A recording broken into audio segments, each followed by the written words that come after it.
The Project Gutenberg ebook of Navy Boys to the Rescue. This ebook is for the use of anyone anywhere in the United States and most other parts of the world at no cost and with almost no restrictions whatsoever.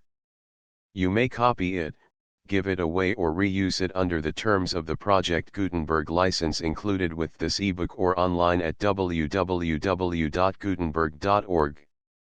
If you are not located in the United States, you will have to check the laws of the country where you are located before using this ebook. Title: Navy Boys to the Rescue or Answering the Wireless Call for Help. Author: Halsey Davidson. Illustrator: Claire Angel. Release date: January 15, 2024. Ebook number 72723. Language: English. Original publication: United States, George Sully and Company, 1919. Credits: Roger Frank and the online distributed proofreading team at https://www.pgdp.net. This file was produced from images made available by the Library of Congress. Start of the Project Gutenberg ebook. Navy Boys to the Rescue. Navy Boys to the rescue. With her smoke trailing behind her and the guns barking in rapid succession, the Collider raced toward the scene. Navy Boys to the Rescue or Answering the Wireless Call for Help by Halsey Davidson. Author of Navy Boys After a Submarine, Navy Boys Chasing a Sea Raider, etc. New York: George Sully and Company. Books for Boys. Navy Boys series by Halsey Davidson. 12 mo, cloth, illustrated. Navy Boys After a Submarine or Protecting the Giant Convoy. Navy Boys Chasing a Sea Raider or Landing a $1 Million Prize. Navy Boys Behind the Big Guns or Sinking the German U-Boats. Navy Boys to the Rescue or Answering the Wireless Call for Help. Navy Boys at the Big Surrender or Rounding Up the German Fleet. George Sully and Company. Publishers: New York. Copyright 1919.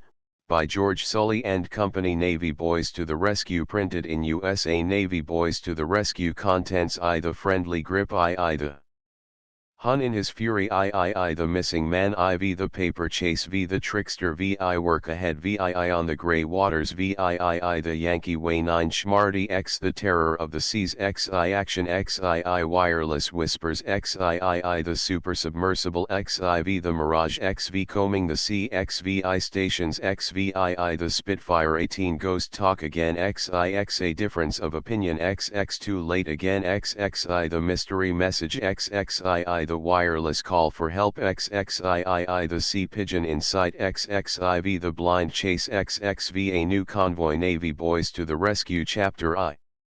The friendly grip. And yonder's a snapdragon, and that's a buttercup. That is feverfew growing over there, and there's foxglove right there in that swampy place. Those are cowslip blossoms. The English cowslip is different from ours. Whew, blew Phil Morgan, unpuckering his lips and breaking off the haunting little air he had been whistling. I wouldn't believe you knew so much about the flora of this strange land, Frenchie.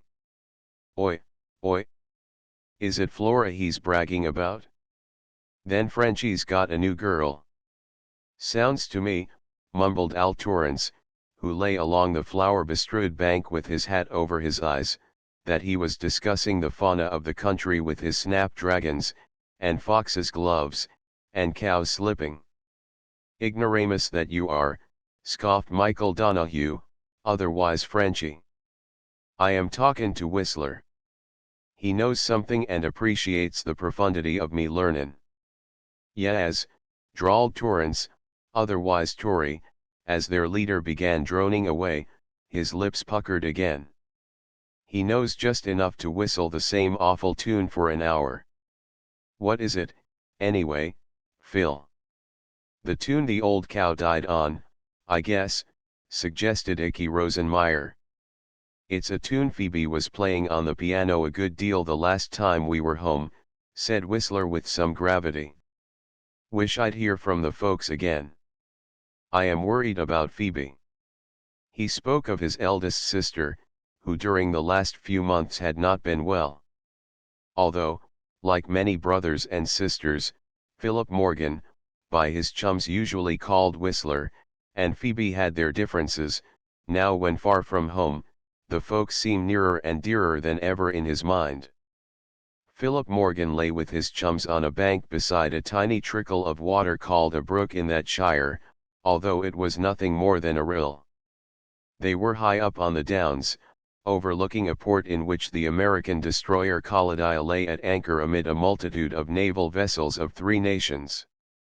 Over the sea a thick haze, on land a yellow sunshine, so welcome when it is seen in England that it seems more beautiful than elsewhere. The boys had 43 hours shore leave, and for that brief space of time they desired, as most sailors do, to get just as far away in spirit and in surroundings from the ship as possible. They had tramped into the country the day before, spent the night in 4 wonderful beds in an old inn that might have harbored some of Sir Francis Drake's men at the time of the Armada, and were now due at the wharf in a few hours. Life aboard a destroyer or an American submarine chaser in foreign service is not very pleasant if it is exciting. The space for sleeping, for instance, on these fast vessels is scarcely greater than that assigned to the crews of submarines. As Icky Rosenmeyer, who possessed a riotous imagination, had said at the inn, "Oi, oi, sleeping in a real bed again is better than bane at home in Ireland, and Frenchy says that's heaven 'cause his mother came from there. Why, it is better 'en heaven. You could spread out your legs and wiggle all your toes without having the master at arms down on you like 1,000 of brick."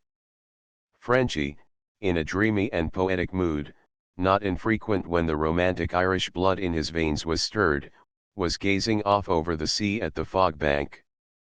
"Think of it," he murmured, "how many hundred and thousand of ships have sailed out of this harbor into just such a fog bank as that and never came back," interrupted Tory. "Some tough old gobs, the ancient British seamen, boy." "Tough is right," chuckled Frenchy, his poetic feelings exploded. "And they haven't got over it yet. They've got old-timers in the British Navy now that can remember when the cat was used on the men's backs, reg'lar. And every British sailor had tar on his breeches, that's why they used to call 'em brave British tars," scoffed Tory. "Can it? These English chaps are all right. They aren't much different from us Garbies." "Is that so?" exclaimed Icky, whose sharp eyes allowed little to escape them. "What kind of a deep-sea crab do you call this comin' down the road right now, I want to know?" Phil Morgan paid no attention to what his mates were talking about. The peaceful English landscape charmed his eye. Down the gently sloping road which, after a mile or so, led into the upper town, as it was called in distinction from the port, or lower town, the stone cottages, some almost hidden by vines, stood sentinel-wise along the way. One rather larger house was a schoolhouse. Nothing at all like the schoolhouses in America in appearance. But Phil Morgan knew it was a schoolhouse, and that the school was in session, for he had seen the children filing in not long before, and their voices had been raised in song just before Frenchy had begun to note the different flowers. The excited chatter of the other boys finally aroused Morgan from his contemplation of the peaceful scene. In the other direction, toward which his mates were looking, the outlook was not so peaceful. At least, not at one particular spot in the hedge-bordered road. It did not need a sailor's weather eye to see that the situation was squally. The deep-sea crab, the presence of which Icky had announced, proved on further examination to be 2 individuals, not one. But they were closely attached to one another, and the way they weaved, as Tory said, from one side of the road to the other, certainly would lead to the supposition that intoxication was the cause of such tacking from hedge to hedge. "And one of 'em's one of our own Garbies," declared Frenchy.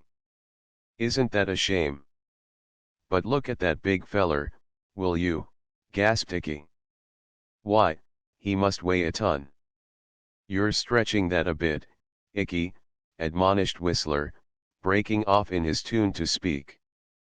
"But he is a whale of a man." "Biggest Garby I ever saw," breathed Tory, amazed. It was the big fellow only, it proved, who was partly intoxicated. He was a British sailor. His companion was both perfectly sober and perfectly mad. His face was aflame as he and his unwelcome companion approached the four Navy boys. The big fellow gripped him by the collar of his blouse, and it was utterly impossible for the Yankee lad to get away from the friendly grip. "Talk about this hands across the sea stuff," murmured Torrance. "Here's a case where it is going too far.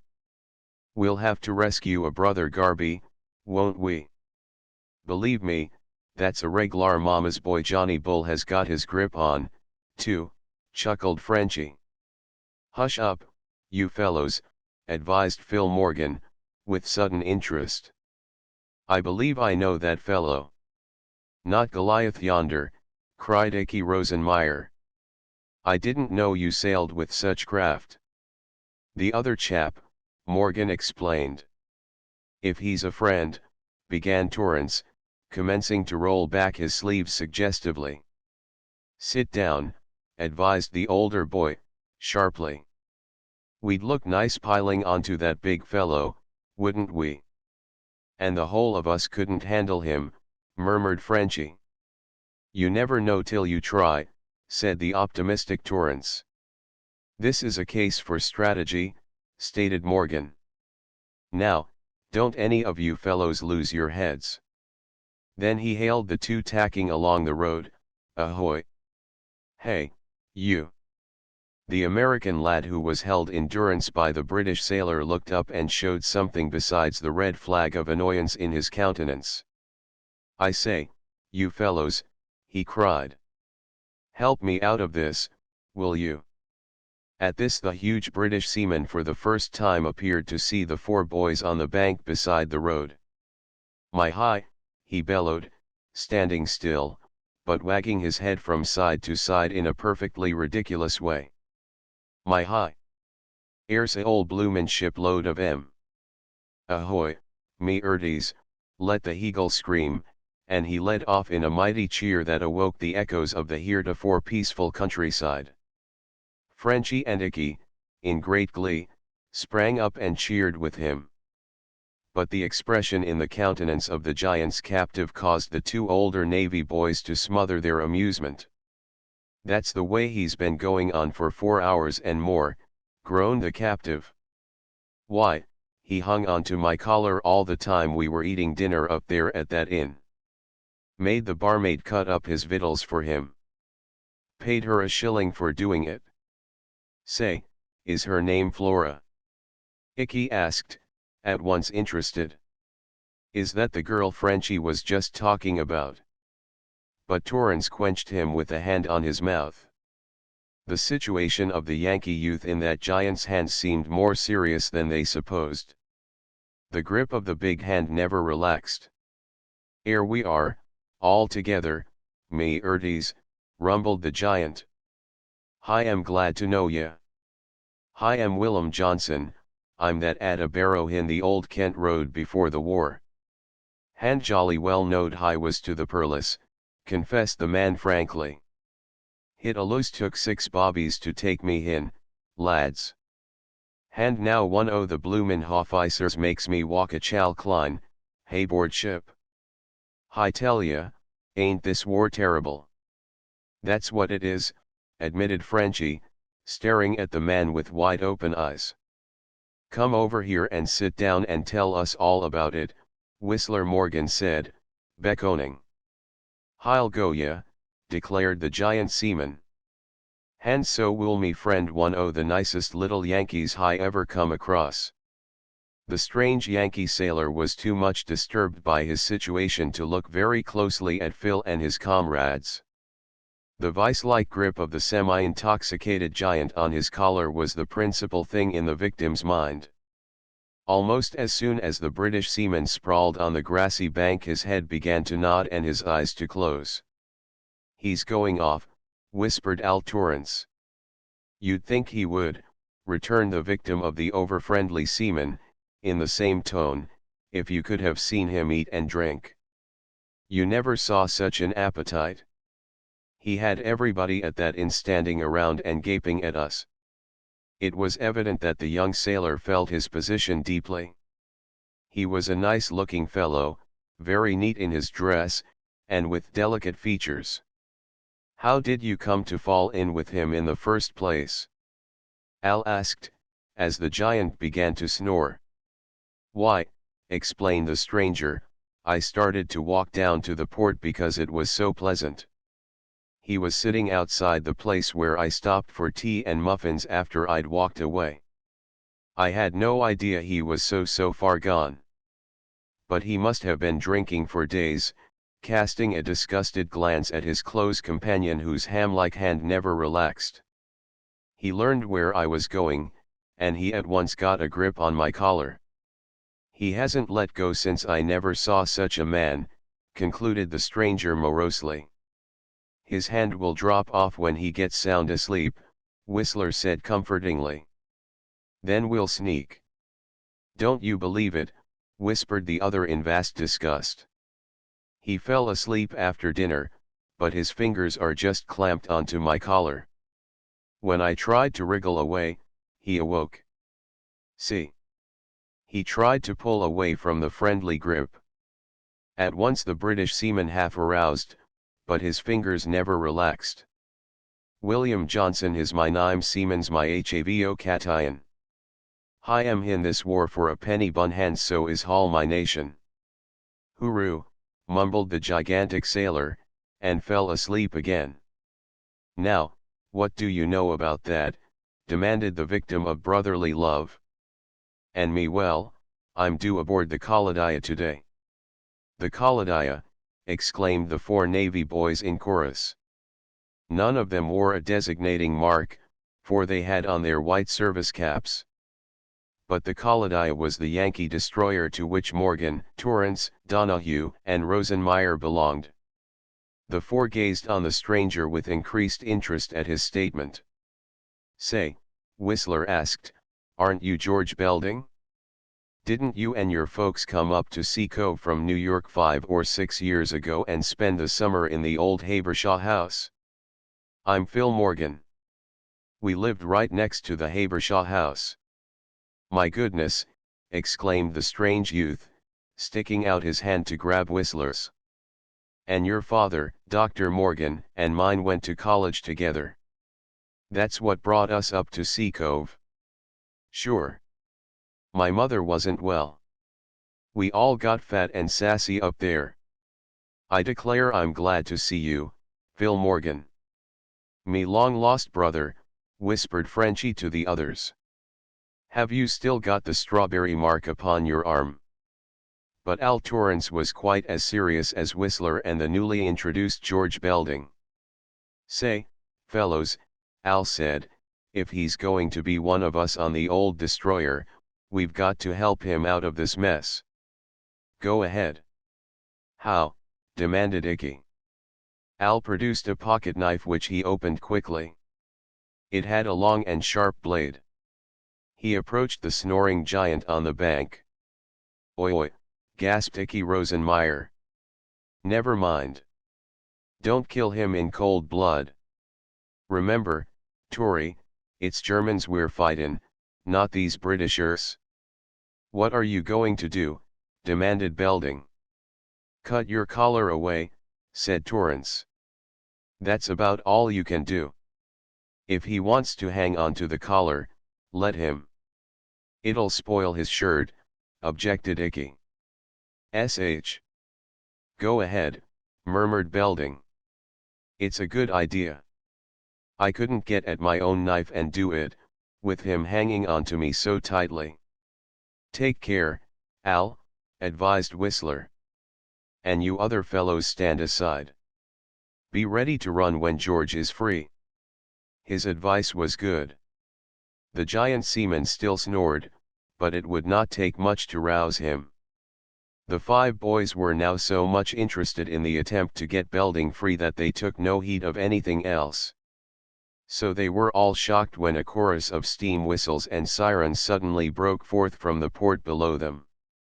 A gun boomed on the admiral's ship. Pandemonium was let loose without warning. "Oh, my aunt," groaned George Belding, "what is that?" Willem Johnson awoke with a start and a grunt, and, sitting up on the bank, demanded of everybody in general, "Oh, shoot in hoff the bloomin' gun." But Whistler and Tory had whirled to look out to sea. They had heard a similar alarm before. Out of the blue-gray fog bank over the sea, and high up toward the hazy sky, whirled a black object, no bigger at first than a bird. But how rapidly it approached the port, and how quickly its outline became perfectly clear. "A Zepp, boys," cried Al Torrance. "There's a raid on." "That's a German machine, sure's you are a foot high." "Are you sure?" murmured Belding, who had been dragged quickly to his feet by the giant.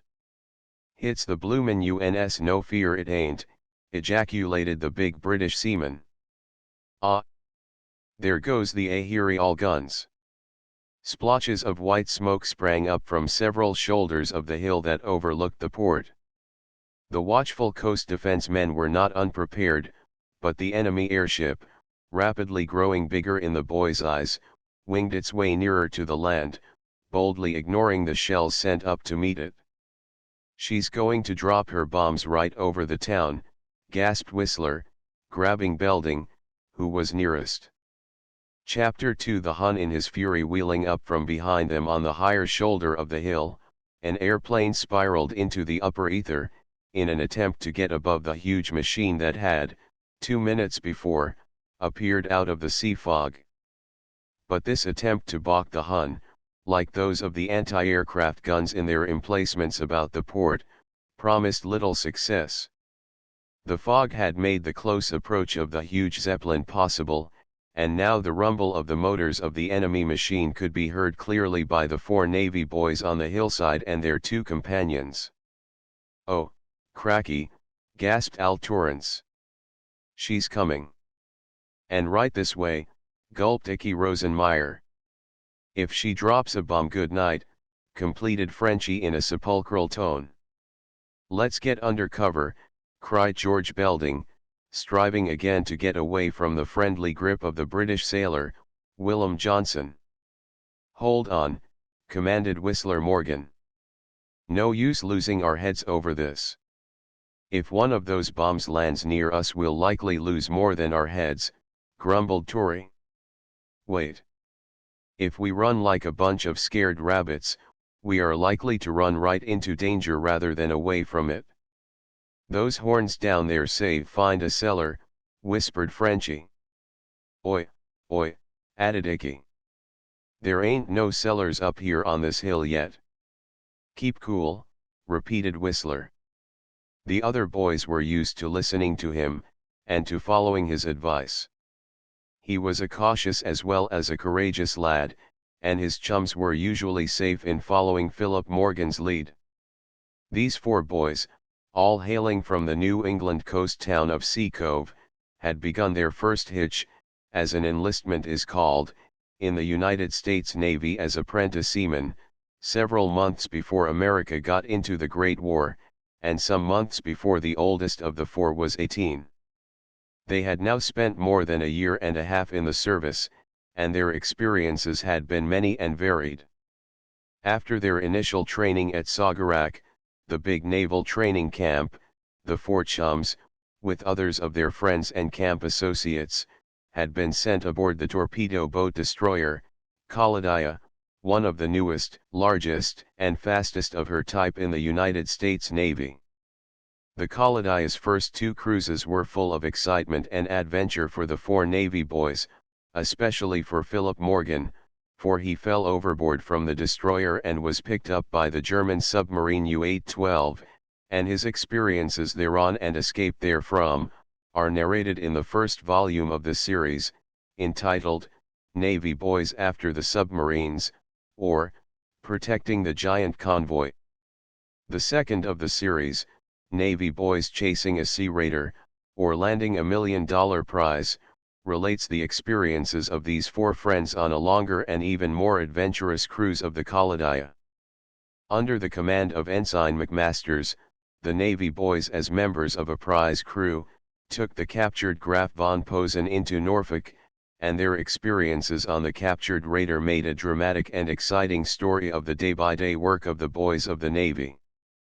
Through their kind friend Mr. Alonzo Minette, who was holding a volunteer position at Washington in the Navy Department, the four chums obtained a chance to cruise with the super-dreadnought Kennebunk, a brand new and one of the largest of the modern American fighting machines launched during the first months of the war. The Columbia having gone across the Atlantic while the boys were with the captured raider, they with Ensign McMasters were very glad to join the crew of the huge super-dreadnought in the interim. The third volume of the series, Navy Boys Behind the Big Guns, or, Sinking the German U-Boats, took our heroes into perils and adventures which they will long remember, for they included work in the gun turrets of the Kennebunk, a wreck that threatened the lives of all four chums, a mix-up with German spies, and finally a record trip across the Atlantic by which the huge super-dreadnought arrived at the rendezvous in time to take part in a naval engagement which put a part of the Hun Navy to flight. Now the four friends were back on the Columbia, which was doing patrol duty off the English and French coasts, and convoying troop and food ships through the submarine and mine zones.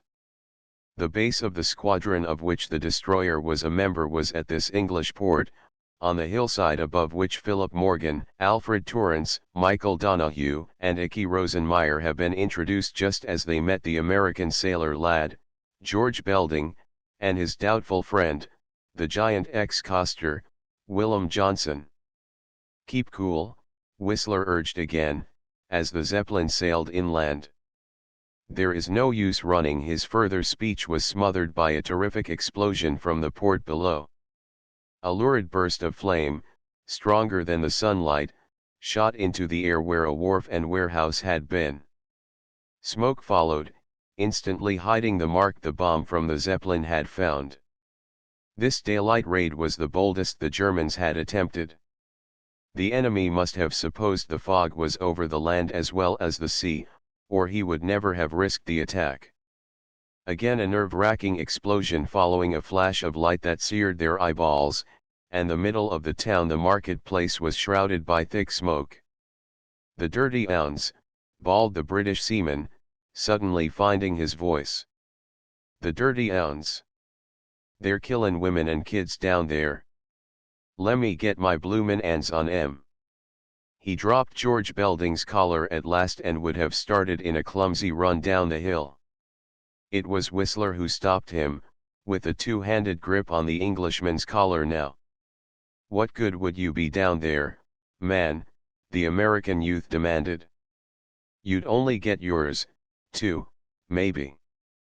Those bombs are falling 2,000 or 3,000 feet. "Arg," growled Willem Johnson, shaking his huge fists in the air, his face raised to the coming Zeppelin. The growl was animal-like, not human. "Arg. Lemme get 'em." A third bomb exploded. A big house below them, halfway down the hillside, disappeared. It was as though a monstrous sponge had been wiped across that spot and erased the building. "Oh! Look out! Look out!"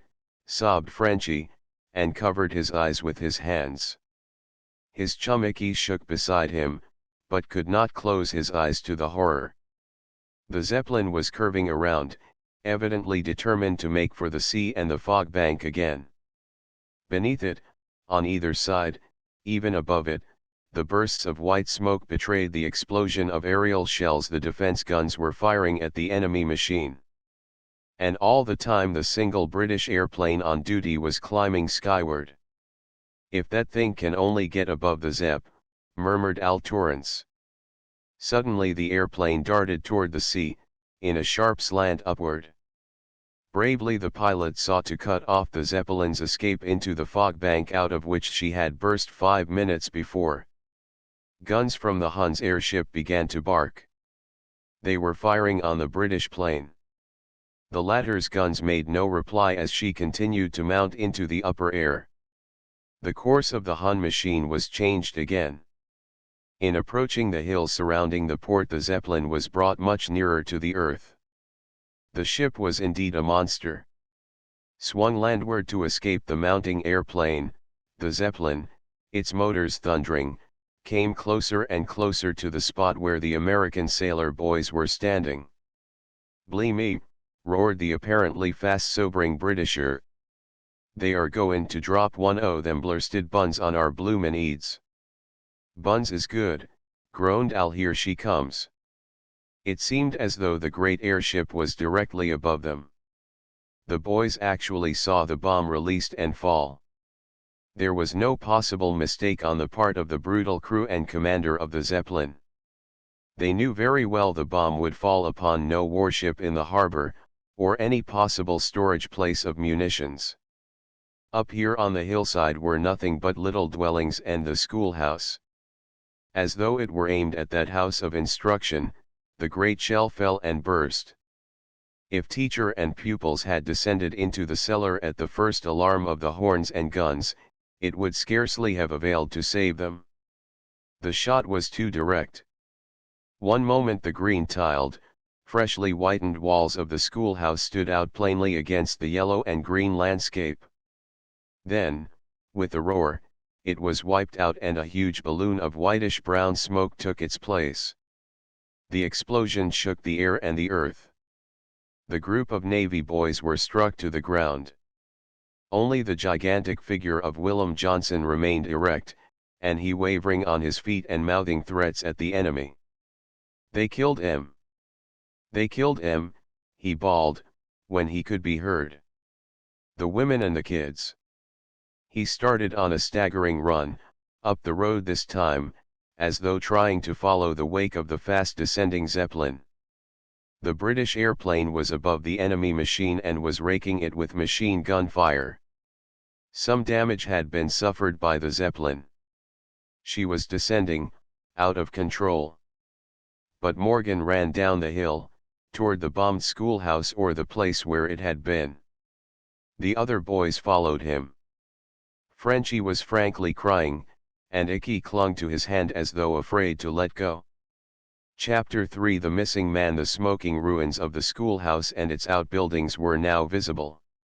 The 5 boys came to the edge of the crater which marked the effect of the explosion of the bomb from the Zeppelin. From somewhere appeared an old man in a smock, and his hard, weather-beaten face writhed with an emotion unspeakable. His outstretched shaking hand pointed to the spot where the schoolhouse had stood. "I saw her face at the pane but the moment before. She waved her hand to me," he said. His awe-stricken tone made the American lads tremble. A younger man with his face bloody from a wound above the temple appeared beside the boys with the same startling suddenness. "'Twas his granddaughter. She teached here," whispered the wounded man. He laid hold upon the old man. "Come away, Daddy," he said. "Come away wi me now." A woman screamed up the road just as Phil Morgan spied a motor ambulance with a huge red cross on it, mounting from the port. Rescue parties were afoot already. There really was nothing the American lads could do at the wrecked schoolhouse. The shrill cry of the woman above them caused all 5 to turn to look. "'Tis down! 'Tis down!" The Americans were just in season to see the Zeppelin crumble like a huge concertina and dive toward the earth. Fire broke out amidships. The landing of the Hun airship took place far up on the open hill, in a pasture above the road. The boys could see the gigantic British seaman toiling toward the Zeppelin. He was the nearest person to the burning airship as it came down, although there were other men running over the downs toward the spot. "Cracky," exclaimed Al Torrance to Belding, "your big chum is going to fight them single-handed." "Come on, fellows," Whistler cried, starting away. "We can do no good here. But those Germans must not escape." "No chance," exclaimed Icky. "They won't even try. If the English hung every member of the Zepp crews they caught, the Kaiser would soon have hard work finding men to man the bomb droppers." "Right you are," Frenchie agreed. The baby killers. He was still sobbing. Right then and there the Navy boys would have been glad to take vengeance on the crew of the Zeppelin. The first man was descending out of the burning machine. The Americans saw the huge British sailor spring upon him. There was no camarade stuff, Tory observed. The two locked and went to the ground, disappearing in a wallow. At this sight the boys uttered a cheer and leaped the hedge beside the road. They tore up the hill as fast as they could run. A shot sounded, and the spurt of flame and smoke marked the appearance of a farmer with a shotgun. He, however, was firing at the balloon of the Zeppelin, not at her crew.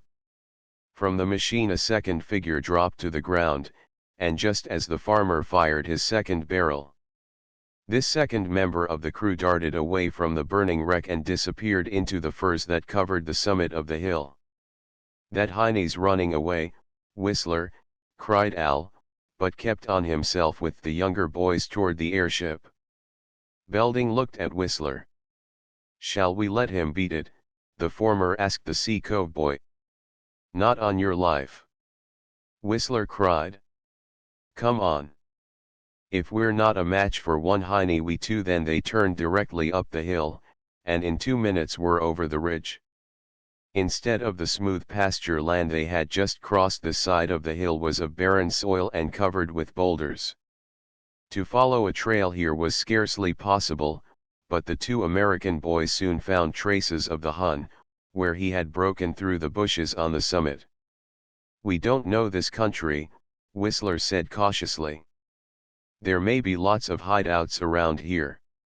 "He doesn't know it, either," Belding declared. "We don't know that," the other boy said sharply. "They say every square foot of England was mapped by German spies before the war. Somehow, that Heine slipping away the way he did, looks fishy." "How so?" "They always give up these Zepp crews. They know the worst will happen to them is internment. Running away like this will put him in dead wrong, if he's caught," added Whistler. "I suppose that's so, Morgan," agreed Belding. "But maybe the poor fish was scared out of his 5 senses. Let Frenchie tell it, these Heinies don't own 5 senses, Whistler chuckled. "He says they haven't got more than 2. Uh-huh. That might be. Maybe this fellow ran for quite another reason." "What's that?" "Because he is a spy." Whistler digested that idea slowly. It looked reasonable. He knew that it was said sometimes the bombing machines dropped spies on British soil. "We'd better be careful, then," he said at last. "The chap may be armed." "No maybe about it." "He's sure to be," Belding said vigorously. "We'd look nice getting shot ashore here by a Heine. What would our folks say?" "By the way, George," Whistler Morgan said, "how are your folks? Do you hear from them? When did you come across the pond?" "One at a time," exclaimed Belding. "Lil writes me you remember my sister, Lillian. She was all legs and lanky yellow hair when we were up there in Sea Cove that summer." "I remember her," Whistler admitted. "She's a pretty girl." "Huh. Think so?" "She isn't a patch on your sister, Alice, for looks. And that reminds me, have you heard the news?" "I've not heard much news from home lately, if that is what you mean," said Whistler. "Guess my mail's been delayed." "Why, say, let me tell you about it. First of all, I came across 2 months ago and have been on Father's yacht, the Sirius sub. Chaser, you know. Course it isn't called the Sirius anymore. He let the Navy Department have it, you know." "Why, George," gasped Whistler, "I didn't know you folks had a yacht." "Father owns a slew of freight ships. It's on one of his ships that they are all sailing next month for Bahia." "That's in South America," said Whistler thoughtfully. "Yes. Father thinks there is going to be the biggest kind of commercial opportunity in Brazil and other South American states after the war. The Germans will be in bad down there. Father is going to establish a branch of his business in Bahia, and stay himself for a year or more, perhaps until the war's end. You don't say. Yes, I do, country, laughed Belding. And Lil and Mother are going to take your sisters with them. Why, what's that you say? Whistler ejaculated, in blank amazement. I guess you haven't heard from home lately, Belding said. Didn't you know anything about it? Not a word. They'll sail on the Red Bird. That's one of Father's biggest ships. You see, Dr. Morgan was in New York and came to see us, so Lil wrote me. And he said how much he desired to send your sister Phoebe off on a long sea voyage. So they made it up, right there and then. Your sister Alice is going, too, and my mother will chaperone the crowd. Tell you what, Phil, if it wasn't for this man's war, I'd like to drop everything here and go with them. Some sport. What wouldn't we do to those girls when the Redbird crossed the equator? The boys had been standing in the lee of a big rock while thus conversing in low tones. Suddenly Whistler saw a movement on the hillside below them. A man dived behind a boulder, disappearing like a flash. There, whispered Whistler. I saw him. Did you? I saw something, admitted Belding. Wish that big Johnny Bull friend of mine was here. He'd be a bigger mark for a pistol ball if the Hun is armed than we make. Good night, breathed Belding. I don't wish to consider myself as any such target. Nevertheless, the two lads did not hesitate to approach the spot where they had caught a glimpse of the escaping German. Whistler Morgan, at least, had been in many a perilous corner since he had joined the Navy as apprentice seaman, and he was not likely to show the white feather now. As for George Belding, Whistler did not know much about him, but when they were some years younger and George had visited Sea Cove, he seemed to be as courageous a boy as one would wish to meet. The boys on shore leave of course were without arms of any description. And, as had been suggested, the German might be armed. The Americans took no chances in their search for the enemy. There was a big boulder just ahead, and at Whistler's suggestion the two climbed this and, lying flat on their stomachs, wormed their way to the summit, from which a better view of what lay below on the side hill could be obtained. "Sh. That's the fellow," hissed Belding, seizing Whistler's arm almost at once. The Sea Cove boy saw the olive-gray figure at the same moment. The two lay and watched the German making himself comfortable in a little hollow between two rocks some rods below their station. The man had evidently scrutinized all his surroundings and believed himself to be unobserved. "What's he got in his bundle?" whispered George Belding. "Got me. I saw he had that when he dropped from the burning Zepp." The two had not long to wait to learn just what the man carried with him. Being assured that he was alone, he dropped the bundle and proceeded to untie it. Then he began to remove his flying clothes. "A disguise," were the words Belding's lips mouthed, and Whistler nodded. The latter was making a thorough scrutiny of the German's face. Whether they captured the man or not, he proposed to know him again if he met him, no matter where. He was lean-faced, with a prominent nose, and eyes that Whistler thought were gray or a pale blue. He wore a tuft of black whisker on his chin and a little mustache. This, and the way he wore his hair long and shaggy, made him look anything but Teutonic. The boys beheld the fellow, stripped of his outer garments, don loose trousers, a farmer's smock, and a cap. Although he did not look English in the face, he was dressed much as the boys had seen the neighboring agriculturists and drovers dress. He even put on a pair of heavy boots instead of the laced shoes he had worn in the Zeppelin. "That chap means business," whispered Belding. And then he suddenly grunted almost aloud, for out of his bundle the spy produced a pair of automatic pistols which he proceeded to hide under the loose blouse he now wore. "He is prepared to fight," agreed Whistler under his breath. "We can't capture him without help, George." "You've said something, Whistler. One of us will have to go for help." "Which shall it be, you or I?" asked Phil in the same cautious tone. "Al and the others would be glad to be in on this. And my friend Johnson, from the old Kent Road. He's sober now and worth 2 ordinary men in a scrimmage," and Belding smiled broadly. "Shall I go?" "All right," agreed Belding. "But be quick. And if I'm not here, I'll drop papers to show my trail. I've plenty of old letters in my pocket to tear up." "Good idea," said Whistler, preparing to slide feet first down the rock. "Don't get into trouble with that fellow, George." With this admonition he left the other American lad and started back up the hill on the other side of which the huge airship had fallen to the earth. Chapter 4 The paper chase. Once again on the summit of the hill, Whistler Morgan could overlook all the sloping pasture land bordering the pleasant road he and his friends had been strolling upon when the Zeppelin appeared, and he could view all the port and the harbor, as well. It was no peaceful scene now.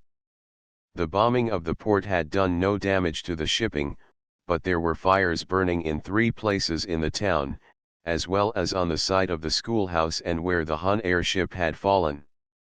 No second Zeppelin had appeared from the sea, but the guarding airplanes had now gathered like vultures, floating high above the port. Whistler did not wish to look in the direction of the schoolhouse site a second time.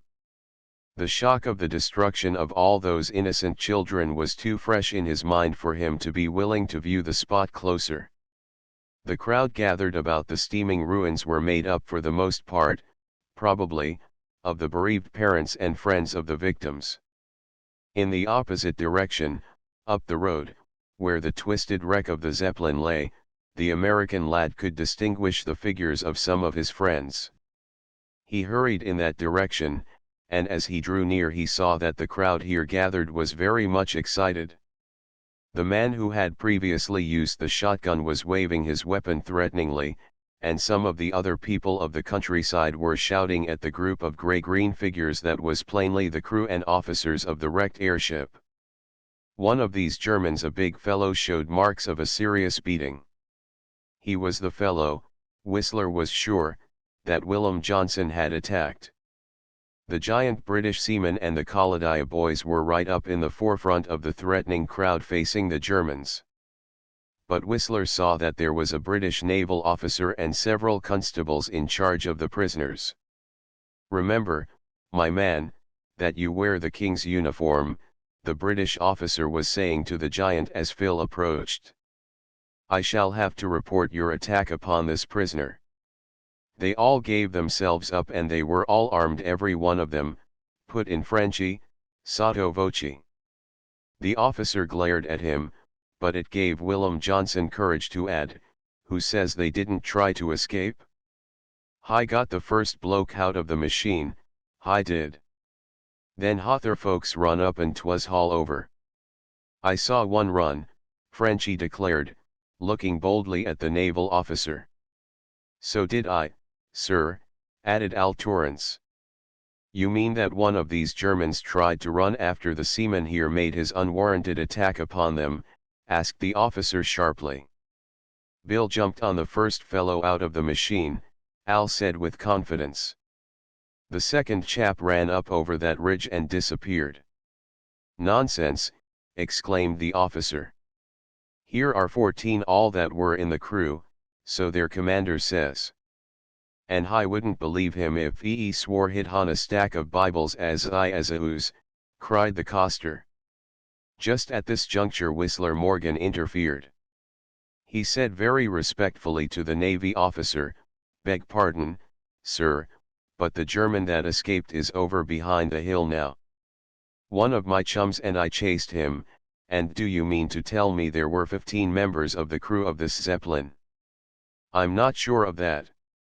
He may not have been an accredited member. I think he is a spy brought over for some purpose and dropped here. You know where he is? Demanded the officer. Yes, sir. My friend is watching him now. He had a bundle with a disguise and pistols in it. You'd never know him for a German the way he looks now. Hooray for Whistler, fellows, shouted Al Torrance.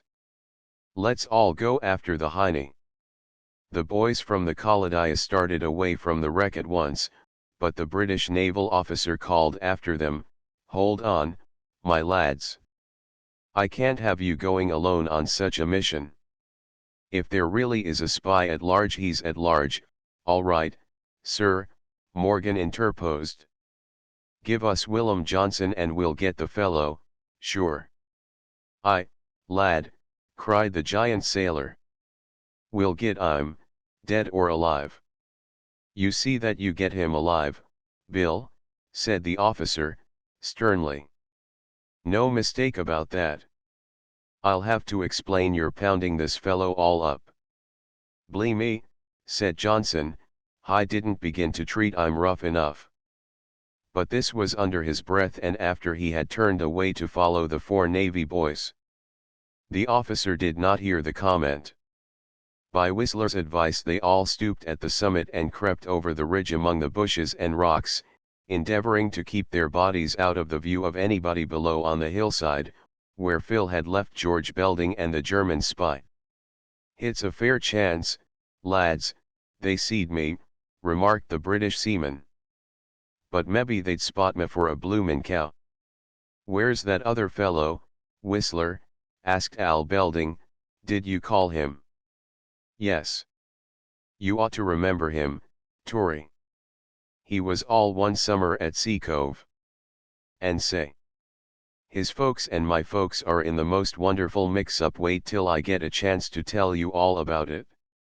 The party dodged from rock to rock and from one clump of brush to another. Soon Whistler was rather surprised that they did not spy George Belding. He was not lying on the big rock where Whistler had left him. "Where's your chum, lad?" asked Willem Johnson.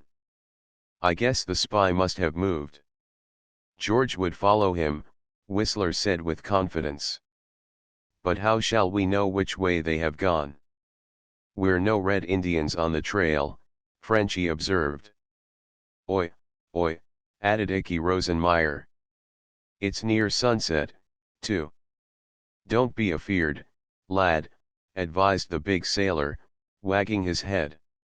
"Nothing will bite you around here." Whistler then explained that Belding had agreed to drop bits of paper by which they might follow his trail, and this encouraged them all. Near the rock and the hollow in which Whistler himself had seen the spy change his clothes they found no sign of either Belding or the Hun. The latter must have carried his bundle of clothing with him when he moved from this spot. It was some minutes before Icky's sharp eyes descried the first handful of torn paper which George Belding had dropped. "Here's the trail," he shouted. "Hush up, youngster," commanded Al Torrance. "Want to tell everybody all you know?" "And it wouldn't take him long at that unless he stuttered," said Frenchy, pounding Icky between the shoulders. "Oi, oi. I forgot," explained Rosenmeyer, hoarsely. "Let up, Mike Donahue. Who are you taking for a bass drum?" "Come on now, fellows," Whistler said, leading the way. "Keep together and try to make as little noise as possible. We don't know how near that spy may be." He had already found the second bunch of torn paper. Tory, walking close behind him, asked, "Will you know that German if you see him, Whistler?" "Sure. He's dressed like one of these farmers or drovers. But he's got a goatee and a little mustache. He doesn't look German at all." "You lads just point him out to me," grumbled Willem Johnson, walking next in line after Tory. They got into a piece of woods after a little, finding that the paper trail led along a well-defined path. Whether the German spy knew, or did not know, this part of England, he seemed to have a direct object in view, if George Belding's trail was a thing to judge by. This wood was nothing like the ordinary woods the American boys were used to around Sea Cove. It was cleared out like a grove, all the dry limbs lopped off the trees and stacked in certain places for firewood, and even the hedges thinned out for the same purpose. "Why," Al Torrance said, "we'd burn all that stuff as rubbish, wouldn't we, Whistler?" "And that," agreed his chum, unpuckering his lips, "is why firewood at home is worth $20 a cord." "What's that?" gasped Willem Johnson. "4 pun a cord? My hi! It's no wonder there's so many millionaires in Hamerica. Ya ave to be a millionaire to live there, eh, what?" "Right you are, man," said Al. "Hi, where's the next bunch of paper, Whistler?" It seemed that the trail of paper fragments stopped abruptly. The party scattered through the wood, searching thoroughly for yards on either side of the path. "Perhaps he ran out of paper," suggested Frenchy. Whistler, who was ahead, suddenly came to the edge of a steep fall of some 10 or a dozen feet. He parted the bushes and peered down into this hole. Then he uttered a startled cry that brought the others to the spot on the run. "Chapter V the trickster easy, boy," Al Torrance advised, hearing Whistler's cry of surprise. "Want to give us away to that hiney if he is in hearing." But Whistler Morgan, after his startled exclamation, burst through the bushes and hurried down the bank of the hollow. A figure lay at the bottom, a figure dressed in a blue smock, loose trousers, heavy shoes, and a cap. The cap was pulled down over the person's face, and he was rolled sideways so that Whistler could not distinguish a feature. There was, however, something besides these points that had caused Whistler's ejaculation and excitement. "Cracky," gasped Al, remembering the description his chum had so recently given of the disguise the German spy had donned. "Is that the fellow? And who triced him up that way? Looks like somebody has been ahead of us." The other two Navy boys and Willem Johnson joined Al Torrance at the top of the bank. They, too, saw the huddled figure below over which Whistler was standing. "Oi, oi," exploded Icky characteristically. "They got him tied up ready for the spit yet." "Is that the bloomin' spy?" growled the big British seaman. "Let me get me 'ands on 'im." "Easy, Bill," said Al Torrance. "You know what that brass hat said about your bringing the spy in alive." "Hi wouldn't kill 'im now I'm cooled hoff," the ex-coster declared. "But 'e won't get away from us, no fear." Whistler had not joined in this conversation. He turned the body over and Frenchy uttered an ear-piercing yell. "What do you know about that?" he added. "It's George Belding." "Say," growled Al, "they could hear you on the Kaladia. If that spy is here he's got far enough away by this time." Whistler exclaimed, swiftly getting out his knife to cut Belding's bonds. The latter was gagged most cruelly with a stick tied between his jaws. So far had the stick been thrust into the lad's mouth that the corners were cracked and bleeding. Whistler cut away his friend's gag first of all. "The nasty villain," cried Willem Johnson. "How did he do hit?" "Are you hurt, George?" demanded Morgan. "I'm bumped some," admitted the other American lad. "But I'm hurt most in my dignity," and he tried to grin. "The scoundrel cut your lips with that stick," said Al Torrance. "Where did he go?"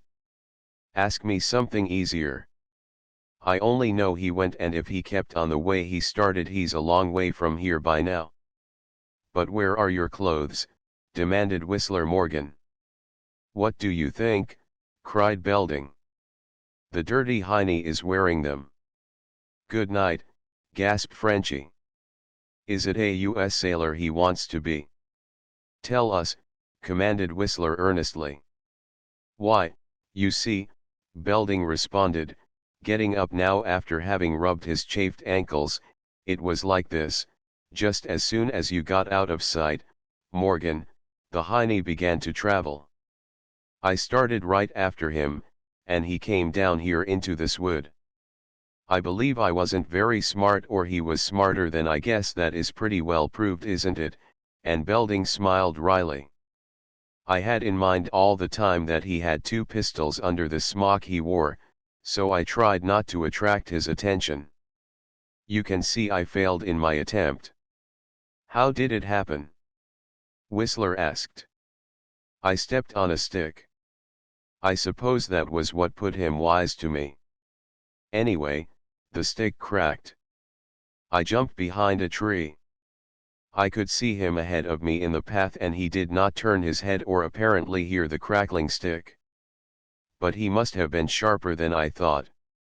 These air UNS, declared Willem Johnson, is hup to all sorts o' tricks." "He was a trickster, all right," agreed George Belding, with much disgust in his tone of voice. "I followed right along like the idiot I was, and all of a sudden the fellow disappeared. I thought he had moved faster, so I went faster." "And then what?" asked Al. "I came up to the tree he was hiding behind, and he stepped out and stuck one of those pistols of his right under my nose." "What do you know about that?" marveled Frenchy. "Never had that happen to you, did you?" asked George Belding. "It's the funniest feeling, believe me. The muzzle of the pistol was under my nose, but I felt it right at the pit of my stomach. I couldn't do a thing, of course. You see fellows disarm an antagonist in moving pictures without getting hurt, but I wasn't going to take a chance. I know he would have blown my head off." "What did he do to you then?" asked Icky Rosenmeyer, his eyes big with interest. "He drove me before him down into this hollow. He had got rid of his bundle somewhere. I didn't see him drop it. His uniform, you know, Morgan." "I see. And down here he made me strip off my clothes, even my shoes. I tell you, I just hate that hiney." "That's what you wants to do," growled Willem Johnson. "Ate the un or you can't lick 'im proper." "No fear," said Belding, nodding. "I have stored up a proper hate for them now. This fellow is the meanest of the bunch. He got out of the duds I am wearing as slick as you please, keeping me under the muzzle of his gun all the time." "Sounds just like a Wild West movie, doesn't it?" suggested Icky. "Nothing so good, don't think it," growled George Belding. "Anyhow, he got these things off and made me get into them. He put on my uniform meanwhile, quick as a cat he is. You got a good look at him, didn't you, Morgan?" "I'd know him again," declared Whistler grimly. "So would I," said Belding, shaking his head threateningly. "But what good is that? I bet we never set eyes on the scamp again." "My hi!" exclaimed the big British seaman, "let's hunt him down." "He's had half an hour's start," said Belding, hopelessly. "And he was going some when he started, believe me. We'd never catch him." "How do you know?" returned Willem Johnson. "Let's send these little nippers," indicating Frenchy and Icky, "back to the bloomin' port for help, and then scour the old bloomin' country." "We'd better all go back and report," Whistler Morgan said seriously. "We fellows can't be much longer ashore, Mr. Johnson. We're due at the dock pretty soon." "Blee me," exclaimed the man. "I've overstayed my leave already. Hin for a penny, hin for a pun, say hi." But Whistler argued with him, and he became more reasonable. Now that the fumes of alcohol were out of his head, he was rather a tractable fellow. "There is going to be trouble over this," Al Torrance prophesied. "We'd better give the alarm in a hurry. That Hun must be captured before he does some damage. He can go almost anywhere in a Yankee uniform if he speaks English," said Whistler. "Oh, he speaks it all right," said Belding. "If I could honly obey got me ans han I'm," groaned Willem Johnson, shaking his shaggy head sorrowfully. But Belding had something very serious to say to Whistler Morgan as the party started to climb out of the wood to the top of the hill overlooking the port and harbor. "No use talking about it, Morgan," he said, "but I never took my money out of my clothes. I had a couple of pounds besides silver." "Too bad. And that is not the worst. I had papers and letters. Some things in the letters from my father I wouldn't want many folks to see, and especially a Hun. Father is going to take a big sum in cash with him on the Redbird when he sails for Bahia.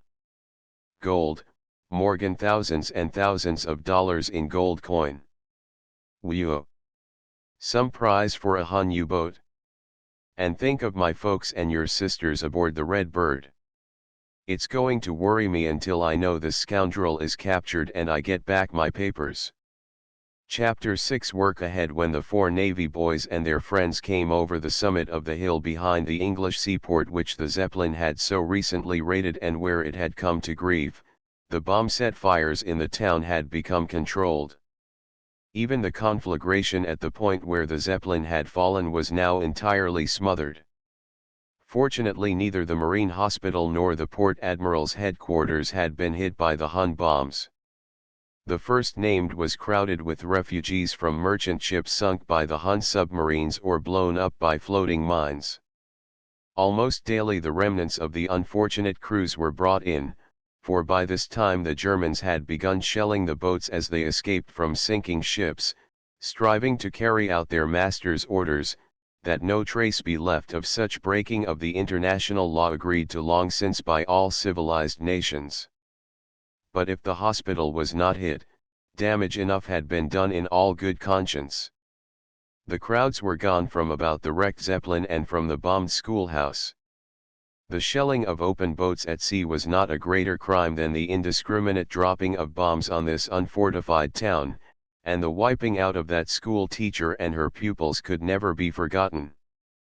Phil Morgan turned his eyes away from the place, shuddering as he thought of the horror. "Let's go down to the Admiral's station there where his white ensign flies and report about the spy escaping from us," Whistler said. "And explain how he's dressed," Al Torrance added. "For let me tell you, that chap, speaking English and all, and dressed like one of us Yanks, will cause a lot of trouble." "I'd like to get something decent to put on myself," grumbled George Belding. He, giggled Icky Rosenmeyer. "You don't look any more like one of these farmers than nothin' at all." "Must say," grinned Whistler, "the clothes don't become you, George." "You go fish," snapped the unfortunate. "I hate to show up aboard and face who's your boss, Lieutenant Commander Lang, isn't it?" "Cracky." "Yes," Al said. "And you are billed for the old Kaladaya? Say, the boys will give you a welcome. How did you come to get billeted to the Kaladaya?" Whistler Morgan asked curiously. "You came over on your father's yacht." "No," said Belding, quietly. "I didn't say that. I joined the crew of the one-time Sirius because when I arrived in England your old Kaladaya was out scrapping with the part of the Hun fleet that tried to make a break." "Oh, yes," said Whistler. "We were in that fight, but we were on the Kennebunk. And our gun made the first hit and we sunk a Hun battleship," cried Al. "Huh," scoffed Frenchy, "you listen to Al and Whistler, and you'd think their old gun fought the whole battle." "Did you fellows really help work a gun in that fight?" cried George Belding, in amazement and admiration. Even the giant British seamen gazed at the Navy boys with increased respect. "We were in the fight, and we belonged to one of the gun crews," admitted Whistler. "But we are willing to agree that we did not do it all. Frenchy and Icky were there." Belding laughed. "Well, let's go along to the Admiral's, and I'll tell you how I came to get billeted on the Kaladaya." Uncle Sam is training more men than he has boats for yet. But the Colody has lost several of her crew, hasn't she, from one cause or another? Of course. And are you a filler in? Said Whistler. Guess so. I came over expecting to go right aboard the destroyer, as I say. But I had to wait for her to come back from the North Sea. And there was the old Sirius, with a chap in command that I knew. So I got a chance to take a trip. We took out a convoy bound westward, and on the way back we had a scrap with a sub. Did you sink her? Asked Frenchie eagerly. We did something to it. The boys said they knew she was a goner. Oil and litter rose to the surface after we dropped a depth bomb. I'm sorry for her crew, but they are in bad business. Don't you be too bloomin' sorry for the filthy UNS, growled Willem Johnson. Say, Big Bill, sang out Frenchie, don't you be so bloodthirsty. You are a regular tiger to hear you talk. Don't forget them school kids down there, replied the man, shaking his head. Whistler had hoped to put the memory of the innocents butchered by the Zeppelin out of his memory for a few minutes. He shuddered, and led the way into the head of one of the steep streets, lined on either side by white-painted cottages. The streets leading down to the harbor were so steep that Al said he always felt like putting out his hands to brace himself against the walls of the little houses as they went down. The boys grew silent when they heard the weeping and wailing from inside the houses. Here the children had lived who were so mangled in the explosion of the Hun bomb. The destruction below in the middle of the town could not have been so bad, for there were few women and children there. This was not market day. It scarcely seemed possible that the raid should have been accomplished and done so much damage ashore 3 hours before. The harbor lay peacefully enough now in the last light of the setting sun. The ships of the merchant fleet, all camouflaged most fantastically, lay swinging at their moorings. There were several gray cruisers and a number of destroyers, for this was a busy port. Both foodstuffs and troops were landed here. The destroyers were all so painted that one could scarcely be distinguished from another. Only the 4 Navy boys knew just where the Colody was anchored.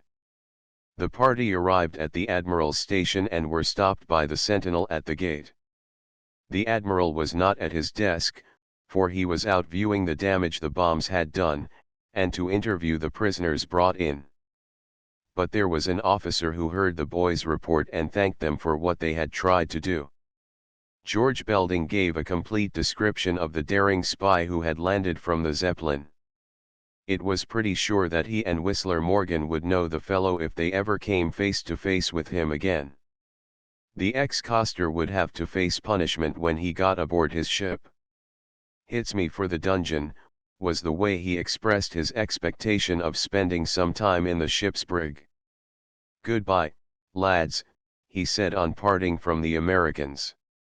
"You're a bloomin' bunch o' sports, that's what ye is. There's no manner o' doubt you Hamericans is all right. And you are all right, Bill, when you are sober," George Belding said rather grumpily. "I hope I'll never meet you again when you have been indulging in liquor." He said this with feeling, but Big Bill only grinned. "You'll obey to visit me hayboard ship, lad," he said, shaking his head. "What's bred in the bone is bloomin' 'ard to change, and don't ye forget hit." George Belding merely grunted. He was in no pleasant mood because of the hick costume, as Frenchie called it, which he was obliged to wear aboard ship. The ridiculous garments and shoes occasioned much hilarity when they reached the Colody's launch. "Hey, what you got there?" "Going to bring a cow along for him to milk," was the jocular demand. Asa Bop, who would never be anything but a greenhorn himself, no matter how long he was at sea, demanded, "Where did you fellers pick up that farmer?" "Farmer yourself," whispered Icky behind the sharp of his hand. "It's the port admiral in disguise. He's going aboard to see Commander Lang on a secret mission. Something big's coming off, Issa. There'll be something big come off when he shucks them shoes, chuckled Bob. Meanwhile Phil Morgan was explaining to the petty officer in charge of the launch just who George Belding was, and how he came to be without a uniform. Belding would otherwise have had trouble getting aboard the Kaladia, without his papers that the spy had run away with. The loiterers were soon brought in by the guard and the launch put off for the destroyer. It was dark when they arrived at the Kaladia. Ensign McMasters, the Navy boy's very good friend, was at the gangway, and he passed Belding on Whistler's word. Phil and the new boy went at once to Commander Lang. It was 8 bells, and the anchor watch was just being mustered. There was no searchlight or signal drills on this evening because of the air raid. There might be other Zeppelins in the fog that hung over the sea. The boys coming aboard at once swung their hammocks and had a chance before the first call at 8:55 to visit around with their friends and swap experiences. Of course, everybody was excited over the air raid, but nobody had been in the thick of it as had Philip Morgan and his chums. As there is no smoking allowed below the main deck after 7:30 p.m., the lads could gather on the berth deck and talk until the first anchor watch was set. Then the thrill of the bosun's pipe called for silence on the berth deck, and the boys that were not on watch or already in their hammocks prepared swiftly to be under covers when taps was sounded at 9:05. But on this night, almost immediately after 9 o'clock, there was a chattering of the wireless. The boys on watch saw the messenger dash along the deck from the wireless station with the message for the commander. A murmur passed from group to group about the main deck of the destroyer. It even seeped below, and the boys who were not yet asleep heard the whisper. Orders. Something of moment afoot that had not been expected, for the Kaladia was not supposed to leave port till the next day. Whistler, whose watch it was, almost stumbled against Ensign McMasters in the waist of the ship. It was the ensign's own fault, for he was on the starboard side. "Hello, my boy," he said to Philosophy heard the news. "I know there is news, sir," said Whistler. "But I don't know what it is." "You'll all know soon. We'll up anchor and sail in half an hour. Orders from the port admiral. He has got information from the prisoners that there may be another Zeppelin fallen in the sea outside. They saw her fall, and it may be possible for us to rescue some of her company." "More of the baby-killing Heinies," exclaimed Whistler. "Ah, well, we have to be merciful," said the ensign. "They were obeying their orders. We must obey ours." "But you know, Mr. McMasters," said Morgan earnestly, "if our superiors ordered us to commit the crimes the Huns commit, there would be mighty few of us who would obey orders." I, my lad," sighed the older man. "But remember, we have not lived under Prussian masters all our lives. We have different teaching and different ideals, thank God." In 10 minutes the whole ship's company was making ready for departure. Chapter 7 On the Grey Waters. For the most part the American destroyers on duty in British and French waters were doing patrol service, scouting over designated areas in quest of enemy submarines, meeting and escorting troop and merchant ships into port, and on occasion, when the SOS calls came, rushing to the aid of torpedoed or of mined craft. Even during the short experience Philip Morgan and his chums had had on the Kaladia, they had often seen the wreckage-littered waters where ships had gone down and men and women had suffered exposure in lifeboats. The destroyer had roared through the grey seas, in fog and gale and darkness, in answer to the tragic calls for help. Never, since men went down to the sea in ships, had there been such adventure on the waves as in those years of the World War. For never before had the shark-like submarine abounded nor the airplanes swept overhead, both carrying death and destruction. When the Kaladia left port her crew had small surety that they would return. This present night call was a new one for them. The crew of the supposedly wrecked Zeppelin had been possibly 5 hours in the sea when the captured Germans told of their comrades' fate. The British port admiral had communicated with Commander Lang within a few minutes of his hearing the tragic tale. There was perhaps a particular reason why the order to find the wreck of the Zeppelin and her crew, if they were not drowned, was given to one of the American destroyers instead of to a British patrol boat. After all, the Yankees could not feel the same degree of bitterness and hatred of the Hun and his works as the British sailor did. The murder of the school children and their teacher was known to every British sailor in the port. To their horror was added personal bitterness. And this order sent the Kaladia on a mission of mercy. "The best I can hope for them," said Morgan to George Belding, who had been placed in Whistler's watch and had donned such uniform as the master-at-arms could supply him, "is that they will all be comfortably drowned before we find any trace of the Zepp. That maybe is wicked, but it is the way I feel." "That would be better than they deserve," Belding agreed. "Just think what that spy did to me." He was still very much disturbed in his mind regarding the loss of his letters and valuable papers. "Why, you can't tell, Phil," said he, "what the Huns might try to do. If they read Father's letters and learned about all that gold." "You really mean the Redbird will take out treasure to Bahia?" asked Whistler in great concern. "Yes. More gold coin than there is any use talking about," whispered Belding. "Father knew I would be interested in all the details, so he told me." "And my sisters and your mother and Lillian going along," sighed Whistler. "Nice mess, isn't it?" groaned the other. "That spy will make use of the information sure, if he can. When will the Redbird sail?" "Next month, sometime. Of course, I'll try to send Father word about this. But you know what the censor does to a fellow's letters. And to cable would be worse." "Wait a minute," cried Whistler. "That spy couldn't benefit very well by the information himself. He's here in England and your father's ship will sail from New York, won't it?" "I suppose so. From an Atlantic port. You know, that's as near as they would let him tell in a letter. And don't worry about the Huns not being benefited by the information. They'll find some way. They have wireless stations along our United States coast. And every U-boat carries a wireless." "So do our subs," Whistler rejoined. "But they are of small radius. The English coast is cleaned out of Hun radio stations. They have 'em on the islands off Ireland and Scotland," returned Belding. "That spy is some smart chap, Phil.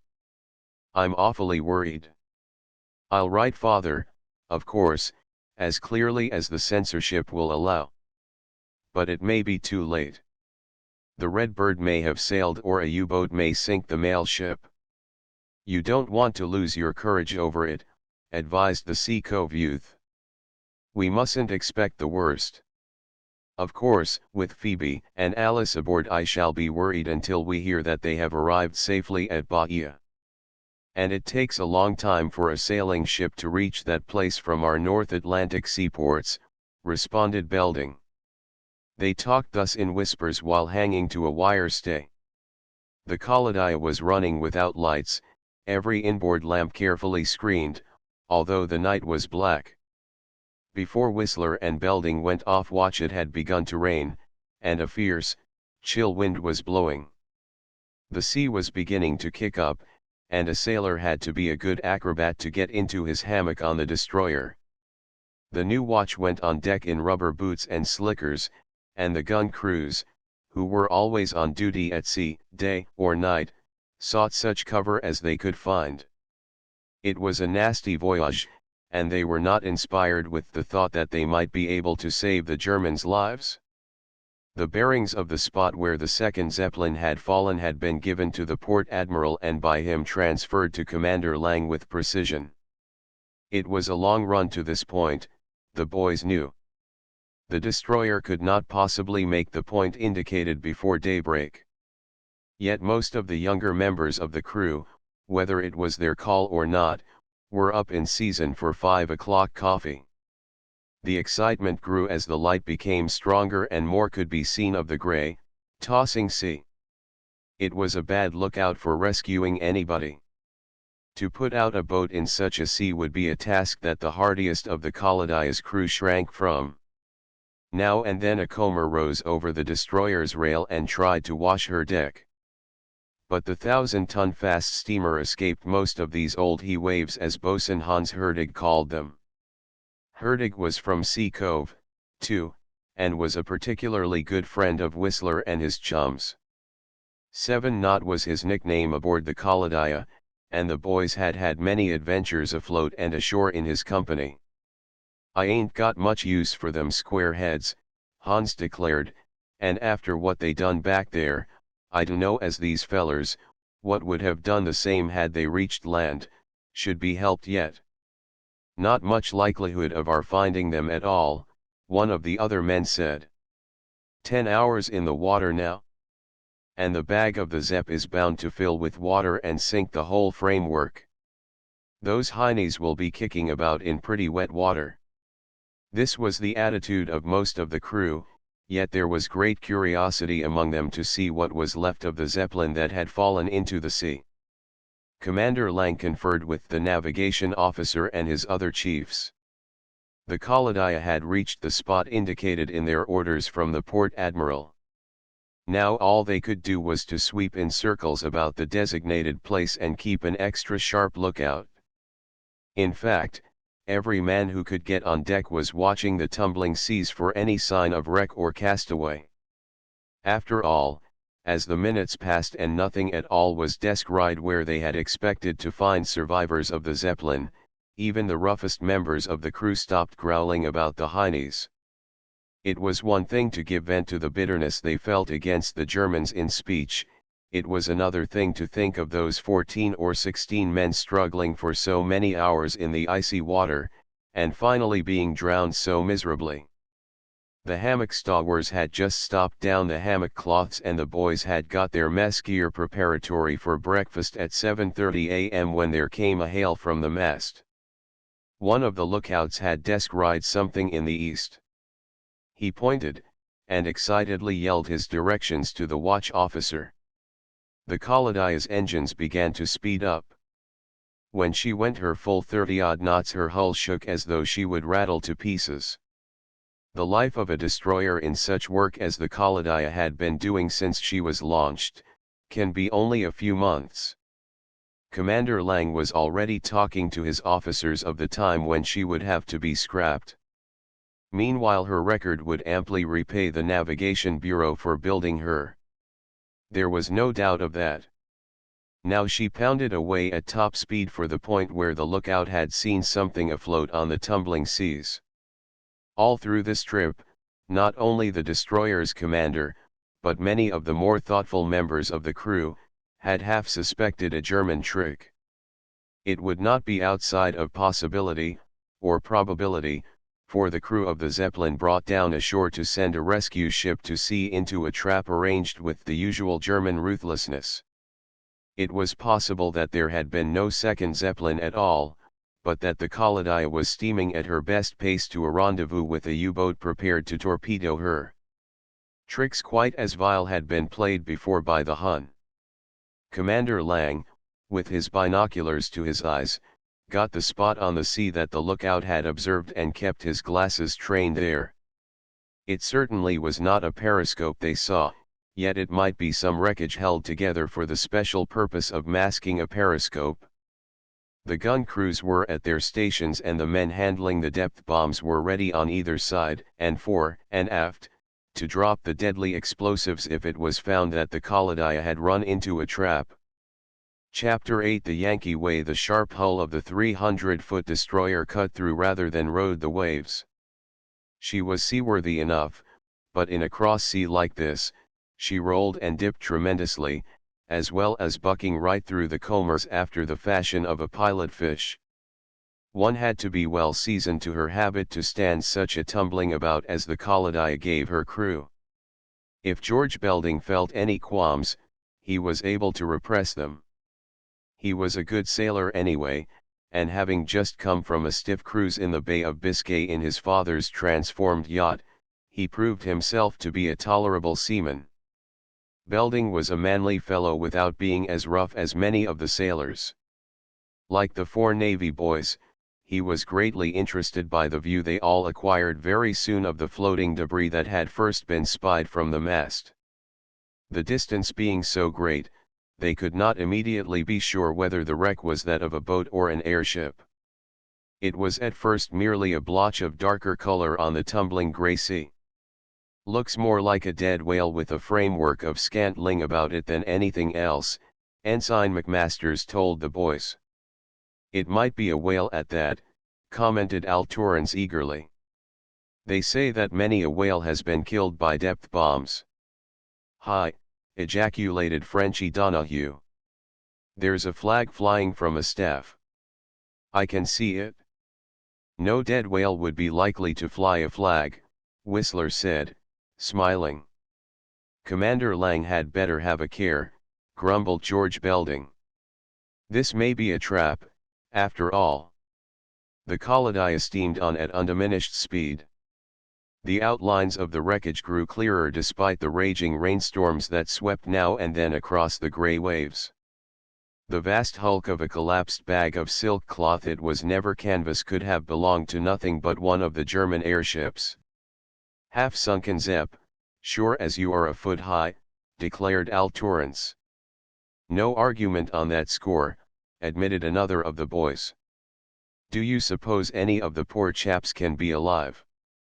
"Poor chaps is good," growled Al like Willem, the coster. "I don't believe in wasting sympathy on the un." The dashing rain and spray almost blinded at times the Kaladia's boys, but they searched the remains of the wrecked dirigible keenly as the destroyer drew nearer. Now and then a great wave dashed completely over the twisted framework and sprawling bag of silk cloth. And, yes, over several specks that were apparently lashed to the wreckage. These specks were bodies of men, whether dead or alive could not at first be decided with the wind driving the spindrift head-on. Commander Lang discussed the situation with his chief officers amidships. How could they reach the wreck of the Zeppelin under such weather conditions as these? Scarcely could a boat live in such a sea. "I'll order no boat's crew out into such a mess as that," said the commander, with a gesture indicating the gray, leaping waves. "And I hate to ask for volunteers when those people out there are what they are. It is hardly possible for the boys to think of them as human beings.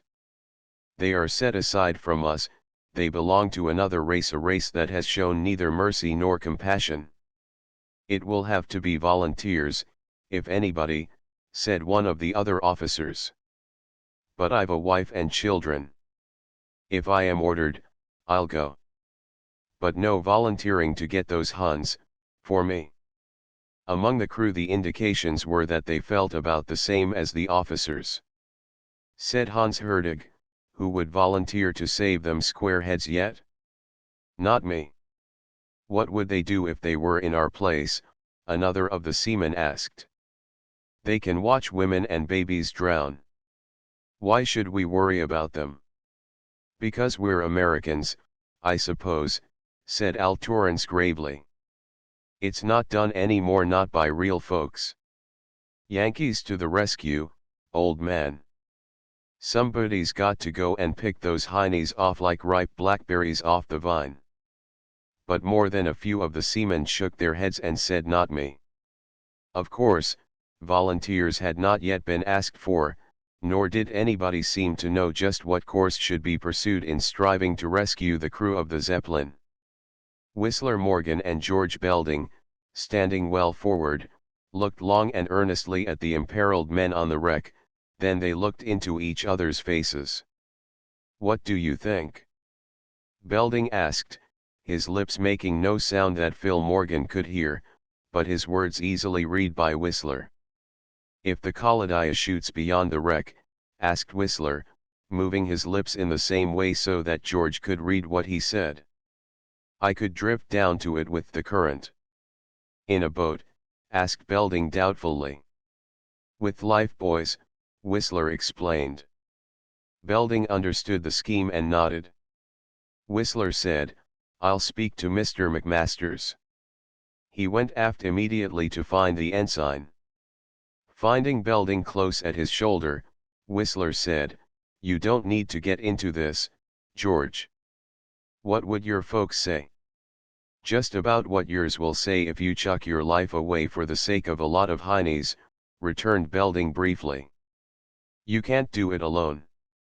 It will take two of us to fasten each heiny into the buoy so he can be dragged back to the ship. You've got the right idea, agreed Phil, and turned to speak to Mr. McMasters.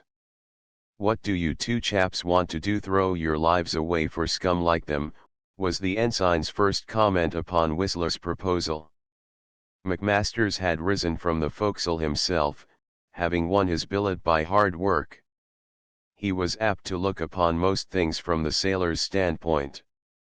The crew of the Caledia had already seen enough of the despicable work of the Hun to hate almost with the intensity of Willem Johnson. They have to be saved, haven't they? Whistler asked quietly and respectfully. But why should you do it? Rejoined McMasters, who really loved the lad and feared for his safety. Those men over there are not worth it. We are worth it, sir, put in George Belding with earnestness. Phil has the right idea, and I want to help him. One fellow can't do it alone, anyway. McMasters threw up his hands in a helpless gesture. Of course, he grumbled, I'll take your proposal to Commander Lang, and strode away toward the bridge. Whistler's suggestion was in line with what the chief officers had already seen must be done. If those lads demand the privilege, I will not stop them, said the commander. They are both smart and well set up boys. But I wish some of the older men had come before them. In a case of this kind, it's first come, first served. Tell them to make ready, Mr. McMasters. And I adjure you to take care that they have proper help. When Mr. McMasters brought back the word, Whistler, Morgan and George Belding at once prepared to put their idea into practice. But the Caledia had yet to steam past the mass of wreckage that had been the Zeppelin. There were 9 men lashed to the half-sunken framework. Feeble gestures from some of the figures showed they were alive. As the destroyer drew so near and the sorry state of the Germans was made apparent, the Americans grew silent. There were no more curses for the Huns. The most bitter suddenly thought of the castaways in different mood. Those were dying men lashed there to the sorry wreck of the Zeppelin. Word swiftly passed all over the ship that Morgan and Belding were about to make an attempt to rescue those of the castaways who were still alive. Al Torrance came raving to his chum and wanted to know what it meant, why he was left out of it. If Whistler Morgan was going to risk his fool neck to rescue a parcel of Huns, so he put it, why couldn't he be in it? You can, old man, said the wise Whistler. You are just the fellow I want to hang on to the life buoy line and pay out for me. My life will be in your hands. Catch hold here. Al grumbled some, but did as he was bid. Cold as it was, the 2 boys making the attempt to reach the wrecked Zeppelin stripped to their underclothes. The Caledia had passed the wreck, and now swerved so that the current would carry the 2 venturesome lads straight down upon the wreck. The 2 boys were flung overboard, and Morgan and Belding slipped down the ropes and plunged into the sea. The first shock of it was tremendous. It seemed as though the water would freeze the blood in their veins and the marrow in their bones.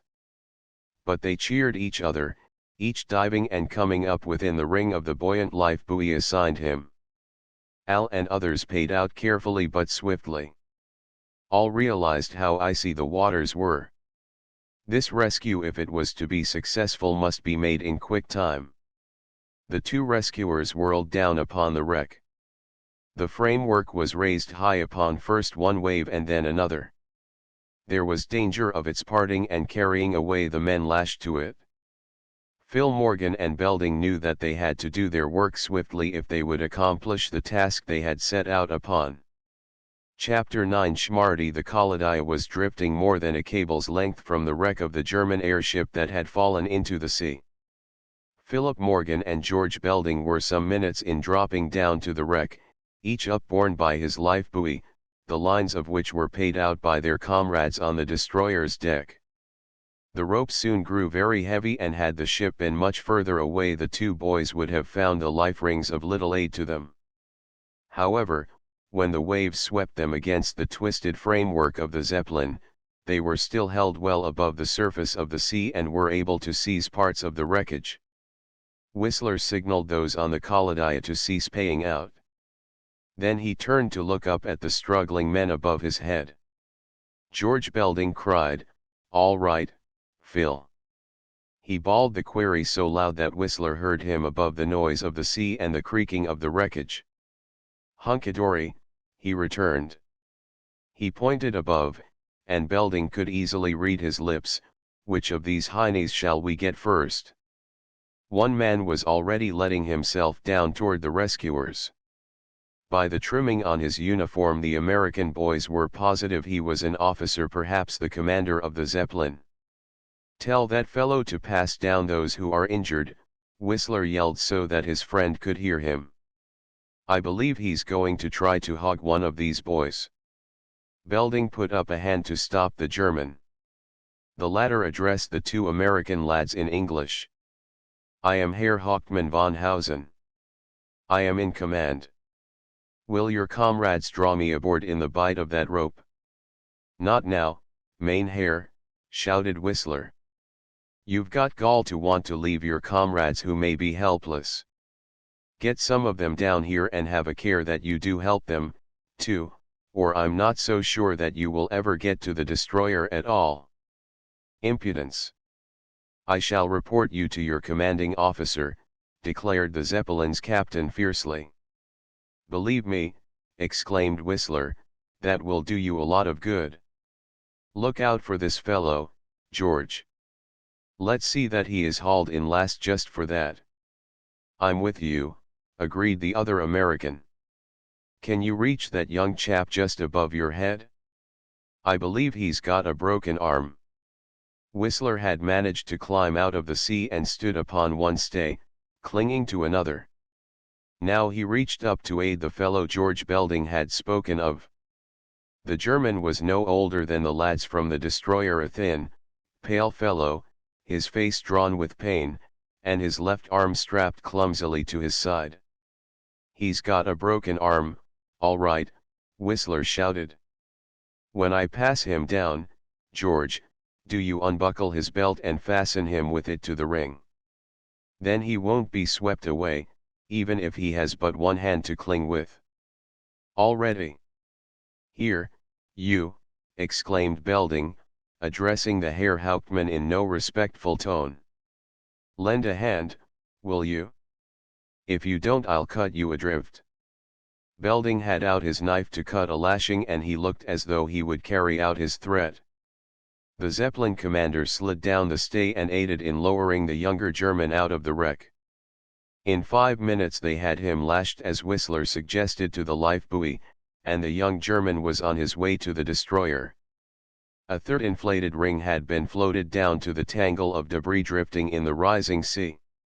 Both Morgan and Belding were aware that they must work rapidly if they would save those of the Germans who were still alive. The wreckage was shifting from moment to moment. One body suddenly plunged beneath the tossing waves, but the Americans knew that the victim was already dead. The men beside the captain had cut themselves loose and crawled down to the level of the sea. These two the rescuers sent away clinging to one of the inflated rings, for they could both handle themselves pretty well. But they kept Commander von Hausen until the first life buoy was emptied and was sent back again. The 4 bodies left above were not all of live men, the boys were sure of that.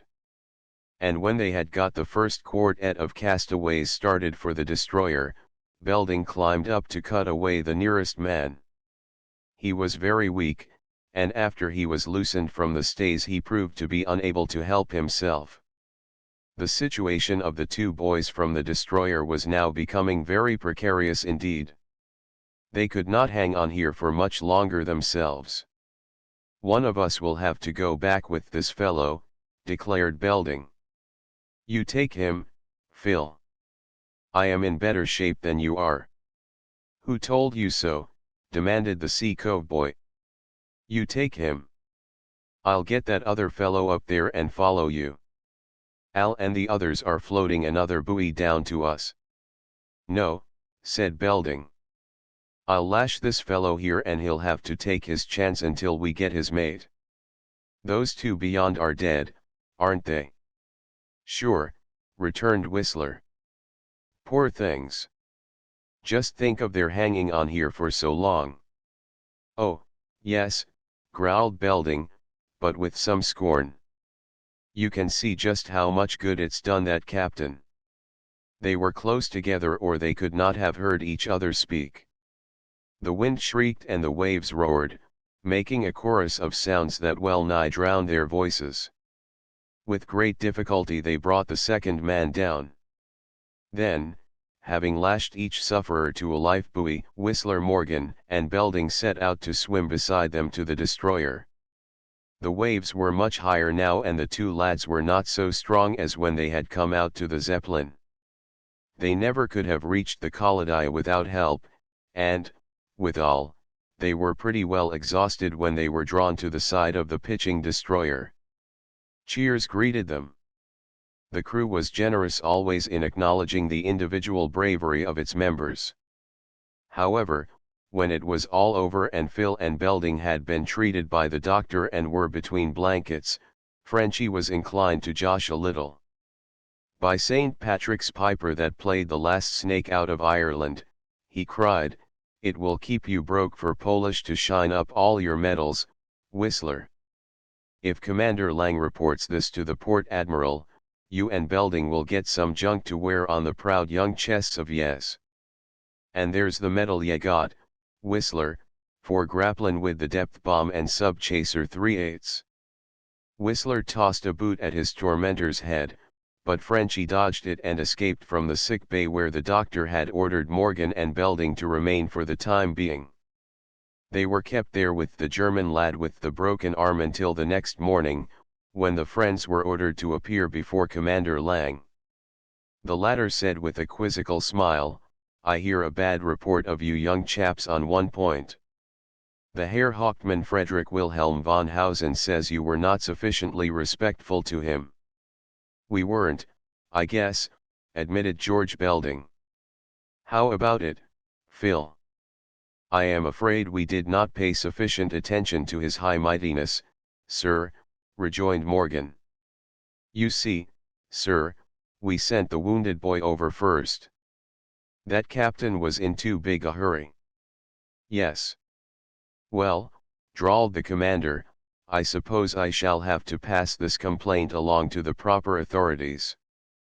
But I believe I can congratulate you two lads on drawing down the United States Gold Life-Saving Medal for your act.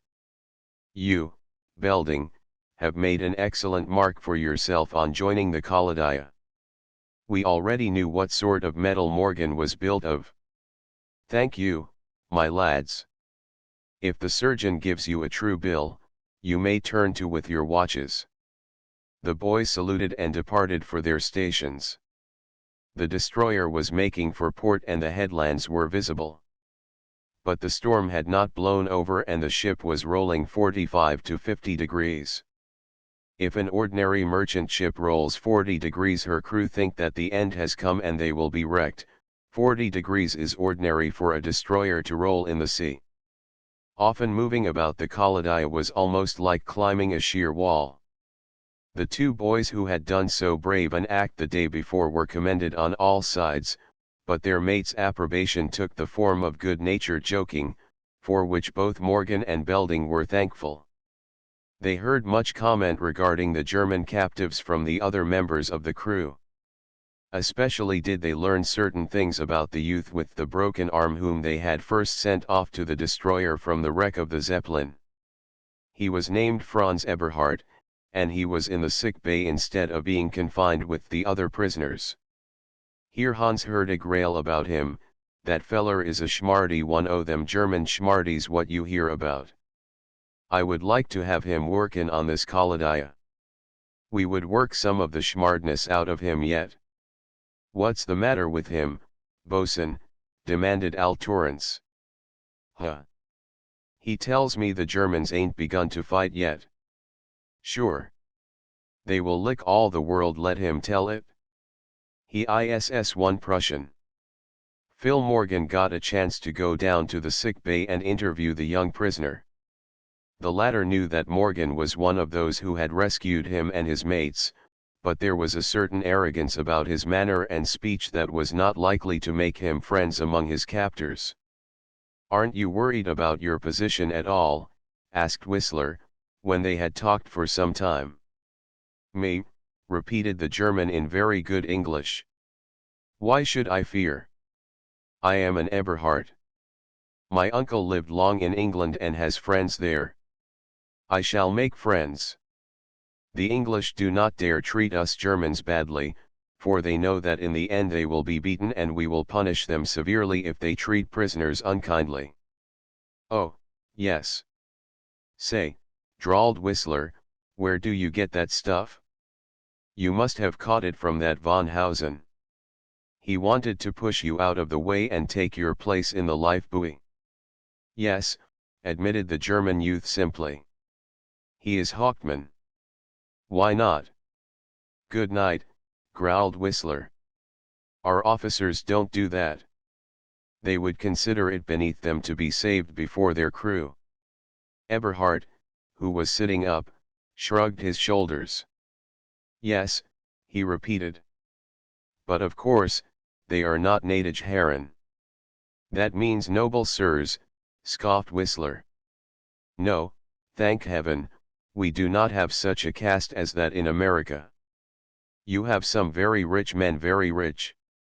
I have heard my cousin Emil say. He knows many of them.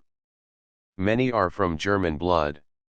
Of course, when we finish the war, they will create a caste, as you call it, in your United States."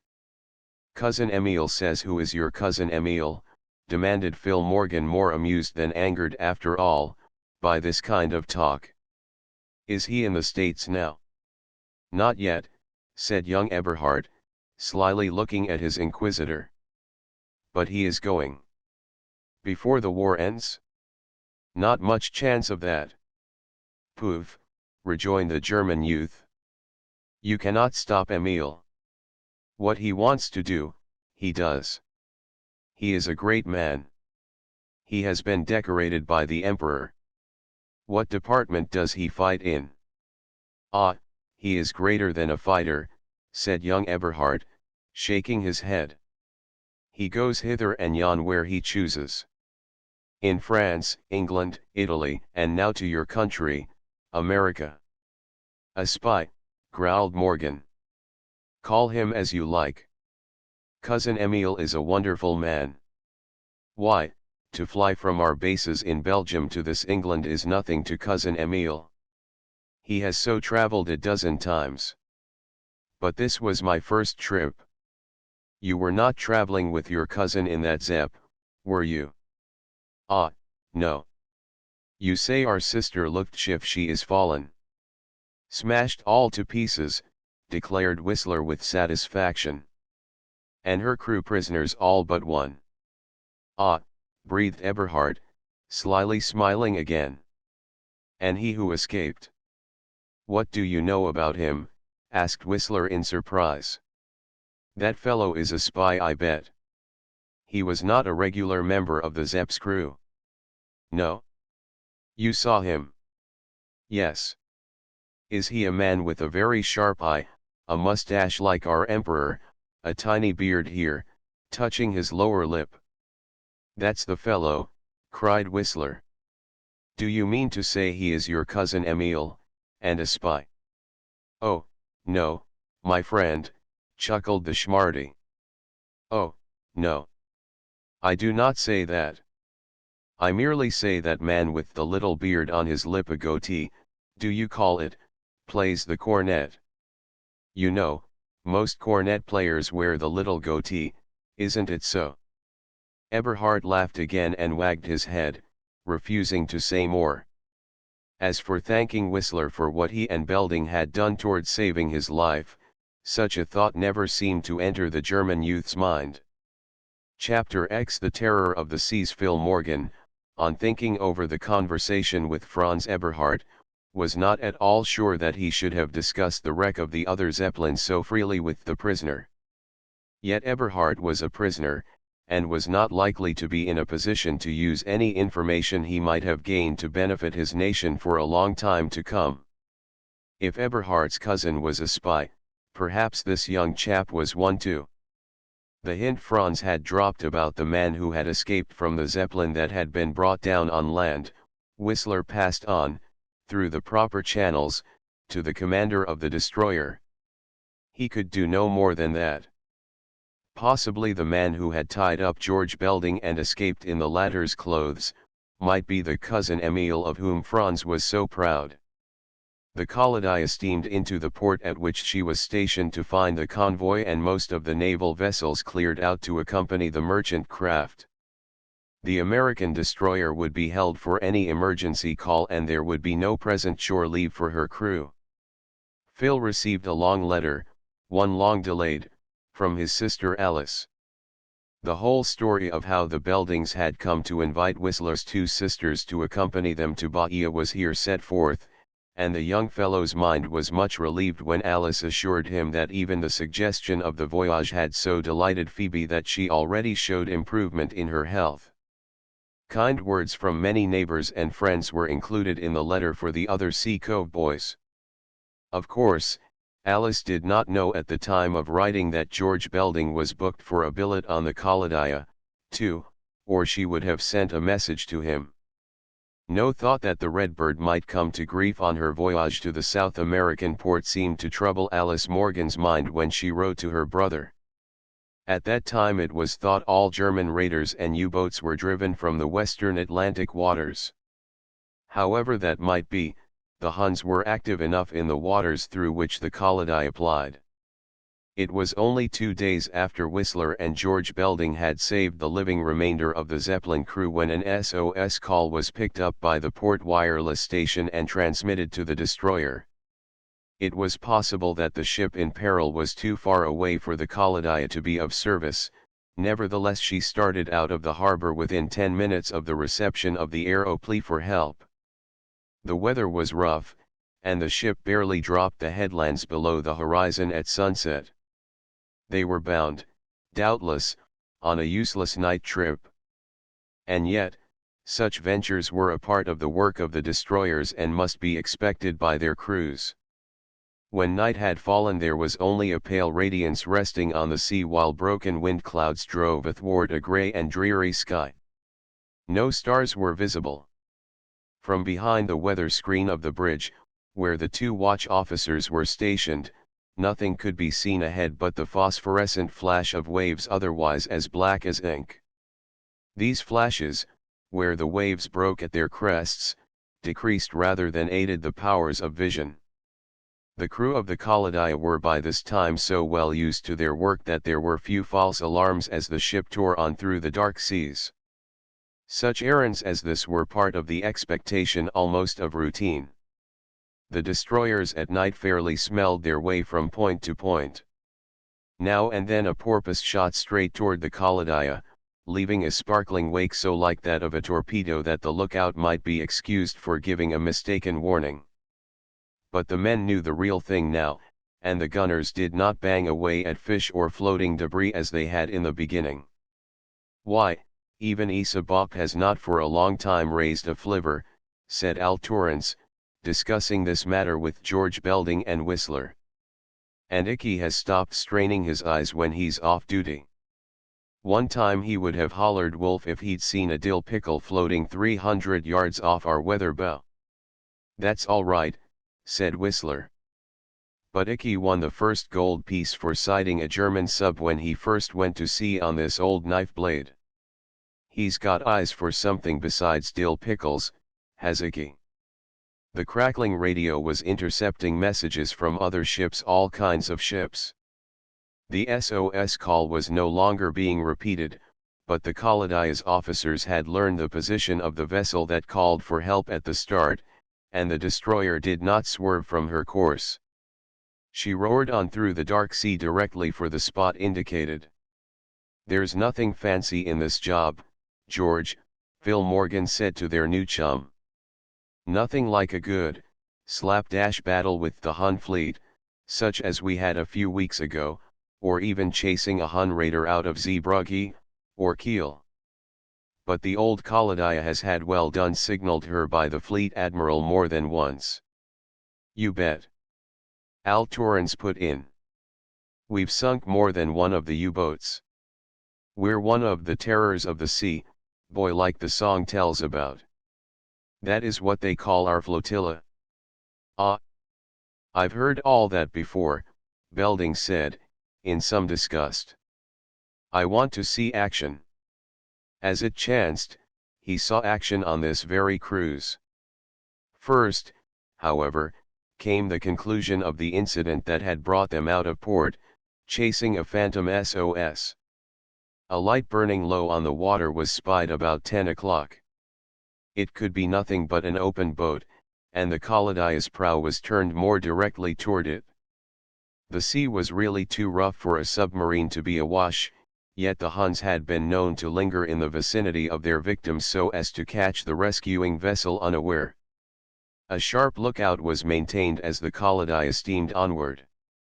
The torch in the open boat flared and smoked, while the boat pitched and tossed seemingly scarcely under command of its crew. There was no sign of any other craft in the vicinity. The signal from the attacked ship having stopped hours before, without much doubt she had sunk. And but one boat remained. The destroyer sped down within hailing distance of the open boat, burning signals of her own meanwhile. Getting on the weather quarter of the castaways, the latter were ordered to pull to the Kaladia. The boat held only 19 survivors of the Newcastle Boy, a collier that had been torpedoed by a submarine. There had been a second boat, and both had been shelled after the collier sank, and the mate, who was in command of these rescued castaways, feared his captain's boat was utterly lost. Had the sea not been so rough, he said, the Germans would have succeeded in sinking his boat, too. Whistler was on duty amidships and he overheard much of the report made by the collier's mate to Lieutenant Commander Lang and the conversation among the officers thereon. He was particularly impressed by the inquiries the destroyer's commander made regarding the nature of the attack, the type of U-boat that did the deed, and similar details. A close track was kept of all these submarine attacks.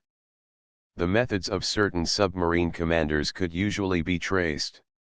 These reports were kept by the British Admiralty and were intended, at the end of the war, to assist in identifying U-boat commanders who had committed atrocities. Those men should, in the end, not escape punishment for their horrid crimes. This attack upon the Newcastle Boy had been particularly brutal. There were 4 wounded men in the mate's boat. If the captain's boat were lost, the missing would total 26. The Kaladia, swinging in wide circles through the rough sea, remained near the scene of the catastrophe until morning. They discovered no trace of the sunken ship, although the mate declared she had gone down within a mile of the spot where the destroyer had picked up the survivors. But at daybreak the watchful lookouts did spy a broken oar and part of the bow of the captain's lifeboat, its air compartment keeping it afloat. No human being was there to be seen, and the conclusion was unscapable that the Hun had done his best to sink without trace another helpless boat's crew. It was mid-afternoon, however, before the Kaladia left the vicinity of the tragedy. There was a desire in the hearts of her crew and officers to sight the submarine that had committed this atrocity. Finally, however, the American naval vessel was swung about for port and began to pick up speed. These destroyers never seem to go anywhere at an easy pace, they are always rushed in their schedule. Having given up hope of catching the particular submarine that had sunk the Newcastle buoy, the Coladia's lookouts did not, however, fail to watch for other submersibles. Men stationed in the tops, on the bridge, and in both bow and stern, trained keen eyes upon the surrounding sea as the destroyer dashed on her way. Icky Rosenmeyer and his special chum, Frenchy Donahue, were in the bows on watch. Even those two gabbers, as Al Torrance called them, knew enough to keep their tongues still while on duty, and nobody on the destroyer had keener vision than Icky and Frenchy. Almost together the two hailed the bridge, "Off the port bow, sir," while Icky added, "Starboard your helm." A great cry went up from amidships. The Coladia escaped the object just beneath the surface by scarcely a boat's length. Men sprang to the depth bomb arms and the crews to their guns. But it was not a submarine. A great wave caused by the swift shifting of the Coladia's helm, brought the object almost to the surface. "A mine," roared the crew. The destroyer's speed was slackened instantly. She swung broadside to the menace. A few snappy commands, and two of the deck guns roared.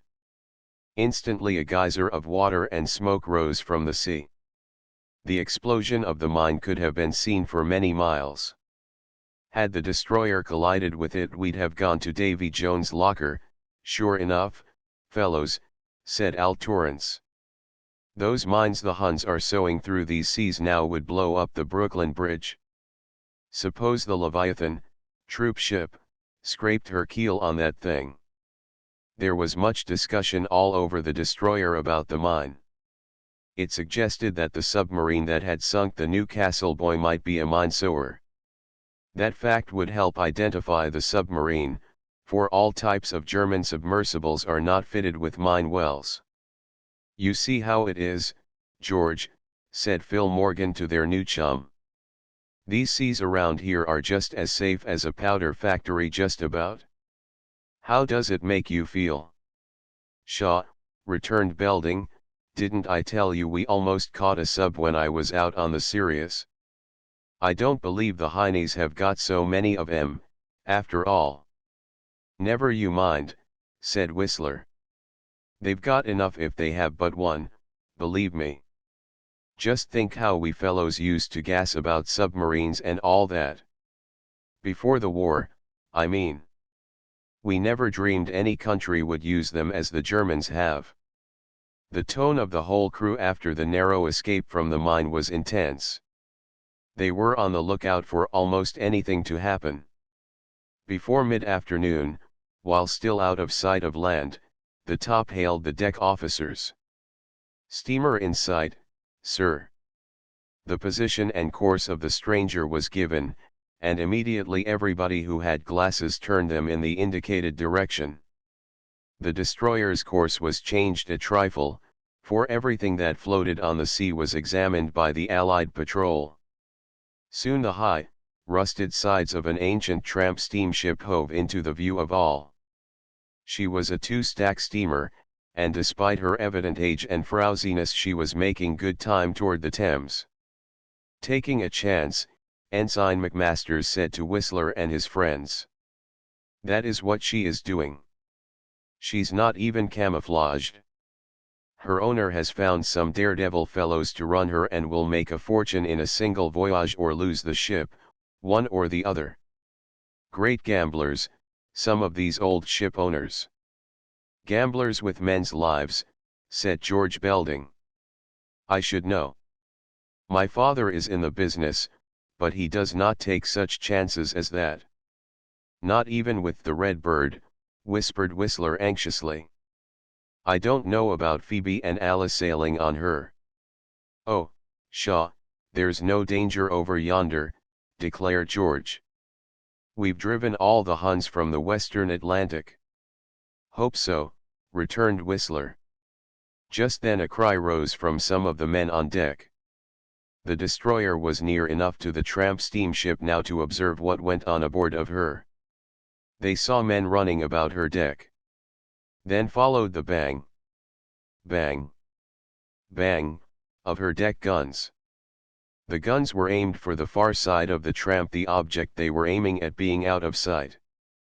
But the destroyer's crew knew what that fusillade meant. A sub. "She's got a sub under her guns," was the yell that rose all over the Khalidiyah. Swift orders from the bridge, and instantly the destroyer shot ahead like a mettlesome horse under spur and whip. Chapter 11 Action. If action was what George Belding craved, he was getting it. Everybody aboard the United States destroyer Khalidiyah was on the alert as the craft leaped ahead to full speed for the spot where the rusty-sided tramp steamship was popping away with her deck guns at some object as yet not in view from the destroyer. The merchant ship was being conned on a zigzag course, evidently in an attempt to dodge an expected torpedo. Her hull hid whatever she was shooting at from the crew of the Khalidiyah, but the latter did not doubt the nature of the big ship's erratic course. At top speed the Khalidiyah rushed to the fray, and on suddenly rounding the stern of the tramp, a great shout rose from the boys ranged along the destroyer's rail, "There she is!" The cry was drowned by the salvo of guns discharged at the conning tower of the German submersible not more than 1,000 yards from the tramp ship. The position of the German craft had been excellent at first for a shot at the merchant vessel, but her first torpedo had evidently missed its objective. Now, with the destroyer in view, the Hun let drive a second missile and then began to submerge. The torpedo's wake could be seen by the lookouts on the Khalidiyah the instant it left its tube. The tramp vessel evaded the explosive, but the destroyer was directly in the torpedo's path. There was real danger at this moment. Quickly swerved as she might be, it was not at all sure that the Khalidiyah could escape the torpedo. Every man and boy aboard was at his station. Among them Al Torrance was placed at the starboard rail. He was armed, like many of his mates, with a rifle. As the destroyer shot across the path of the torpedo, Torrey fitted the butt of his rifle into the hollow of his shoulder, huddled his cheek against the stock, and brought the cross sights of the rifle full upon the shark-like projectile. The rifle report was almost instantaneous with the roar of the torpedo. The latter blew up not 20 yards from the destroyer's rail. "Hi! Hi! Hi!" yelled the mates of the keen-sighted Torrance. "Well done," called the officer of the watch through his megaphone. "Well done, Torrance." The whole crew cheered again, and Al's flaming face acknowledged their appreciation. Mr. McMasters came quickly to wring the lad's hand in appreciation. "Good for you, Torrance," he said. "Your name goes down on the log for that." "Ah, she wouldn't have hit us anyway," said Al, quite overcome by so much praise. "Never mind. It showed accurate marksmanship and good work, too. Those auto projectiles are dangerous to leave drifting about the seas. You get a good mark, my boy." Meanwhile the Khalidiyah, swerving not a hair from her course, reached and overran the spot where the submersible had sunk. The order rang out and the depth bomb was dropped. Then the destroyer scurried out of the way to escape the effect of the deep-down explosion. Up from the depths rose a mound of muddy water. It rose 20 feet above the surface, and the spray shot twice as high. The thundering explosion shook the running destroyer in every part. The effect of the discharge upon what was under the sea must have been terrible. Half a mile away the Khalidiyah swerved and circled, to pass again over the spot where the bomb had been dropped. The boys leaned over the rails to watch for anything in the water that might prove that the submarine had been wrecked. There was not a bit of wreckage, but suddenly Icky Rosenmeyer shrieked, "Oil! Oil! Oh, bully! Oil!" A roar of other voices took up the cry. Great bubbles of oil rose to the surface. The Khalidaya passed over a regular slick of fluid that could mean nothing but that the tanks of the submersible had been ripped open by the explosion of the depth bomb. Morgan found George Belding standing beside him and looking back at the oil-streaked waves with a very serious visage. "What's on your mind?" asked the Sea Cove lad. "It seems terrible, doesn't it, Phil?" said Belding. "All those fellows gone like that," and he snapped his fingers. "Well," returned Whistler, "you wanted action, didn't you? Now I guess you've had enough for a while." "I believe you," agreed his friend solemnly. But the work and life of the boys on the destroyer was not altogether made up of such scenes and incidents as these that have been related. Just at this time the troop ships were coming across from America in great convoys, and the Khalidaya sometimes had less than half a day in port between trips. 4 or 5 hours ashore in the English port, or at Brest where the greater number of ships from America landed their freight and human cargoes, was the utmost freedom that the Navy boys and their mates secured. There were extra calls, now and then, like these which have been related herein. When an SOS call is picked up by shore or ship radio, every naval vessel within reach is sure to make for the point of peril. The life was not altogether exciting, however, for there were many days of tedious watching and waiting in which it seemed that the Hun boats had all scurried back to their bases and the patrols scarcely raised a porpoise, much less one of the steel sharks of the sea. At Brest, well along in the month following the introduction of George Belding to the Khalidaya, the young fellow from New York got a cablegram from his father mentioning the date of the Redbird's sailing for Bahia with his own family and Philip Morgan's sisters aboard. Whether the treasure of gold coin was to be part of the ship's burthen or not, the cablegram did not state.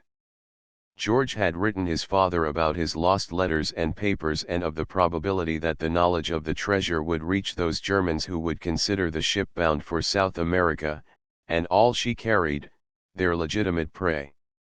If information of the treasure of gold coin had been sent by the spy from the Zeppelin to his associates in the United States, there might be already afoot a plot to get possession of Mr. Belding's gold. The boys of the Khalidaya had not heard of the capture of the spy who had disappeared in George Belding's uniform.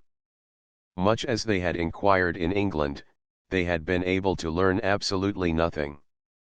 Phil Morgan had even been to see Franz Eberhardt at the port hospital where the young German was confined while his arm was being skillfully treated by the English surgeons. Later the German youth had been taken to an internment camp in one of the back shires.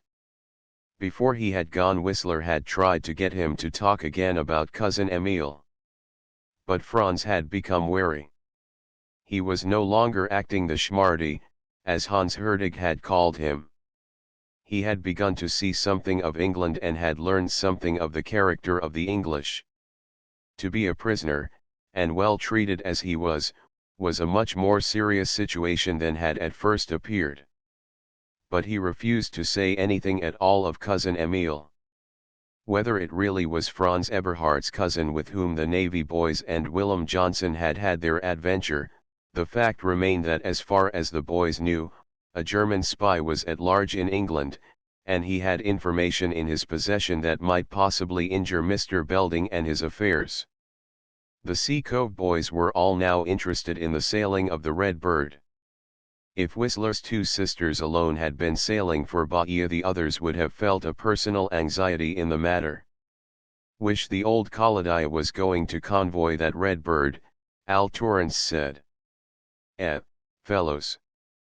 By St. Patrick's Piper that played the last snake out of Ireland," declared Frenchy Donahue, "'twould be the finest of luck if she was." "Oi, oi. Ain't it so," murmured Icky. "And that Alice Morgan's such a pretty girl. I hope that Redbird gets to Bahia safe."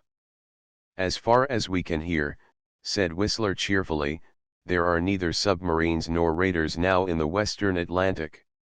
They seem to have been chased out, boys."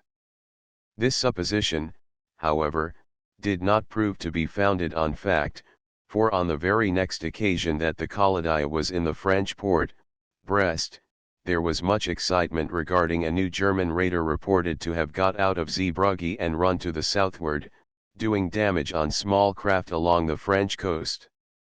This was before the British Captain Carpenter with the Vindictive bottled up that outlet of German ships.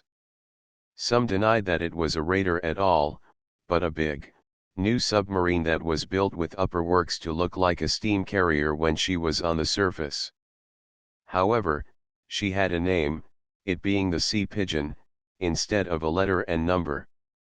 The whole fleet of destroyers was soon on the lookout for this strange vessel, and the American commanders offered liberal rewards to the owners of the sharp eyes who first spotted the new Hun terror of the seas. The Kaladia went to sea to meet a new convoy from America, all set as the boys said, to make a killing if they ran across the Sea Pigeon. Well, we got the Graf von Posen, Icky Rosenmeyer said, with cheerful optimism, so why not this here pigeon ship? We're the boys that bring home the bacon, aren't we? Ah, Icky, groaned Frenchy Donahue.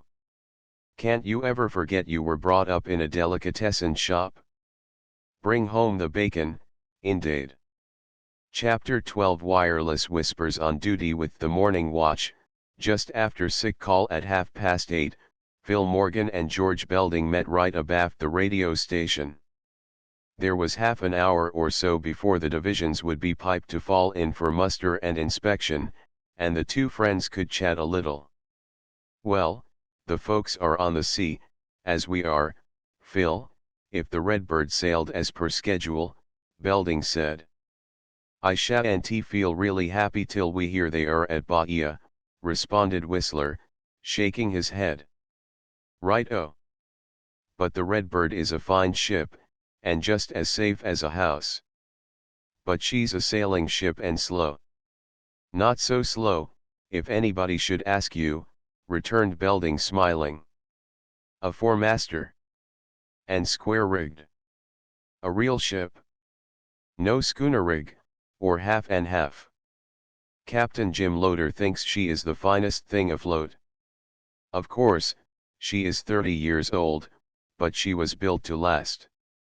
Regular passenger sailing ship, with a round-the-world record that would make the British tea-ships sit up and take notice. Her cabin finished in mahogany, staterooms in white enamel simply fine. I didn't know they had such sailing ships, said Whistler in wonder. Oh, there are a few left.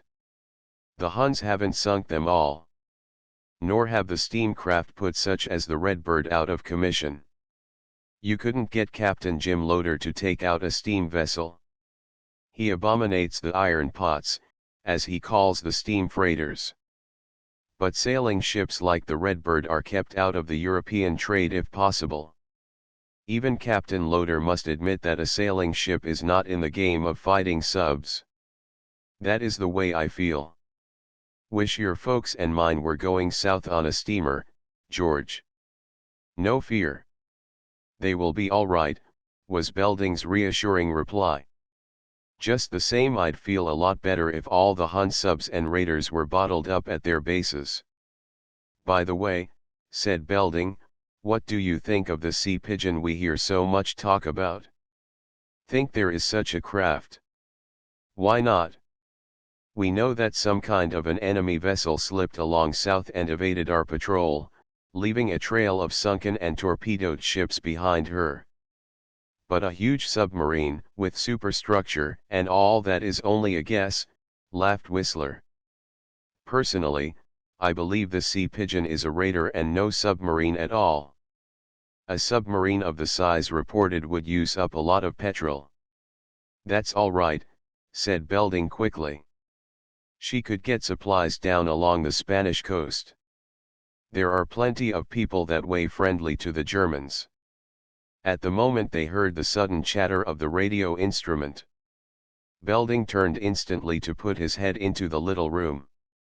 The operator smiled and nodded to him. Something doing, he muttered. One of you chaps want to take this message to the comm. Let's have it, said Whistler, quickly, holding out his hand. "I'd like to put on that harness myself," said Belding. "We had a wireless on the roof of our house in New York before the war. Government made us wreck it." "Jinx," exclaimed Whistler, waiting for the operator to write out the message received and slip it into an envelope. "Do you know how to work one of these things, George?" "I know something about it," admitted Belding. "What's it all about?" he asked the operator. "Orders for us," said the man. "You'll know soon enough. We're due for new cruising grounds, boys. But keep your tongues still till the comm eases the information to all hands." He had finished the receipt and repeat of the message. Whistler took the envelope and sprang away with it to the commander's quarters. He knew by the expression on Mr. Lang's face when he scanned the message that there was something big in view. The commanding officer of the Kolodia swiftly wrote a reply and gave it to Whistler for the radio man. Belding was still hanging about the wireless room. His face was flushed and his eyes shone. "Do you know what it is all about, Phil?" he whispered. "Not a thing." "But the old man," said Whistler, "is some excited. Rumor that changed orders had reached the Kolodia spread abroad before muster and inspection. The usual physical drills were gone through while the boys' minds were on tiptoe. Even the order at 4 bells to relieve the wheel and look out startled the crew, so expectant were they. But nothing happened until just before retreat from drill at 11:30.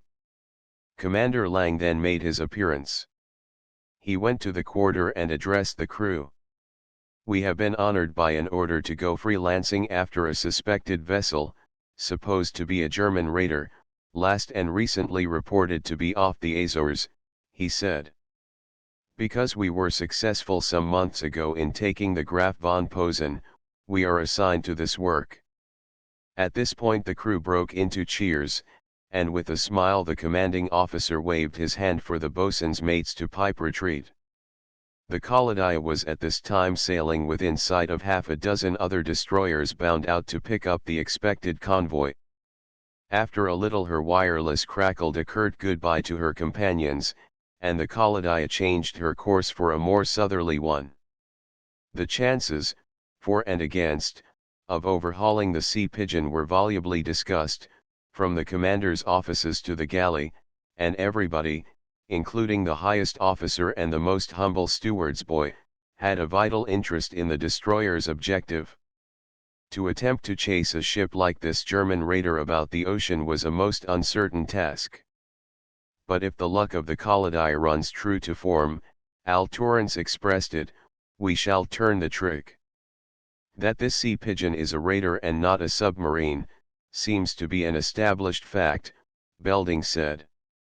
Sparks got some private information from the radio station at the Azores and says the ship is a fast steamer made over from some big, fat Chinese steam yacht he used to race before the war. She has just sunk a wheat ship from the Argentine. Sparks is the nickname usually applied to the radio operator aboard ship, and George Belding was quite friendly with the chief of the wireless force on the destroyer. "George gets all these wireless whispers because he has a pull," said Whistler, smiling. "If anything ever happens to Sparks, I expect we'd see George in there with his head harnessed." "And it's no bad job," cried Al enthusiastically. "I've often wished I could listen in on this radio stuff." "Oi, oi. That just goes to show the curiosity of you," declared Icky Rosenmeyer, with serious air. "It is a trait of your character that should be suppressed, Tory." Chapter 13 The Supersubmersible. The boys from Sea Cove and George Belding, but especially the last, and Phil Morgan, had a second topic of daily conversation quite as interesting, if not as exciting, as that of the German raider, in chase of which the Kolodia was now driving at top speed into the southwest. This topic was the fruitful one of the Redbird and her cruise to Bahia. If the big sailing ship had left New York on the date promised, then the Belding family and Phil's sisters would now be off Hatteras, perhaps even farther south. For you can believe me, Belding, Al Torrance declared earnestly, and speaking with all the sea wisdom acquired during his naval experience, that Captain Lauder would not sail right out across the Gulf Stream and make the Azores or the Canaries a landfall, as he might have done before Hun submarines got to littering up the Atlantic as they do now. We cannot be altogether sure of his course, murmured George Belding. Sailing vessels hate to head into the current of the Gulf Stream, added Whistler, likewise in doubt. You chaps are determined to expect the very worst that can happen, aren't you? Like a fellow going to have a tooth extracted, said Al, with disgust. Now, listen here. It stands to reason that news of this new raider, the Sea Pigeon, or whatever it is they call her, was transmitted to the other side of the periscope pond. George's father and the captain of the Redbird would be warned before they sailed from New York of this new danger, if not afterward, by wireless. Of course the ship has a radio plant, hasn't she? Of course, agreed the shipowner's son. Nuff said. They never in this world, then, would take the usual course of sailing ships for South America. They would not cross the Gulf Stream. It will take the Redbird a little longer to buck the northerly set of the current, but that is what Captain Lauder will do, take it from me. I figure they are now about off Hatteras, following the usual course of the coasting vessels. Not much leeway for a big sailing ship, muttered George. Better hugging the shore, even stormy old Hatteras, which we know something about, fellows, added Al, than dodging subs and raiders out in the broad Atlantic. He had an old chart and was marking off the possible course of the Redbird with a lead pencil. Good work, Tory, said Frenchy Donahue. It's navigation officer you'll be next. They were all five deeply interested, and each day they worked out the probable course of the sailing ship, as well as figuring the distance she probably had sailed during the elapsed 24 hours. I only hope, George Belding said, that we overtake the Sea Pigeon and finish her before her commander takes it into his head to steam across the ocean to the western lanes of travel. If the raider should intercept father's ship, say, cried Frenchy, that if is the biggest word in the language, if it has only 2 letters. Don't worry, Belding. That advice was easy to give. George and Whistler remained very anxious, however, indeed, they could not help being. Nor did the activities aboard the destroyer during the next few days much take their thought off the Redbird and her company and cargo. They talked but little even to their closest boyfriends about the possibility of there being a great store of coined gold aboard the Redbird. Just the same, this fact they knew would cause the ship to be an object of keen attraction to any sea raider who might hear of it. The spy from the Zeppelin had secured George Belding's letters in which the gold treasure was mentioned and Mr. Belding's voyage in the Redbird explained. More than a month had elapsed between the spy chase behind the little English port and the sailing of the square-rigged ship from New York for Bahia, Brazil. And you know, George once said, a whole lot can happen in a month. Those Germans have an underground telegraph that beats anything the Negroes and their northern sympathizers had during, and previous to, our Civil War. Ah, don't bring up ancient history, growled Al, who tried to be cheerful, but who found it hard work when the older boys seemed determined to see the dark side of the shield. I've forgotten most all I ever knew about every war before this one we're into with both feet and then some. Sure, Tory, put in Frenchy Donahue, don't you remember the war of that showman who antedated Barnum, the one they say got a herd of elephants over the Alps to fight for him? Oi, oi. Hannibal, cried Icky. Say, it would take a friend of yours to do that, Frenchy, said Al in disgust. I've always had my doubts about that fellow, Hannibal.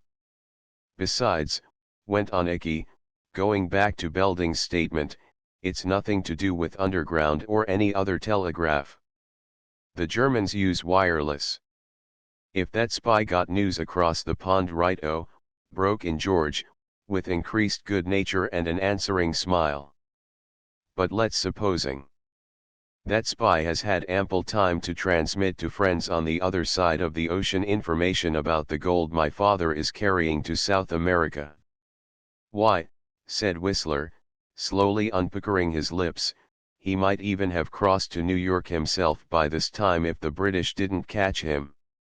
If they had caught him, wouldn't we have been told? Asked Belding quickly. How? By whom? Demanded Whistler.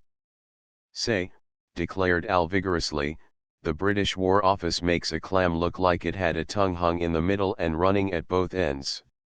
Now you've said something, muttered Frenchy. That's right. The world doesn't even know how many submarines have been sunk and captured, already yet, declared Icky excitedly. And we won't know, it's likely, till the end of the war. What's the odds? Growled Al. You got to hand it to them, sighed Whistler. The British have great powers of self-restraint. You said it, again put in Frenchy.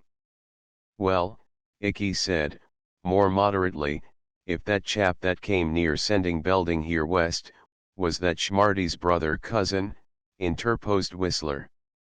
Well, anyhow and anyway, Emil Eberhard, I say, cried Icky, he might have got free and gone over to New York by submarine, or some way, like Whistler says. What do you suppose he'd do if he wanted to get that money off the Redbird? Asked Frenchy, big-eyed. Ask us an easier one, begged Al Torrance. You kids are letting your imaginations run away with you, put in Phil Morgan. But in secret the two older boys Belding and Whistler did not consider the idea of the spy reaching New York before the Redbird sailed at all impossible. That chap with the broken arm we took off the wrecked Zepp, Belding remarked once to Morgan, told you his cousin, the super spy, was bound for America, didn't he? He dropped such a hint, admitted the Sea Cove lad. But Shaw, we don't even know that Franz Eberhard referred to the fellow we had our adventure with. I know, muttered George Belding. But I do wish Willem Johnson, the strong man, had got his hands on that spy. If wishes were horses, sure. And perhaps it is all right. At any rate, Father must have got my letter before he sailed, in which I told him all about losing the papers and warning him about German plotters. Of course he must have got that letter. But this thought would have afforded them little comfort had the two friends known that the ship which bore George Belding's letter of warning had been sunk off the Irish coast by a German U-boat, and that that particular freight or mail for the United States would probably not be recovered until after the war. The Colodia touched at St. Michael and then at Fayal, receiving in both ports information of the escapades of the new raider. Lastly, she had been heard of far to the west. Perhaps she was going across the ocean to prey on the American coastwise trade. This was a suggestion that put the Sea Cove boys and Belding on edge. There was, however, something rather uncertain about the stories regarding the Sea Pigeon. Some of the merchant crews that had already met her, declared her to be a huge new submarine, a submersible that looked like a steam freighter when she was afloat, and that she was all of 300 feet long. Some boat, that, observed Mr. McMasters. We've seen 'em with false upperworks, boys. But you know, even the Deutschland was no such submarine as this one they tell about. Whistler put forth the idea that there were two ships working in these waters, but not many accepted this until, the day after they left Fayal, and the destroyer was traveling west, Sparks suddenly picked up an SOS from the south.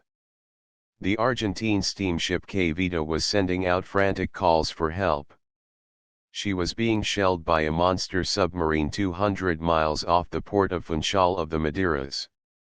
This is the real thing, Sea Pigeon or not, the radio operator confided to George Belding. She's the super sub we've been hearing about. The operator on this Buenos Aires ship says she came right up out of the sea at dawn and opened fire with guns fore and aft. Has used a torpedo, and has upper works like a regular honest-to-goodness steam freighter. There. He's off again, he exclaimed, as the radio began to spark, and he turned back to the machine. So was the Kaladaya off again, and at full speed, dashing away in quest of the Kavita and the great submersible that had attacked her. Chapter 14 The Mirage. Phil Morgan, coming up suddenly from the berth deck just as sweepers were piped at 5:20 in the morning, fairly overturned a smaller lad who had been straddling the top of the ladder. "Hi, you sea-going elephant, you," complained Icky Rosenmeyer's voice. "Look where you are going." "Keep off the engine room hatch," chuckled the older lad, quoting one of the emphasized orders from the manual. "Haven't you learned that yet?" "No more than you have learned that whistling is never permitted aboard ship," rejoined Icky, getting up and rubbing his elbows. "Wasn't whistling," denied Morgan. "Well, your lips were all puckered up, just the same. And you know what old Jehoshaphat," he observed, using the nickname for the chief master at arms, "said that time about your doing that. It's just as bad to look like you were whistling as to do it." "Ah, he's deaf and was afraid I was putting something over on him," Morgan declared, and immediately proceeded to pucker up again in a silent tune. It was true that Phil Morgan had received more than one demerit when first he had come to sea because of this proclivity of his for whistling. He had really been driven to the extremity of carrying a couple of small burrs under his tongue to remind him of the infraction of ship rules he was about to commit whenever he thoughtlessly prepared to whistle. The Navy boys had had a good many rules besides these two quoted above to learn. And not only to learn, but to obey. Excuses are not accepted in the Navy. Anybody who has ever looked through the Blue Jackets manual will be impressed by these facts. Every waking hour of the day has its duties for the men and boys aboard ship. Especially for the apprentice seaman class to which Whistler and his friends belonged. Their hitch was for 4 years, or until they were 21. And the more they learned and the higher they stood in their various classes, the better their general rating would be if they enlisted for a second term. This last was their intention and expectation. They were by no means cured of their love for the sea or their interest in the Navy by the hard experiences they had suffered. For that Philip Morgan and his chums had been through some serious experiences since the war began could not be overlooked. But they were just the sort of lads to enjoy what some people might consider extremely perilous adventures. The daily routine of duty aboard the Kaladaya at times seemed tedious, but the Navy boys managed to stir up excitement in some form if routine became too dull. In fact, the two younger chums, Icky Rosenmeyer and Frenchy Donahue, were inclined to be venturesome and at times they got into trouble with the authorities. This fact occasioned Whistler at this early hour to wonder what Icky was doing at the head of the berth deck ladder. This was not the younger lad's watch. He caught Icky by the arm and led him to the rail. They were careful not to lean on the rail or on the lifelines, for that was against orders. "What are you watching here for, anyway?" the older lad demanded. "For the sun," grinned Icky. "What you giving me? You don't suppose the sun has forgotten to rise, do you?" "Dunno. Haven't seen him yet." "It isn't time." "Well, I'm keeping my eyes open," said Icky with twinkling eyes but serious face. "Shucks. What's the game, anyway?" demanded Whistler. "Why," said Icky, "the sun went down so blamed sudden last night that I wasn't sure whether it really set same as usual, or just that the old fellow went out of business entirely. Didn't you notice it?" "Ah," exclaimed the older lad, seeing the light, if not the sunlight. "Don't you know that we are getting nearer and nearer to the tropics, and that there is mighty little twilight there?" "No." "Fact." Night falls very suddenly. Sudden. You said it, ejaculated Icky. It's enough to take your breath. I told Frenchie I wasn't sure the sun would ever come up again. The fingers of dawn were already smearing pale colorings along the eastern sky. The two boys watched the growing day wonderingly. No two sunrises are alike at sea, and Whistler was never tired of watching the changing sky and ocean. This was the morning following the SOS call regarding the attack of the super submarine on an Argentine ship. The Caladia was pounding away at a furious rate toward the place which the wireless had whispered, but the spot was still some leagues away. It was a cloudy morning, the clouds being all around the horizon with the promise of clear sky overhead. Windrow upon windrow of mist rolled up above the horizon. The light in the east was half smothered by the clouds. I guess the old sun will get here on the dot, said Whistler, in a mind to turn away to go about his duties. I'm going to wait for him, said Icky stubbornly. No knowing what tricks he might play. Hi. Look there. Whistler, as well as Icky, suddenly became interested in what they saw upon the western sky. There was a stratum of cloud floating there, beneath which the horizon, the meeting line of sky and sea, was clear. The spreading light of dawn imparted to this horizon line a clearness quite startling. It was as though it had been just dashed on with a brushful of fresh paint. The floating cloudland was pearl gray above and rose pink beneath, and that streak of fresh paint on the horizon line separated this cloudland from the dull blue water. The sun would soon pop up above the eastern sea line, despite Icky's pessimism, and his coming rays were already touching lightly the clouds above. Look at that. Isn't it great, breathed Whistler. Why, you can just about see through that cloud. It doesn't seem real. Clouds aren't supposed to be very solid, scoffed Icky, unappreciative of the poetry in his mate's nature. Only air and water. Huh. Two of the three principal elements, snapped Whistler. Where's your science, smart boy?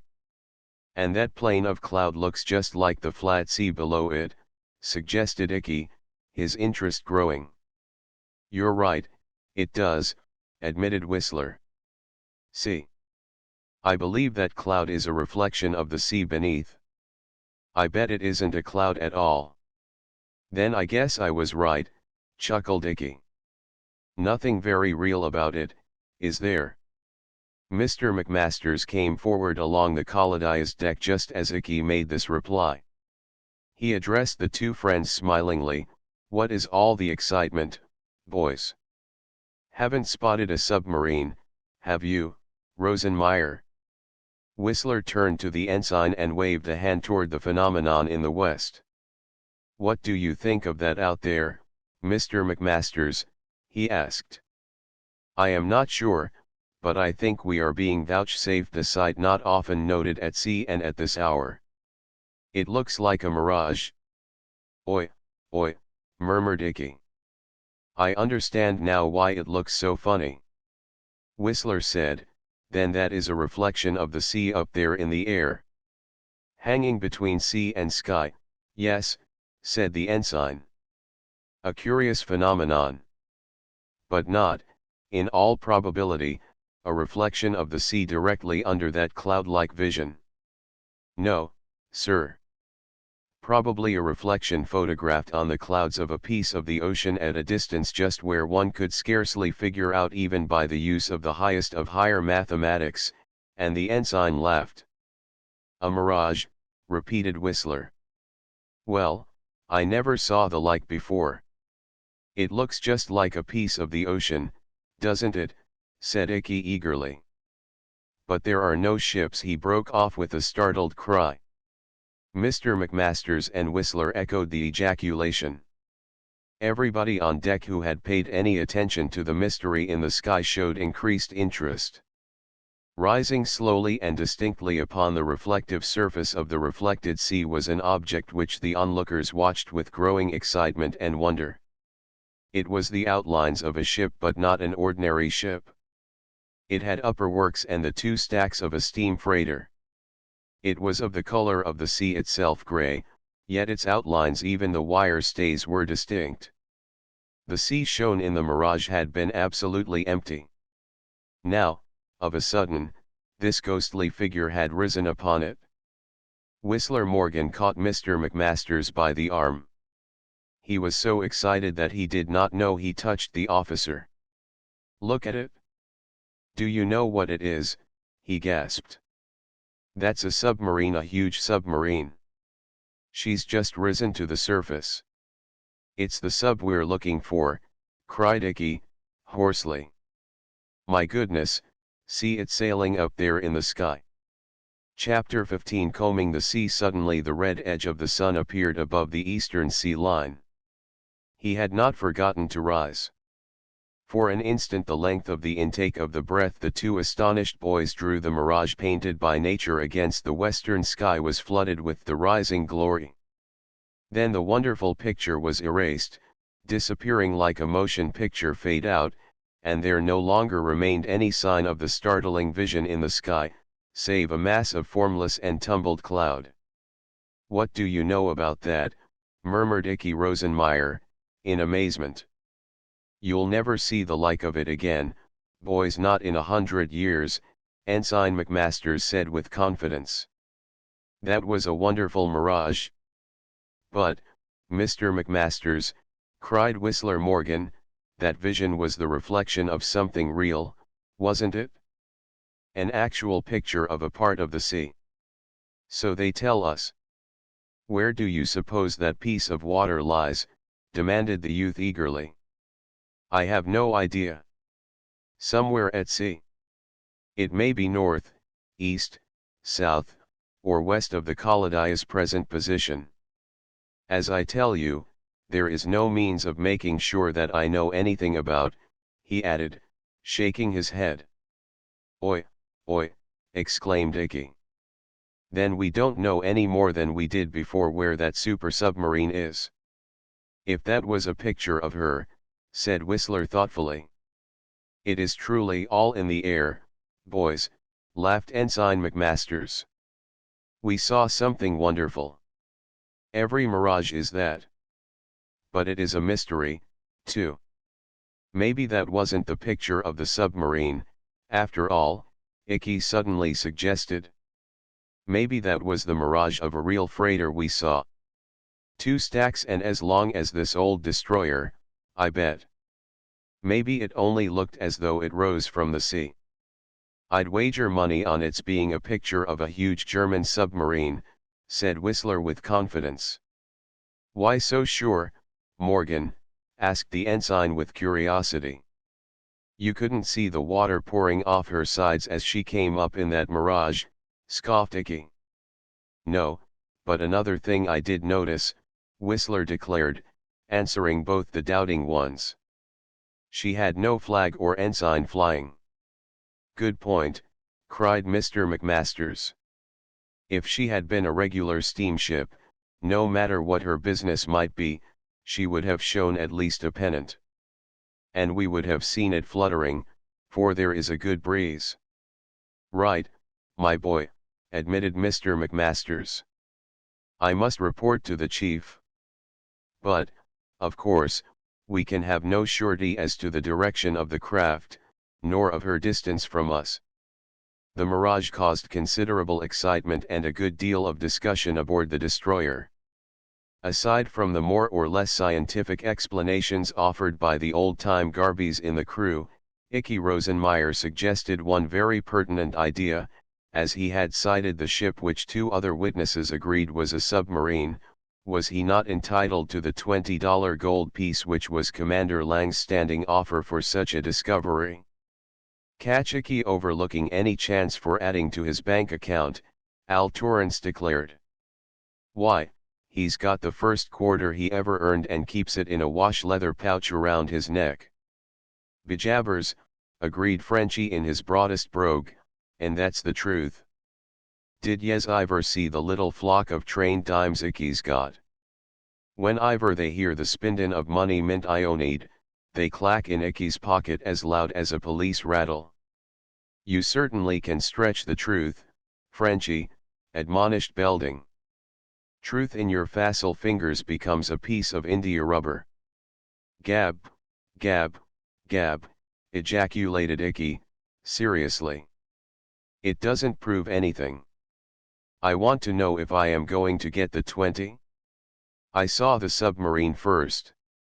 A mirage, scoffed Frenchy. That's all right. It was a reflection of a real ship. Mr. McMasters said so. If I'd seen a submarine picture in a looking glass, rising right off yonder, and he pointed over the rail of the destroyer, wouldn't I have yelled, "There she blows," and got the double eagle? But you gave no alarm, grinned Al. Did he, Whistler? I guess he did call the attention of an officer to it, Whistler responded, with great gravity. Are you going right up to the commander with your claim, Ike? While the boys and the rest of the crew were joking about the mysterious submarine, the officers of the Kaladia were seriously engaged in discussing the immediate course of the destroyer. They were under orders to find the Sea Pigeon, a very fast raider, but they could not refuse very well to try to pick up this big submersible, if she could be overtaken. The wireless messages from the Kvita had ceased hours before. That afternoon they sighted a regular flotilla of small boats on the quiet sea and knew at once that the submarine had again been at work. This time, however, the Germans had been more merciful than usual to the crew of the sunken ship. Nevertheless, the 2 life crafts and 4 boats were a long way from either Fayal or Funchal. The sea was quiet, but the German submarine commander did not know it would remain so. He had gone directly contrary to international law in deserting these people. They proved to be the crew and passengers of the Kvita, more than 24 hours in the boats. The captain had been carried away, a prisoner, by the huge submarine that had attacked the steamship from Buenos Aires. The story of the chief officer of the lost ship was illuminating. The Kvita might have escaped the Germans, being a fast vessel, had it not been for the fact that the former appeared to be a merchant ship, and flew a neutral flag, as did the Kvita.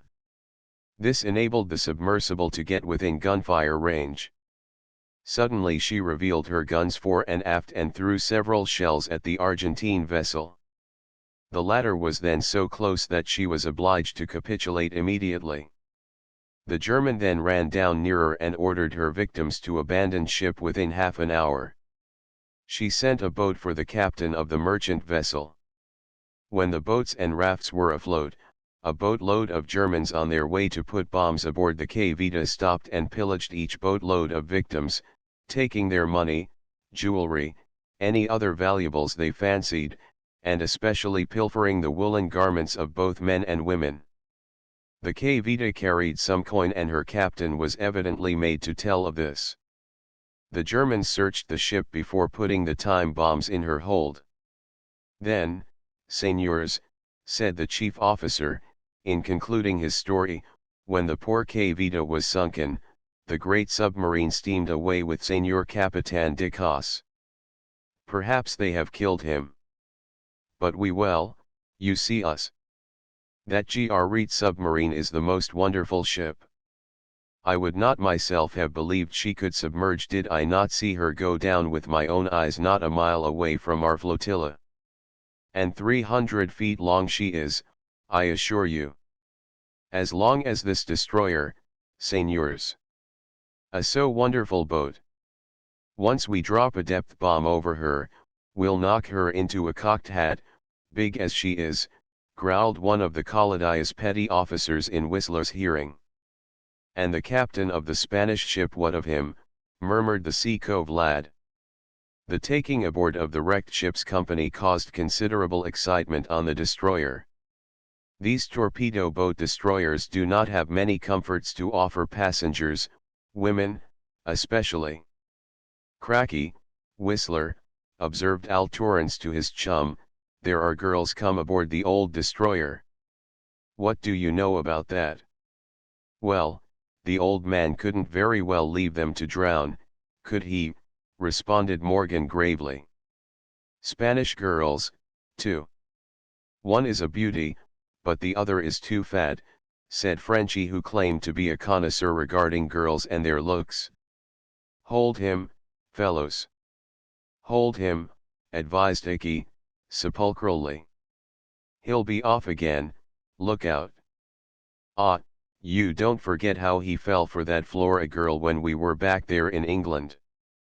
Shucks, said Belding, laughing. Flora was the goddess of flowers. Ah, said Icky, shaking his head, you don't know Mike Donahue. He'll call this Spanish girl a goddess, yet. You just see. The Khalidiyah, however, was driven at top speed for the nearest port, there to be relieved of the shipwrecked company from the Argentine steamship. So the susceptible Frenchie was soon out of all possible danger. There was a keen desire, on the part of both the destroyer's crew and officers, to overtake the craft that had brought the Kavita to her tragic end. It was well established now that the big submarine and the Sea Pigeon were two different vessels, though they might be working in conjunction. But either or both of the German craft would be welcome prey to the United States destroyer. The latter continued her tedious work of combing the sea for these despicable enemies. Chapter 16 Stations. Since sailing out of Brest and before receiving her special orders by wireless telegraph, the Khalidiyah had made no baseport where the crew could receive either mail or cablegrams.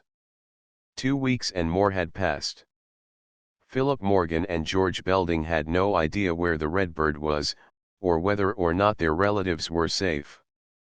The fate of a ship at sea is an uncertain thing at best, Phil Morgan said seriously to his friend, in spite of the old salt's oft-repeated prayer, "Heaven help the folks ashore on this stormy night, Bill." "Don't joke about such serious matters," Belding replied. "Wonder how far the folks have got toward Bahia." "Well, you know where we stuck the pins in the chart today, boy." "To be sure. But we don't really know a thing about it." "Courage," urged Whistler. "We are just as likely to be right in doping out the Redbird's course as not." "It's the confounded uncertainty of it that gets me," said Belding bitterly, and then changed the subject. Interest in the Khalidiyah's search for German raiders and submarines did not flag even in the minds of these two members of her crew. For several days, however, the destroyer plowed through the sea, hither and yon, without picking out of the air a word regarding either the Sea Pigeon or the huge submarine which some of the boys believed they had surely seen in the mirage reflected against the morning sky. The detail work of a naval vessel at sea even in wartime, unless something breaks, is really very monotonous. Drills, studies, watch duties, clothes washing, deck scrubbing, brass polishing. All these things go on with maddening regularity. Every time the wireless chattered, the watch on deck started to keen attention. But hour after hour passed and no word either of the German raider or the big submarine was caught by Sparks or his assistants. Yet there was a certain expectation of possible action all of the time that kept up the spirits of the men and boys of the destroyer.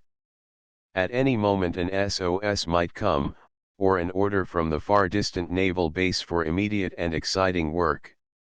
The Khalidiyah and her crew were supposed to be ready for anything, and she was, and they were. The daylight hours were so fully occupied with routine detail that the boys made little complaint, but during the mid-watch and the first half of the morning watch, when the time drags so slowly, the crew sometimes suffered from that nervous feeling which suggests to the acute mind that something is about to happen. On this particular night it was mid-watch. Things were going very easily indeed on the Khalidiyah. It was a beautiful tropical night, with a sky of purple velvet in which sparkled more diamond stars than Whistler Morgan or George Belding seemed ever to have seen before. They were lying on the deck, these two, and gazing lazily skyward, it not being their trick on lookout. The Khalidiyah was running as usual with few lights showing, but not because it was supposed that there was any other craft, either friendly or of the enemy, within miles and miles of her course. They lay within full hearing of the radio room. Suddenly the wireless began to chatter. "Hold on," exclaimed Whistler, seizing his friend's sleeve. "That isn't a call for you, George." "I've got so I jump every time I hear it," admitted Belding, sinking back to the deck. The messenger soon darted for the commander's cabin. It was no immediate order or signal for help, or he would have first hailed the bridge. But soon Mr. Lang's orderly appeared with a message for the officer of the watch. There were a few whispered words at the break of the bridge. Then the officer conning the ship gave swift directions for her course to be changed and signaled the engine room as well. Almost immediately the pace of the destroyer was increased. "I wonder what's in the wind," murmured Whistler. "I'm going to see if I can find out," said Belding, rising again. He went around to the door of the radio room. Sparks himself was on duty. He sat on the bench with the helix strap and tabs adjusted. He had just taken another message, but it was nothing meant for the commander of the Kaladia. "That's the second time tonight, George," he said, removing his head harness. "I don't know what to make of it." "What's the matter, sir?" asked the young fellow.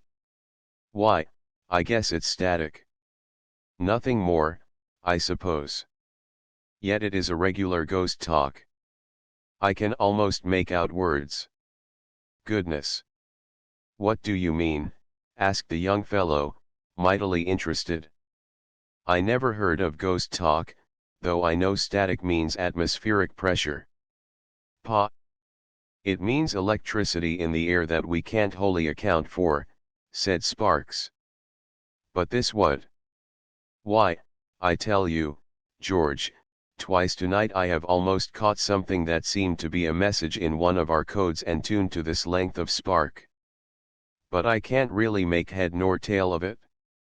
"That wasn't what you just sent aft to the old man?" "Shucks.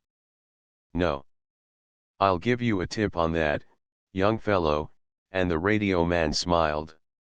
"We been zigzagging across the steamship routes, but now you will notice that we have an objective. That message was from Tenerife in the Canaries. That big sub has been seen down that way." "Bully," exclaimed Whistler, who had come to look into the room over his friend's shoulder. "Oh, that you, Whistler? Well, there is nothing secret about it." "But this confounded ghost talk sounds interesting," Whistler said. "I'm puzzled. I hope I'll catch it again. It is just as though somebody a slow operator, regular ham was trying to put something over and couldn't quite do it. Funny things we hear in the air, anyway, at times." He went back to his machine, grumbling, and the boys came away after a bit. The news that the supersubmersible had been heard of again was something to talk about, at least, and served to keep them awake through the rest of the watch. In the morning the news that the German submarine was again active in a certain part of the ocean to the southward became generally known. It was likely that the strange and threatening craft, which plainly could make longer cruises than most submarines, had been sent forth to prey upon food ships from South America. She expected to lurk along steamship lanes, like a wolf crouched in the underbrush beside a forest path, and like that wolf, too, she was relentless. Yet, her treatment of captured ships thus far had been more humane than most, as shown by her use of the Kvita's crew and passengers. "Still, she's a regular pirate," Whistler Morgan said in speaking of this. "See how her men robbed those poor sailors, and even the women." "Ah, you said something then, boy." Al Torrance agreed.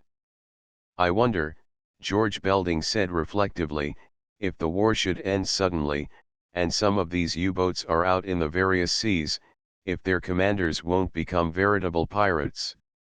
"How's that, cried Frenchy Donahue. It's pirates they are already. But to go it on their own hook, put in Icky. I see what Belding means. Just think of a new race of buccaneers. Wow. Begorra, murmured the Irish lad, his eyes shining, they might infest certain seas like the old pirates of the Spanish Main. I hope you see what you've started, George, growled Whistler with mock anger. Those kids are off again. The friends from Sea Cove were not alone excited by the renewed chase of the super-submersible. That day, too, there were two messages about the German craft. She had sunk a small freight boat and a fishing sloop. It was evident that she had run somewhere for supplies, and had now come back to the island waters. How many canary fishermen sloops and turtle catchers she sank during the next few days will never be known. Mark of such vessels could not be taken until their crews rowed ashore if they were fortunate enough to get to shore. The tales the Kaladia got by wireless, however, showed that the Germans were robbing all crews, as they had the people from the Argentine ship. From these shore reports, it seemed that the huge submarine was circling about the steamship lane again, boldly attacking everything that came in her way, but it was not until next day that the destroyer got out of the air a bona fide call for help. This was from the radio of the British steamship Western Star bound up the Cape of Good Hope. She had merely time to repeat her SOS signal when her spark was cut off. Doubtless the radio plant of the freighter was destroyed by shell fire. She had, however, given the Kaladia clearly her situation, and the United States destroyer started upon another of those remarkable dashes for which she and her sister ships were originally built. There was a chance that they might reach the spot where the Western Star was being held up before the submarine could get away, and the Kaladia's crew was at stations, ready for what was coming. Chapter 17 The Spitfire That was a great race, as the boys declared. The engines of the Kaladia seemed to pick her right up and fling her onward over the sea. They passed no other ship, and after the breakdown of the Western Star's wireless, they got but vague whispers out of the air, and nothing at all about the huge German submarine that was attacking the British freighter. The lookout tops were filled with excited men and boys, every member of the crew was on the alert. Tearing on through the calm sea, the destroyer reeled off the miles as fast as ever she had since her launching. 2 hours passed. Keen ears distinguished intermittent explosions from a southerly direction. Then a smudge of smoke appeared on the horizon, as though a giant's thumb had been smeared just above the sea line. "There she is," went up the cry from the destroyer's crew. Their eagerness was increased, were that possible. As the cloud of smoke grew, they were all aware that it was from a ship in flames. For some reason the submarine had not torpedoed the freighter, but had set her aflame with fire bombs. Had the crew of the steamship been given a chance to escape? That question was really the mainspring of the Americans' desire to reach in such a hurry the scene of the catastrophe. There was the thought of vengeance, too. If they could but overtake the German pirates and punish them as they deserved. "It is all very well," said Belding, "to put forth the excuse that these heinies only do what they are ordered to do. But how many of us Yankees, for instance, would obey our officers if they ordered us to commit such fiendish crimes as these submarine crews do, right along?" The chance that the German submarine would remain in the vicinity of the freighter till she sank, was not overlooked by the commander of the Kaladia. All on board were urged to keep their eyes open for the first sign of the enemy. But it was the refugees from the Western Star that the destroyer first raised a flotilla of small boats being pulled steadily to the eastward where lay the islands surrounding Tenerife. The Kaladia kept away from the survivors, fearing that she might draw the fire of the submarine and that thereby the safety of the small boats would be endangered. The Western Star was a roaring furnace, from stem to stern. The smoke and flame billowed out from her sides, offering a picture of devastation that was fairly awe-inspiring. But the sea immediately about the burning ship, as far as the Kaladia's crew could see, was quite empty. There was no sign of the enemy submarine. A signalman called to the bridge, flagged the survivors, and a man arose in the leading boat to answer. The Americans made out that the German submarine had been in the vicinity until within a very few minutes. She had but recently disappeared beyond the burning steamship, but had not at that time submerged. Commander Lang gave orders for a dash around the stern of the Western Star. It was hoped that the approach of the destroyer might have escaped the notice of the submarine's commander. Suddenly there was heard an explosion of a shell in the hull of the burning ship. A great balloon of smoke belched forth and the craft shook from bow to stern. It was evident that the Germans were getting impatient and wished the big freighter to sink. The gunners of the destroyer were at their stations. There was a chance that they would get a shot at the submarine before she could submerge. The Kaladia roared on, rounding the stern of the doomed ship. Another shell burst within her fire-racked hull, a second explosion followed, and the hull fairly fell apart amidships. Then the American destroyer dashed into view of the enemy. The big submarine lay only 2 cable lengths from the sinking ship, all her upper works visible to the excited Americans. Even her conning tower was open.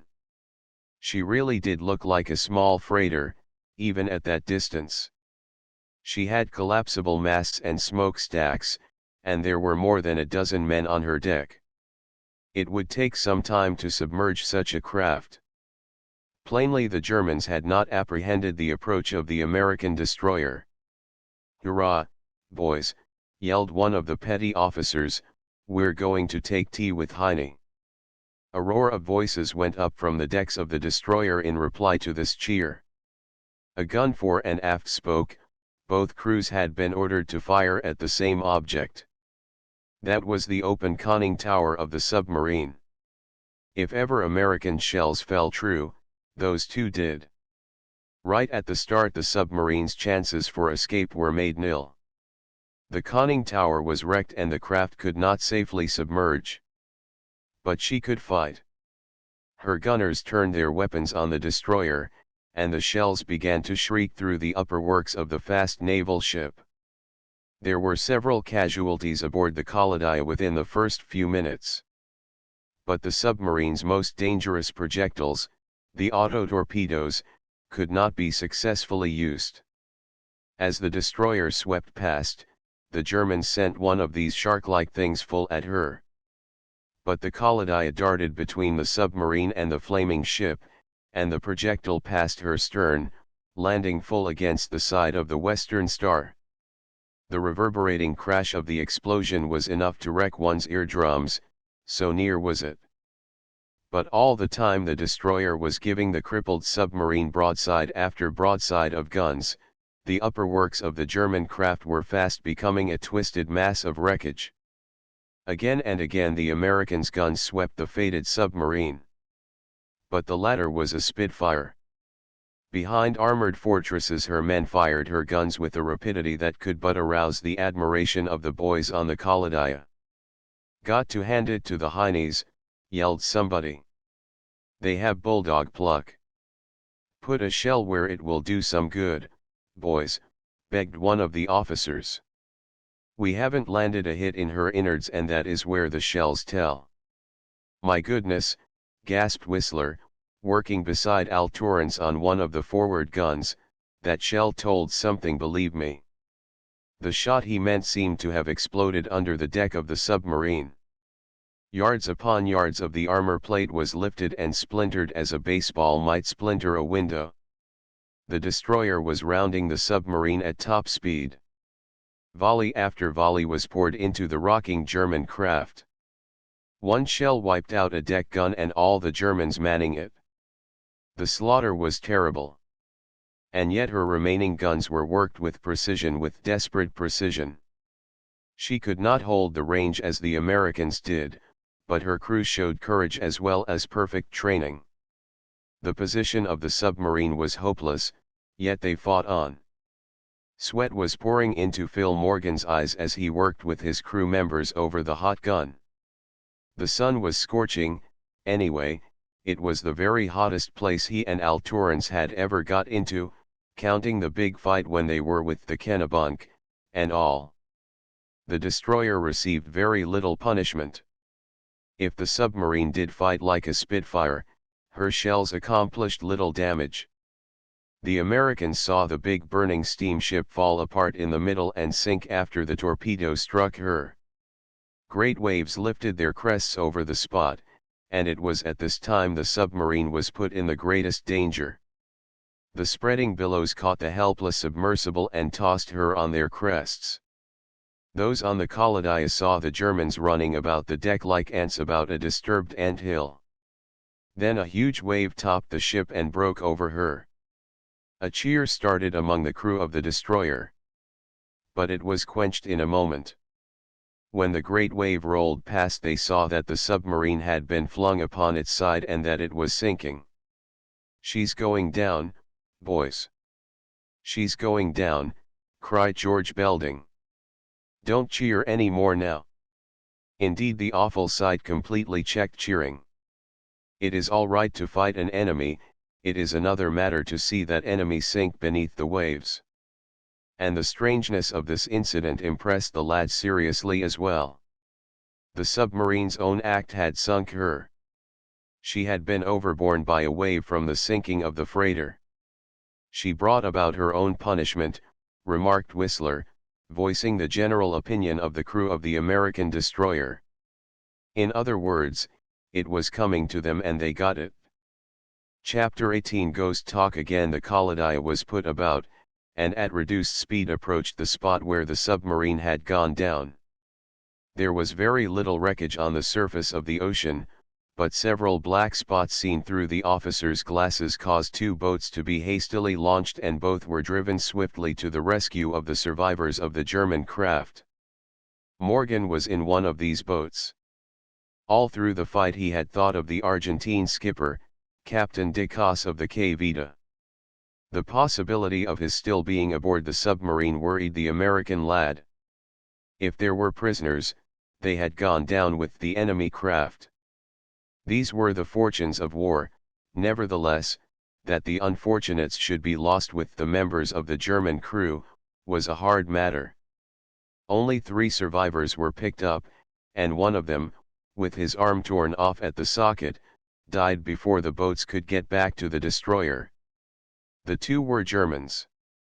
Questioned about possible prisoners aboard the submarine, they denied knowledge of them. Yet it was positive that Captain de Cas, at least, had been carried away by the German craft when the K Vita was sunk. Later some information was gleaned from the 2 prisoners brought back to the Kaladia. The super submarine had been known as the 1001. She was the first of a new type of sub-sea craft that the Germans hoped to use as common carriers if they won the war. According to the story told by the prisoners, especially by one who was more talkative than his fellow, the huge submarine had a crew of 60 men, with a captain for commander, a full lieutenant and a sub-lieutenant. She was fully provisioned and carried plenty of shells. Her commander's desire to save torpedoes, their supply of which could not be renewed nearer than Zeebrugge or Kiel, was the cause of the submarine being caught unaware by the destroyer. Had the Western Star been sunk at once by the use of a torpedo, the undersea boat would have been far away from the scene when the American ship arrived. It was an oversight. And it is an oversight her commander can worry about all through eternity, Mr. McMasters growled, in talking about it with the boys he took into his confidence now and then. "It is my idea that that big sub could get stores and oil without running home to her base, but she could not get torpedoes." He did not explain further what Commander Lang and his officers suspected. But the German prisoners had been interrogated very carefully along certain lines, especially regarding that German raider called the Sea Pigeon, for which the Kaladia had really been sent in search. The big submarine had taken considerable treasure and valuable goods from the vessels she had sunk. Then, For a time, she had disappeared from the steamship lanes. Where had she gone with the stolen goods? The prisoners hesitated to explain this. Indeed, one of them became immediately dumb when he saw what the questioning was leading to. From his companion, however, was obtained some further information. It was a fact that the submarine had left her base with the raider known as the Sea Pigeon. The undersea boat convoyed the bigger craft through the danger zone. It was not a difficult guess that when the two German boats had separated, arrangements had been made for certain rendezvous at future dates when and where. Besides, both boats were furnished with wireless. "I would make that Heine tell the whole story," Ensign McMasters said. "He might not tell the truth, sir," suggested Whistler Morgan. "Then I'd hang him," declared the officer. "A threat of that kind will make these brave Heinies come to time." "I know M." Commander Lang had his own way of going about this matter. He used his own good judgment. Whether he believed he had obtained the full truth from the prisoners or not about the Sea Pigeon, he turned the destroyer's prow toward the reaches of the western Atlantic, leaving the eastern steamship lanes behind. The crew only knew that the Kaladia must be following at least some faint trail of the raider. For the destroyer had been sent to get the German ship, and Commander Lang was not the man to neglect his work. The radio men picked plenty of chatter out of the air, but, as far as the Navy boys knew, though they tried to find out, little of it referred to the German raider. One thing George Belding did learn from his friend, Sparks: the ghost talk was rife in the static once more. This wireless specter had all the operators in a disturbed state of mind, to say the least. "Sparks seems to have lost his common sense for fair, over it," Al Torrance observed. "You know more about this aero stuff than any of us, George. What do you really think it is?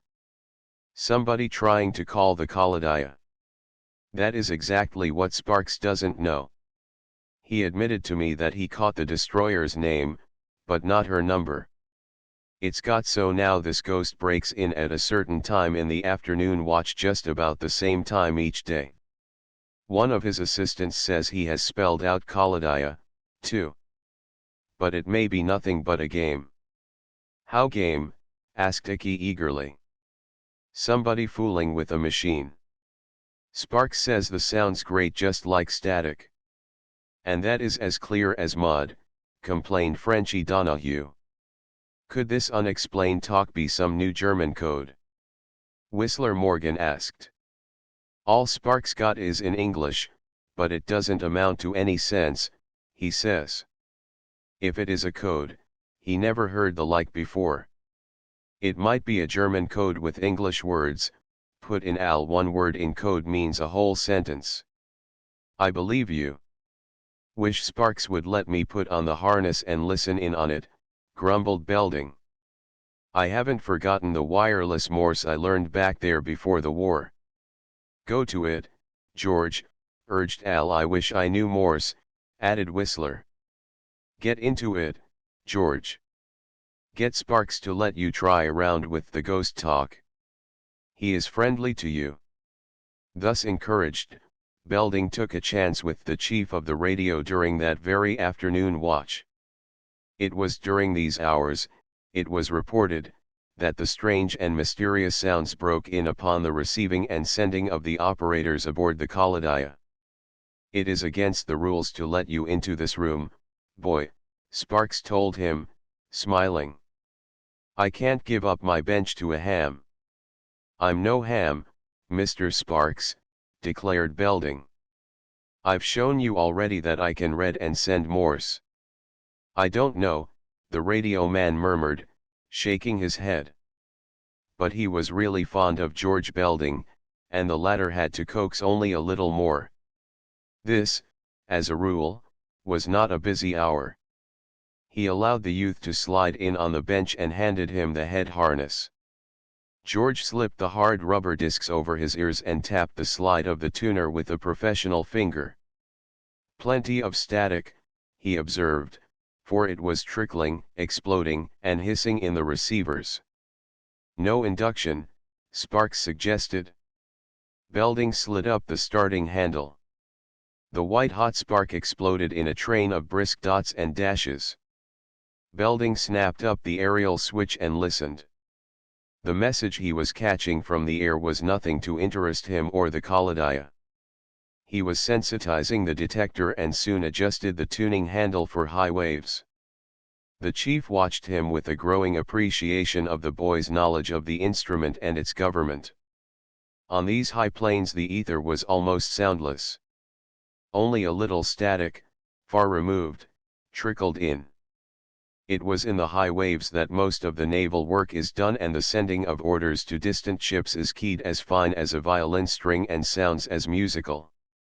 Sliding the tuning handle downward, Belding listened for commercial wavelengths. Something new and unutterably harsh stuttered in his ear. He jerked back from the instrument and glanced suspiciously at Sparks. "Do you hear it?" the latter demanded. "I hear something," said the young fellow grimly. It beats me were these the sounds that had been disturbing the radio man, off and on, for a week or more. Laboriously, falteringly, the rasping sounds grated against Belding's eardrums. It was actually torturing. The atrocious sending began, in Belding's ear, to be broken into clumsy dots and dashes. The wavelengths were not exactly commercial, nor did the sending seem to be in the continental code. He listened and listened, he turned the tuner handle up and down. He got the sound waves short and got them long, high and low as well. But one fact he was sure of, they were the same sounds, the same series of clumsy dots and dashes repeated over and over again. George Belding swung at last from the instrument and tore off the receiving harness. Sparks was grinning broadly upon him. "Ugh," ejaculated the youth. "Is it a joke? I am almost deafened by the old thing. What do you make out the ghost talk to be, George? Are you sure it isn't a joke?" "Not on my part, I do assure you," declared the radio man. "Then," said Belding slowly, "I believe somebody is trying to communicate a message and for some reason can't quite put it through. Did you get the word Kolodia?" Sparks asked quickly. "No, sir. But one word I believe I did get," said the young fellow gravely. "What's that?" "Help," Belding repeated. "HELP, help. That's what I got and all I got. I do not think I am mistaken in that." Chapter 19. A difference of opinion. Had George Belding not been such a stubborn fellow, he never would have stuck to his opinion about the strange call received by the Kolodia's radio man, by wireless telegraph. For neither the chief, called Sparks, nor his assistants or students, the latter scornfully entitled hams, had spelled anything like help out of the strange sounds to which Belding's attention had been called. "Don't tell me such stuff," insisted the chief. "That's as old as the hills, George. When I first went into wireless, it used to be the standing joke to feed the student a help. We are lost call to steady his nerves. It was called CDQ in those old times." "I am not kidding," said George Belding rather sullenly, for he did not like to be laughed at. "No. And don't try to make me believe that anybody is trying to kid you with a help call," Sparks said, shaking his head. But as we have said, George was stubborn. Sparks thought he had spelled out the name of the destroyer in those grating sounds. If so, why shouldn't it be just as reasonable that Belding had heard the dots and dashes spelling HELP? Belding put this up to Whistler and Al when he had a chance to tell them about it in the first dog watch. He was not excited at all. He simply did not like to have his word doubted or be laughed at by Sparks. As for being laughed at, the very sensible Philip Morgan said, "It strikes me that I wouldn't be worried by that." Your opinion is just as good as old Sparks or anybody else's, for that matter. Al. Why not? Returned the other sea cove boy. It was George heard the sounds, not Sparks. Get a chance to listen in again, George. Can it be possible that there is somebody trying to send a message for help to the Kaladia? Whistler went on slowly. Cracky, ejaculated Al, I didn't think of that. Sparks says that he thought he spelled out the destroyer's name. George has heard the word help. Get after it, George, he added, earnestly. Don't let em put you down. But who under the sun would be doing such a thing, demanded Al. Is it a joke, after all? It will be a sorry joke if our government gets after the sender. The law is mighty strict about private wireless plants, you know, said Phil Morgan. There is one sure thing, declared Belding. If anybody is trying to call this ship, they don't know much about the regulation codes and sendings. They don't know the destroyer's number, and the way they handle Morse is a caution to cats. Stick to it, advised Whistler. But George did not really need to be urged in this direction. The next afternoon watch he was back at the radio room begging to listen in again. Because of the interest the radio men had begun to feel in the ghost talk in the air at this time of day, both Sparks and one of his assistants were on hand. The regular radio men were listening for the peculiar voice in the wireless, at all hours, but it seemed to be confined now to an hour or two in mid-afternoon. One after the other the Kaladia's radio force slipped on the receiving harness and listened to the mystery. Belding got his chance, in spite of the fact that Sparks laughed at him. This time Belding kept the instrument tuned down to the commercial waves on which it seemed the ghost talk was the more easily transmitted. Now and then he got the spelling of a letter clearly. But not a word in its entirety did he hear on this day, not even help. I get R, D, and B a lot, he signed, turning the receiver over to Sparks again. They are in rotation R, D, B, and sometimes there follows another D. There are letters missing between them, excepting between the B and the first D. No help stuff, queried Sparks. Nor any Kaladia, snorted Belding. But he sat and watched the radio chief give his full attention to the mystery, and after a minute or two saw that the man was spelling something out carefully on the pad of scratch paper under his hand. Belding peered over his shoulder and saw Sparks set down these letters as he heard them in the sound waves, RDB RDB RRDB DRBD RD RD RDB RI. Sparks pulled off the harness and swung about to look at George Belding. Is that about what you heard? He demanded. Yes, sir. At least, in part. Well, hang it all, cried Sparks. That's a still newer combination. It's neither Kaladia nor help. I tell you it beats me, George. When Belding left the wireless room he took with him the piece of paper on which Sparks had written. The letters in combination seemed to mean nothing, but he showed them to Whistler and Al Torrance when he found those two chums together. Looks like one of those puzzles they have on the back page of the papers at home, said Al. You know, the ones you are supposed to fill in with other letters to make 'em read the same up and down and across. This is no acrostic, said Belding firmly. But Whistler stared steadily at the paper for some minutes without saying a word. Only his lips slowly puckered, and Al nudged him to break off the thoughtful whistle which he knew his chum was about to vent. Huh? Oh. All right, murmured Morgan, accepting Al's admonition. What do you see? Asked Belding. I see that it is the same word each time, of course, replied Whistler. But I don't believe my eyes. What's that? Demanded the other two boys. If the ghost of the air, said Whistler gravely, did not spell out the name of this destroyer this afternoon, it certainly did try to put over the name of another ship. Wow, exclaimed Al, tell us. What ship do you mean? Asked Belding, scowling thoughtfully at the paper. Quickly Whistler covered the letters on the sheet as, with his own pencil, he filled in the gaps between them. When he flashed the sheet before the eyes of his two friends, each of the lines of letters made the same word.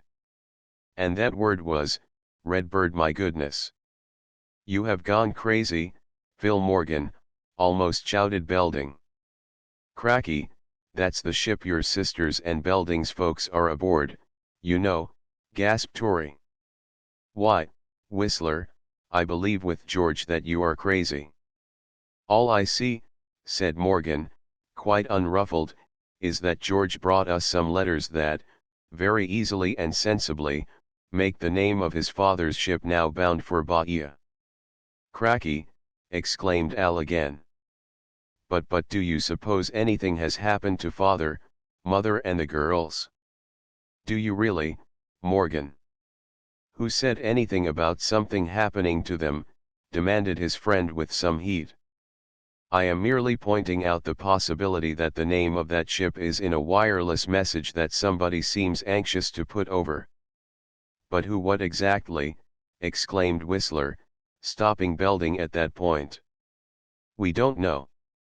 We have merely learned that the radio men first spelled out the name of this destroyer.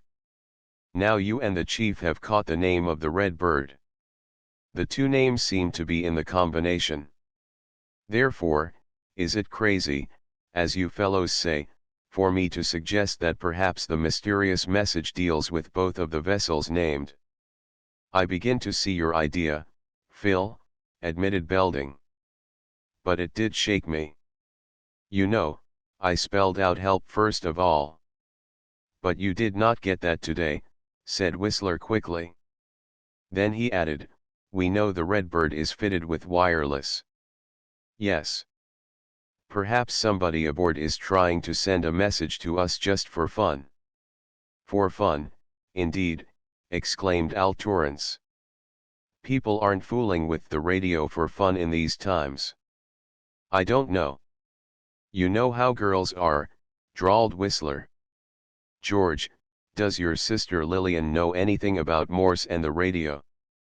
Oh, my prophetic soul, gasped Belding, suddenly arousing to the point Whistler made. I should say she did. Lil got to be fairly good at both sending and receiving when we had the plant on the roof of our house. Could this be Lillian trying to get a message over to us just for fun? Cut out the fun business, implored Al. That doesn't sound reasonable.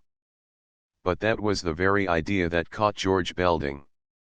She's that kind of girl, he declared. Tell her she must not do a thing, and she's sure to try it. But I don't understand. Of course, it's only a guess on my part, Whistler said quickly. But can't you think of some way to try her out, identify her, you know? Tell Sparks what you think and get him to let you try to send her a message. Whew, exclaimed Al, so there's nothing more than that in it. Shucks. Another mystery gone phooey. Phil's idea does sound awfully reasonable, added Belding, evidently much relieved in his mind. Phil Morgan's countenance did not reveal his secret gravity. He still remembered that the word help had been connected with the names of the two craft, the destroyer and the merchant vessel, which seemed to be a part of the strange message out of the air. Chapter XX. Too late again. If the Sea Cove boys, George Belding and the radio force, found an interest aside from the general object of the Caladia's cruise, the bulk of the crew were not so fortunate. Their keen outlook for the German raider, the Sea Pigeon, began to be dulled as the tropical days dragged by. The destroyer was running down a westerly course near enough to the equatorial regions to cause everyone to feel the languor that usually affects the northern-born in southern climes. The boys lolled around the decks, and found drill and stations hard tasks indeed. Everybody said, "Is it hot enough for you?" And with the permission of the executive officer, more than half the crew slept on deck instead of below in their hammocks.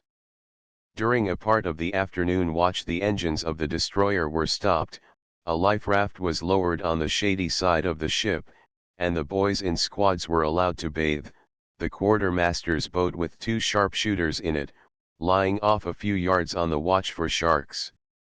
The Kaladia had an objective point, however, toward which she was heading without much loss of time. Hour after hour she steamed at racing speed and through an ocean that seemed to be utterly deserted by other craft. In those war times the lanes of steam shipping, and sailing craft as well, had been changed. Ships sometimes sailed far off their usual course to reach in safety a port, the track to which was watched by the German undersea boats. The Kaladia would ordinarily have passed 100 ships on this course which she followed toward the American shores. Cruising the seas, whether for pleasure, profit, or on war bent, is a very different thing nowadays from formerly. Practically this change has been brought about by a young Italian who had a vision. No longer does a ship go blindly on her course, unable to learn who may be her neighbor, deaf to what the world ashore is doing as long as she remains out of port. The wireless telegraph has made this change. The radio furnishes all the gossip of sea and land. Even in wartime the news out of the air puts those at sea in touch with their fellow men. All day long, and through the night as well, the radio force on the Kaladia might listen to the chatter of the operators on land and sea. Unnecessary conversation between operators is frowned upon, but who is going to listen in on a couple of 1,000 miles of wireless and report private conversations between working radio men? On the Kaladia a man was at the instrument practically every minute, day or night. Commercial messages, weather warnings, code sendings of 3 or 4 governments, the heavy sound waves from Nauem, the German naval headquarters, flashes from ship to ship, all this grist passed through the wireless mill of the destroyer. All the time, too, they were seeking news of the Sea Pigeon, the German raider, which the Kaladia had been sent out particularly to find. Of course, the finish of the submarine 1001 had been reported to the naval base, and an emphatic, "Well done," had been returned. But the sinking of the submarine, after all, was not the main issue. As the destroyer had combed the sea for her prey, so she combed the air by her wireless for news of the raider. And when the news came it was as unexpected as it was welcome. The men were offering wagers that the destroyer would end in seeing New York again rather than sighting the Sea Pigeon, when just after the wheel and lookout were relieved at 4 bells of the morning watch, the radio began to show much activity. Messengers passed, running to and fro from the station to the officers' quarters. There was not usually much radio work at this hour, and the watch on deck began to take notice. George Belding slid around to the radio room and showed a questioning countenance to Sparks, who was himself on duty. "What's doing, sir?" he asked the radio chief. "Well, we haven't picked up your particular SOS, but there is trouble somewhere dead ahead. I can feel that the engines are increasing speed, sir," Belding said. "Does it mean that we may have a scrap with a sure enough Hun?" "The message sounds like it," admitted the radio man softly. "There'll be trouble, I reckon. You'll hear all about it, soon enough." Commander Lang himself appeared on the bridge, and this was a surprisingly early hour for him. Other officers gathered, and there began a somewhat excited conference. The boatswain's mates failed to pipe the clotheslines triced up. Half an hour earlier than usual the hammocks were ordered stowed. Icky Rosenmeyer, who loved to sleep till the last minute, was tumbled out unceremoniously and had to stow his hammock in his shirt. The hammock stowers likewise stopped down the hammock cloths early, and the whole crew had their mess gear served out long before the galley was ready to pipe breakfast. During the meal hour word was passed to shift into uniform instead of work clothes. "It's extra drill, I bet," declared one of the boys pessimistically. "More work for the wicked." "There is something doing, sure enough," Phil Morgan declared. "I think we shall be piped to stations before long." He had not seen George Belding then. When the latter reported what he had heard at the radio room, Whistler was more than ever confident that there was something of importance about to take place. It was some time, however, before the real fact went abroad among the members of the crew. The radio had indeed brought news at last of the raider. She was supposed to be lurking near a point not more than 2 hours' run ahead of the Kaladaya. A report from a cattle ship had been caught, stating that she was chased just at daybreak by a steamship that was heavily armed with deck guns, and that she surely would have been overtaken by the enemy had fog not shut down and given the cattle boat a chance to zigzag away on a new course. The description of the attacking vessel fitted that of the raider, Sea Pigeon. Commander Lang and his officers believed that there was a chance of meeting the German, of approaching her, indeed, unheralded. There was a good deal of fog about, but overhead the sky was clear and there was the promise of a hot day before noon.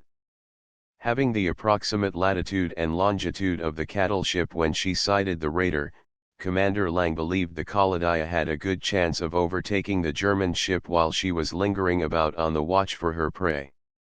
The fog was growing thinner, but had by no means entirely disappeared even in the vicinity of the destroyer, when her wireless began to chatter. Sparks sent a messenger on the run to the bridge. This incident visibly increased the excitement of both officers and crew. Word was passed in whispers from the petty officers stationed near the bridge that the call was another SOS. A second message followed almost immediately. The Kaladaya's engines were speeded up. The crew was piped to quarters. The gun crews made ready their initial charges. Everything about the decks was properly stopped down and the destroyer was quickly put into battle trim. Message after message came from the radio room. Belding came breathlessly to Whistler and Al Torrance with the announcement that it was a sugar ship being attacked, and surely by the raider. Soon the distant reports of guns could be heard. "If the Suzanne can only hold the Heinies off till we get there," said Belding, who had learned the name of the sugar-laden ship, "we will show them something. We will show them if the German raider isn't too fast for us," responded Al. "They say the Sea Pigeon is mighty fast and a pretty nifty boat into the bargain." "The old Kaladaya will show her," said Whistler with confidence. "Just give us a chance." The destroyer plowed on through both sea and fog, while the rumble of the guns grew in magnitude. Whether much damage was being done or not, a good many shots were exchanged by the combatants. It might have been a veritable naval engagement. The fog swirled about the bows of the Kaladaya, and the lookouts strained their eyes to catch the first glimpse of the fighting ships. As the fog was thinning from above, the watchers in the tops had the best chance of first sighting the sugar ship and the raider that had attacked her. A wireless transmitted news of the fight as it progressed. The Germans had not yet succeeded in putting the merchant ship's radio out of commission. In response, the destroyer had assured the Suzanne of her own approach. "Hold on. We are coming," the Kaladaya's radio had sent forth. "Enemy half-mile off." "Steaming 2 knots to R1, came the response from the sugar ship. "Fight it out." "We are coming," repeated Sparks from the destroyer. "Shell has burst abaft the after-house companion. 2 of after-gun crew killed. Volunteers take their places. We have put a shell through enemy's upper works." "Great. Keep it up," chattered the Kaladaya's radio. "Another shell has reached us aft. Women and children sent forward to forecastle." The final sentence, read aloud by an officer from the bridge, excited the crew of the Kaladaya to the utmost. The American seamen were spurred to fighting pitch now. Their only desire was to get at the raider and her crew. "It's a running fight between her and the Suzanne," Morgan said to Al Torrance. "Otherwise the German shells might have reached the sugar ship's engines before this." Think of them shelling that merchant ship that has women passengers aboard, groaned Al. What can those Germans be thinking of? What will happen to them after this war is over? They all believe they are going to win, Belding said gloomily. That is what is the matter. And if they should, the whole world will be treated just as ruthlessly as the Germans please. Don't talk that way. Don't talk that way, shouted Al. I won't listen to such a possibility.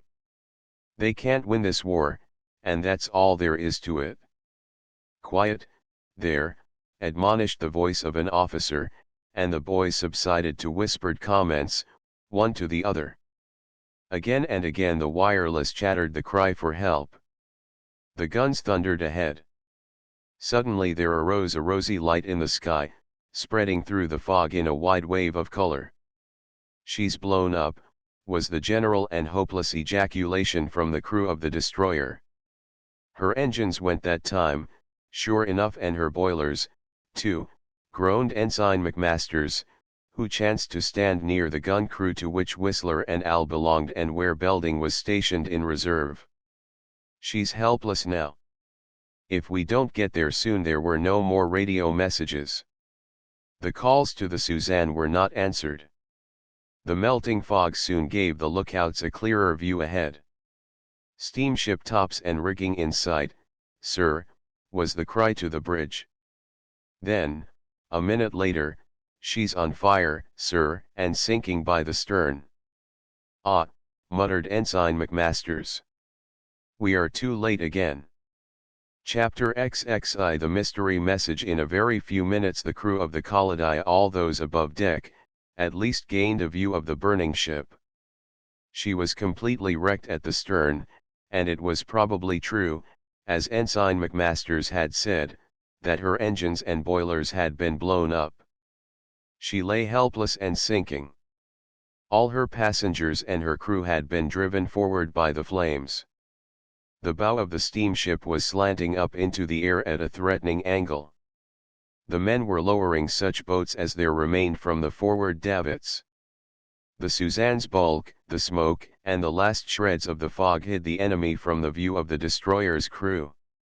But suddenly they saw a high-powered motor boat appear beside the crippled steamship. Armed men filled it.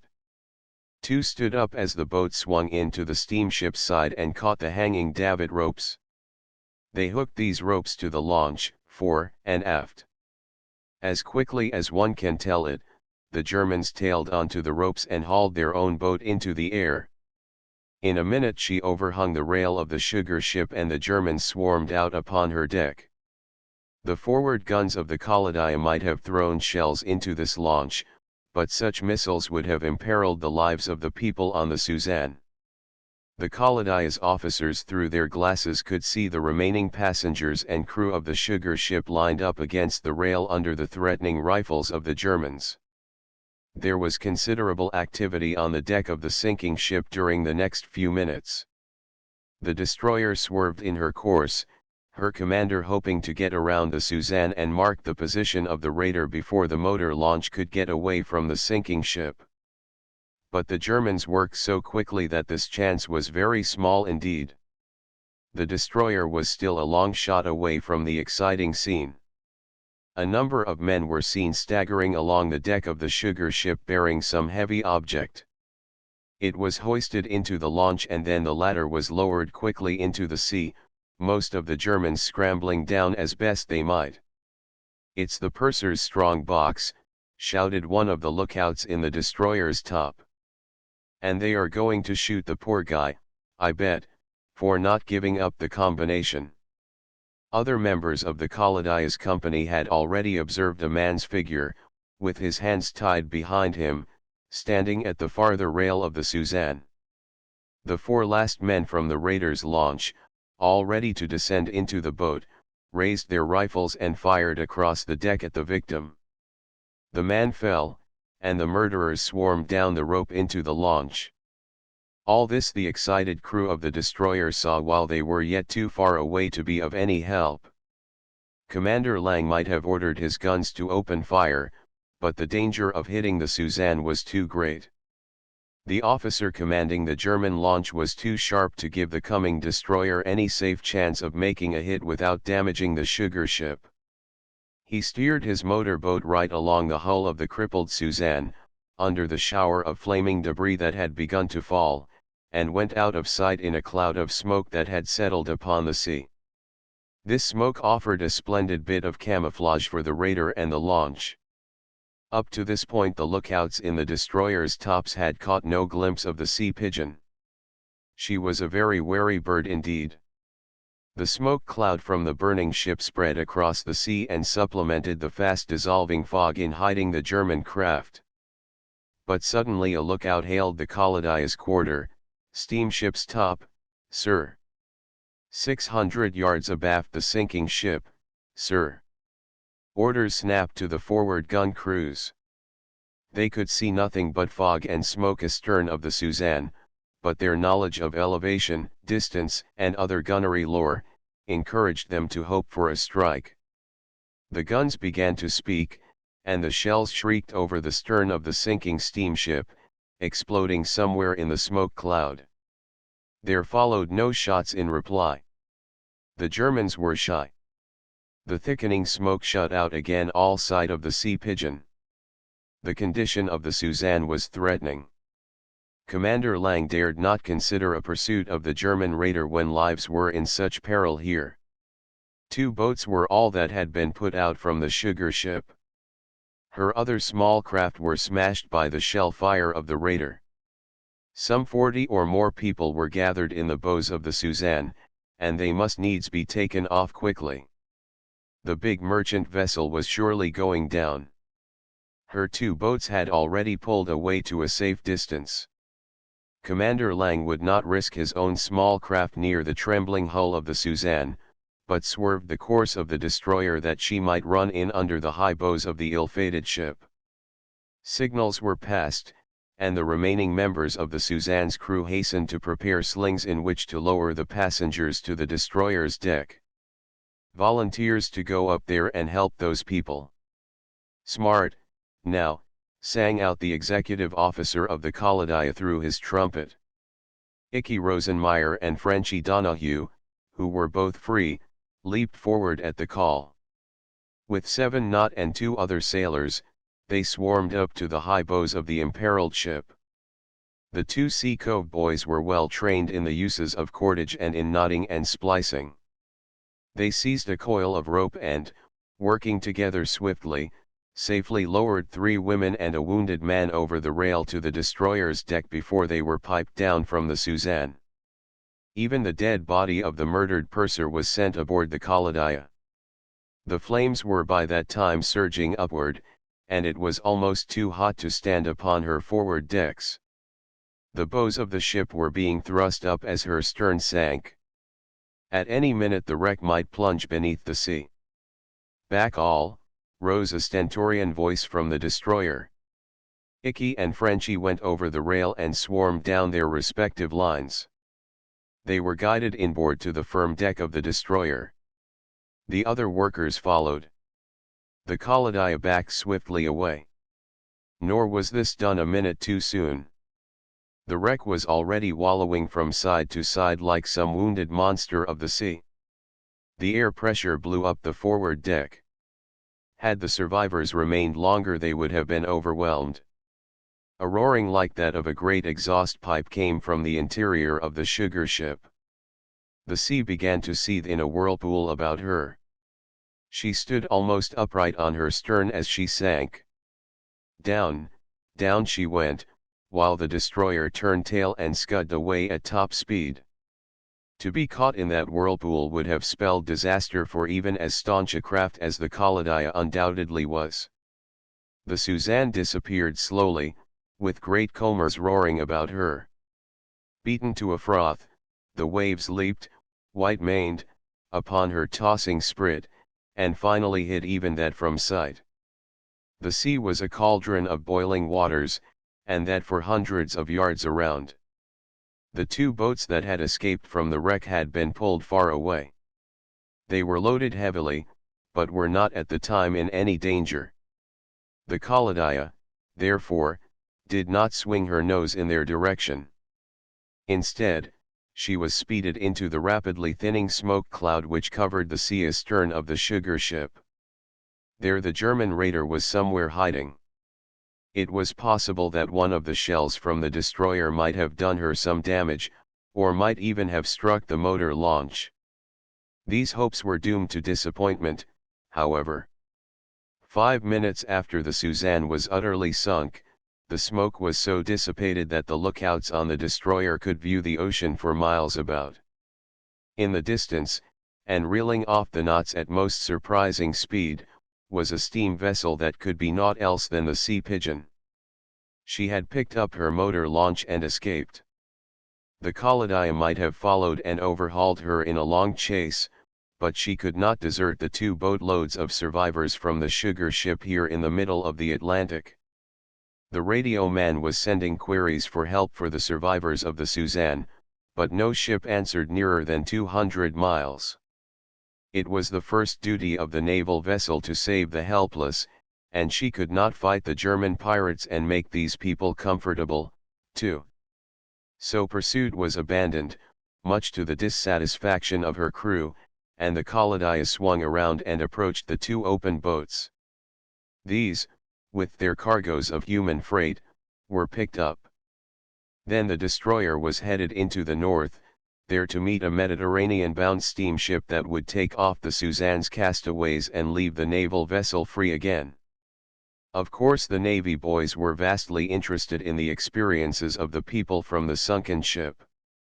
Few of her crew, and no passengers, had been lost. When the boilers had blown up, 2 of the firemen were killed and several wounded. The courageous purser who had refused to tell the Germans the combination of the safe in his office, was the only officer killed. In that safe had been the wealth of several passengers. The raider wanted gold more than anything else. Just like the pirates of old, I tell you, Frenchy said to his chums. Those old fellows used to make their captives walk the plank. Now these Huns line 'em up and shoot them. I only hope we catch and sink that Sea Pigeon, and every German aboard of her. Look out he doesn't bite you, fellows, advised Al, he's got hydrophobia. But they all felt increased anger at the enemy when they had talked with the survivors of the Suzanne. Their experience was enough to stir the blood of any listener. That Sea Pigeon has got to be caught, was the assurance of the boys and men of the Kolodia's crew. The cruise, after this experience, was a much more serious matter to them all than it had been before. As far as the Sea Cove boys and Belding went, it had become pretty serious in any case.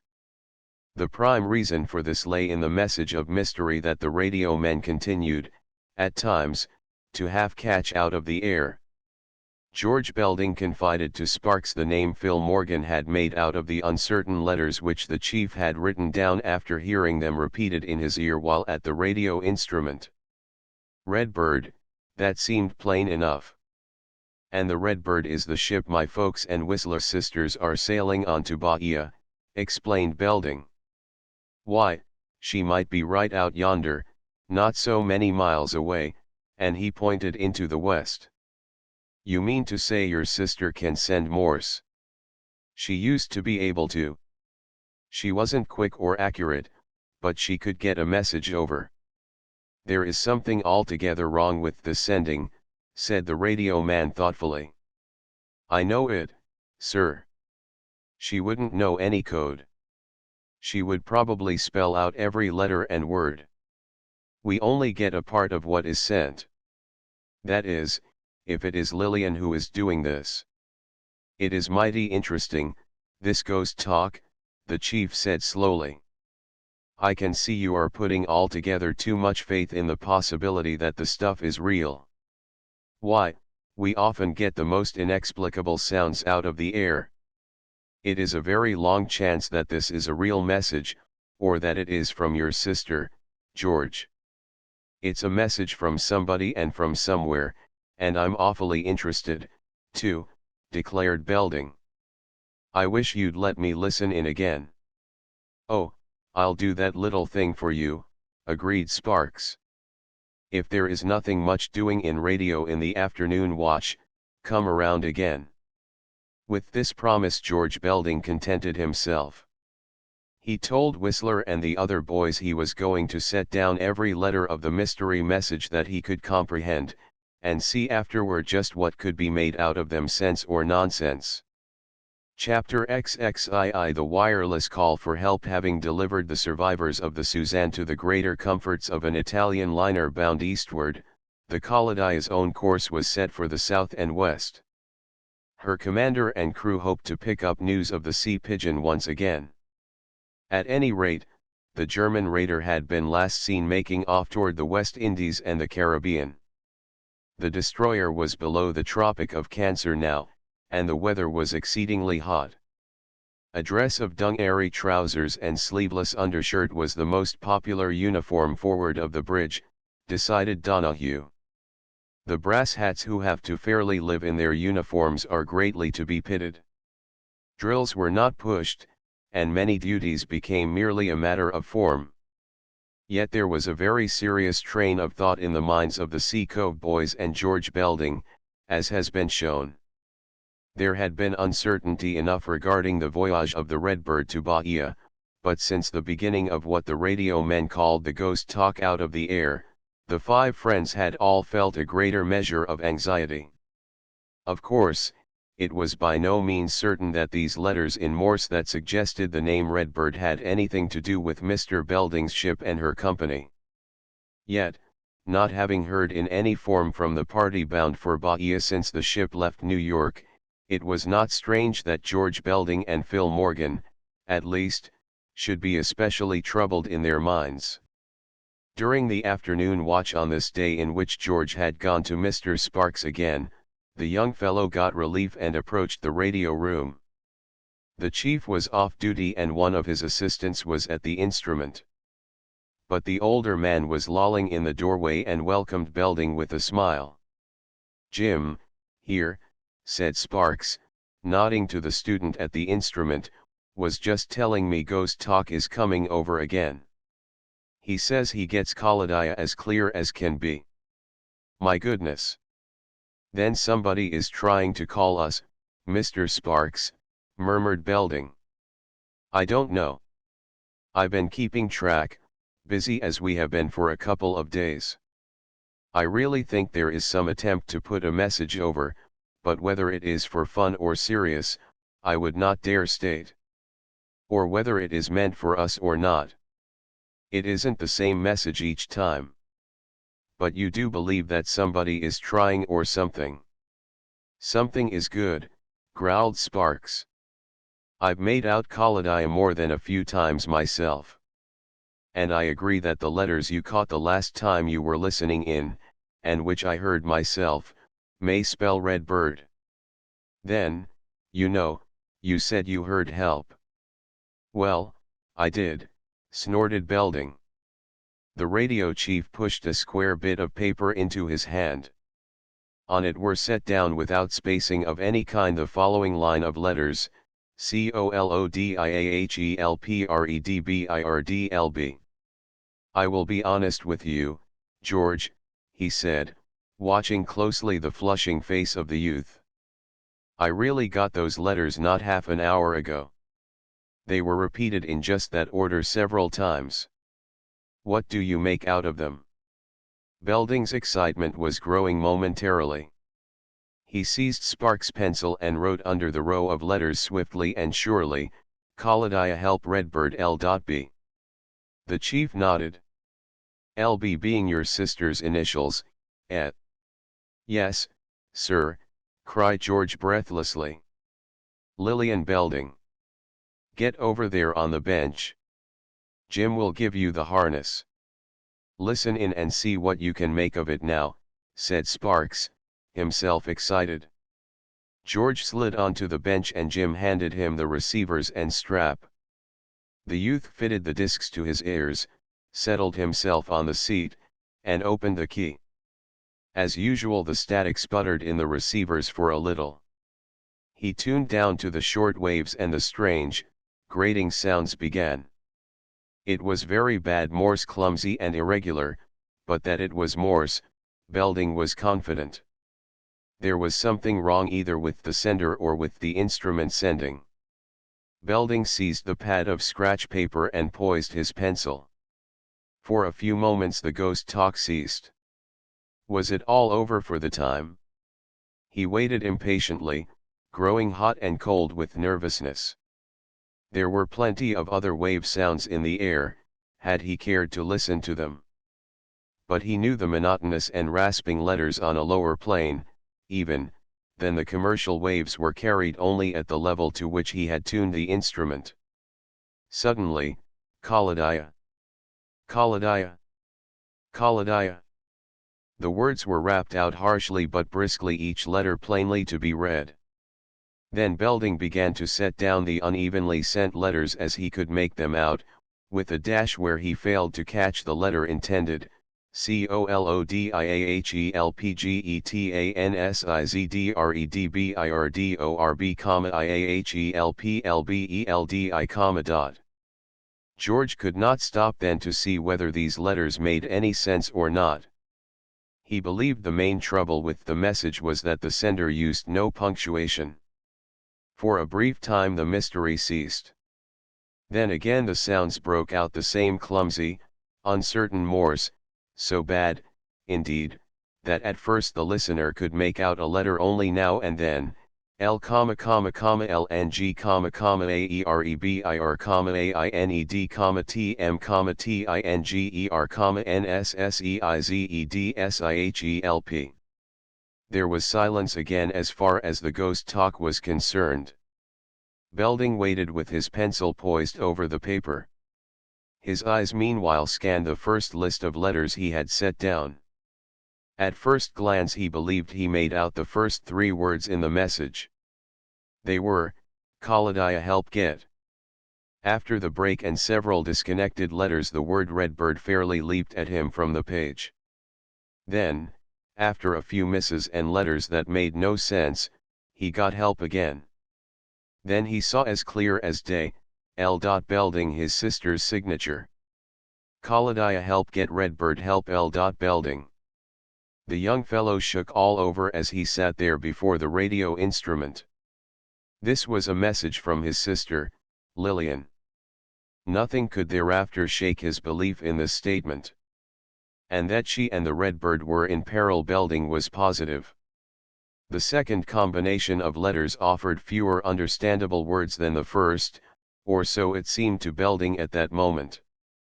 The beginning of this second message was entirely indistinguishable, but toward the end he got 2 words complete: seized and help.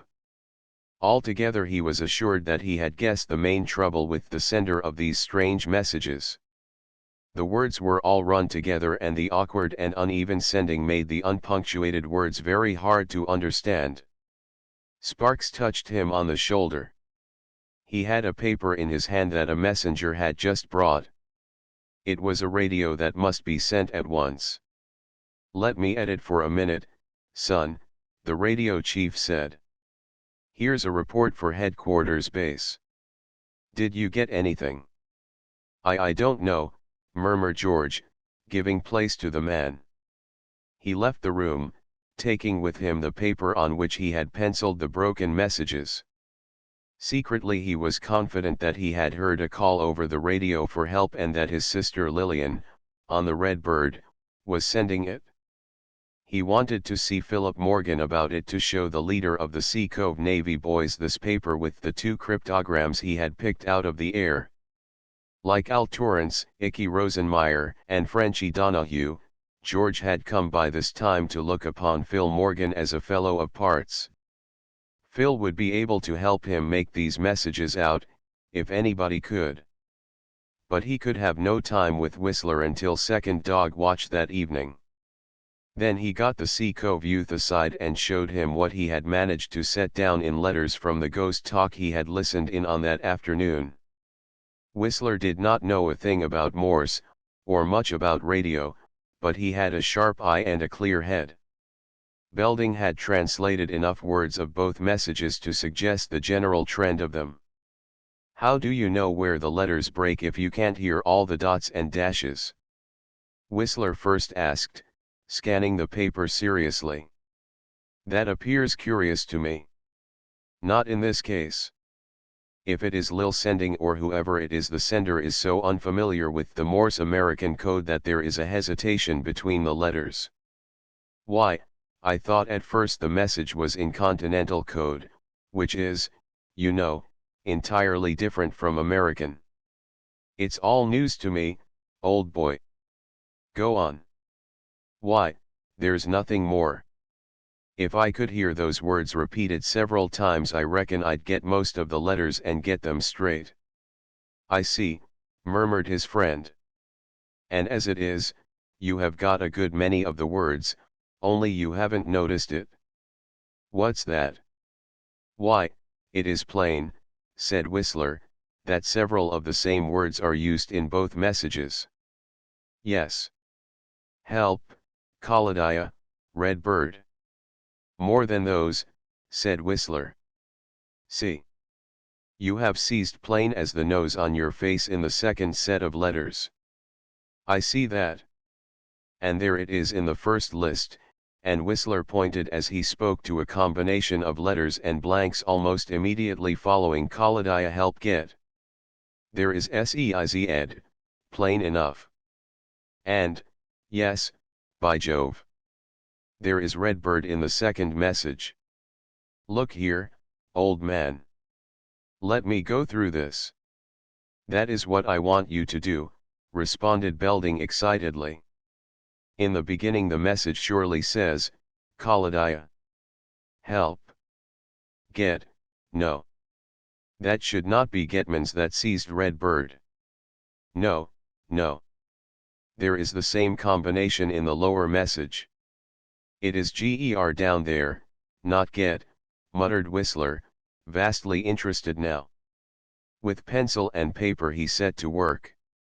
In 5 minutes he offered Belding the following paragraph as a translation in full of the first message, Kaladia. Help. German seized Redbird for Bahia. Help, L. Belding. Oh, Whistler, you've got it? And it is as we have feared. Those papers that Emil Eberhardt stole from me back in England have played the dickens with the Redbird and the folks. I am sure it is Lil trying to call me the splendid kid that she is. Hold on. Hold on. Whistler said, but encouragingly. Let's get the other message, too. He set to work on that, but the first of it baffled him. He could only begin to make it out where the word Redbird occurred. From that place on, it was not so difficult. Redbird painted out mutiny German seized ship help.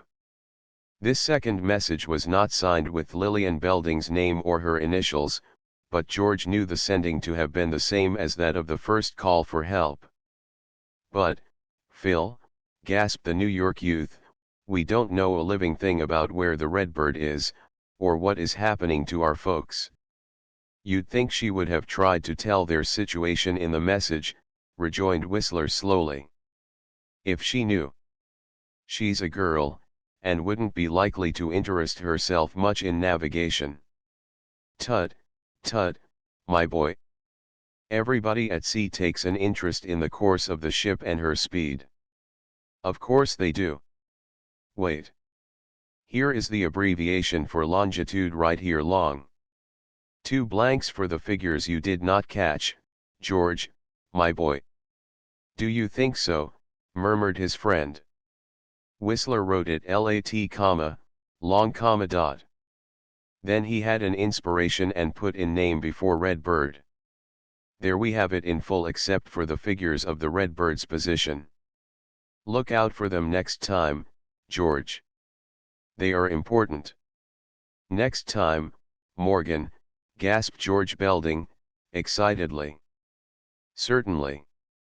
It stands to reason your sister is sending out messages for help whenever she gets a chance at the radio instrument on the Redbird. And take it from me, the most important thing she is trying to put over is the position of the ship from day to day. They take the sun at noon, and as soon afterward as she can, Lillian gets to the radio and sends that information into the air. Believe me, George, you have some smart sister, and no mistake, said Whistler Morgan in much admiration.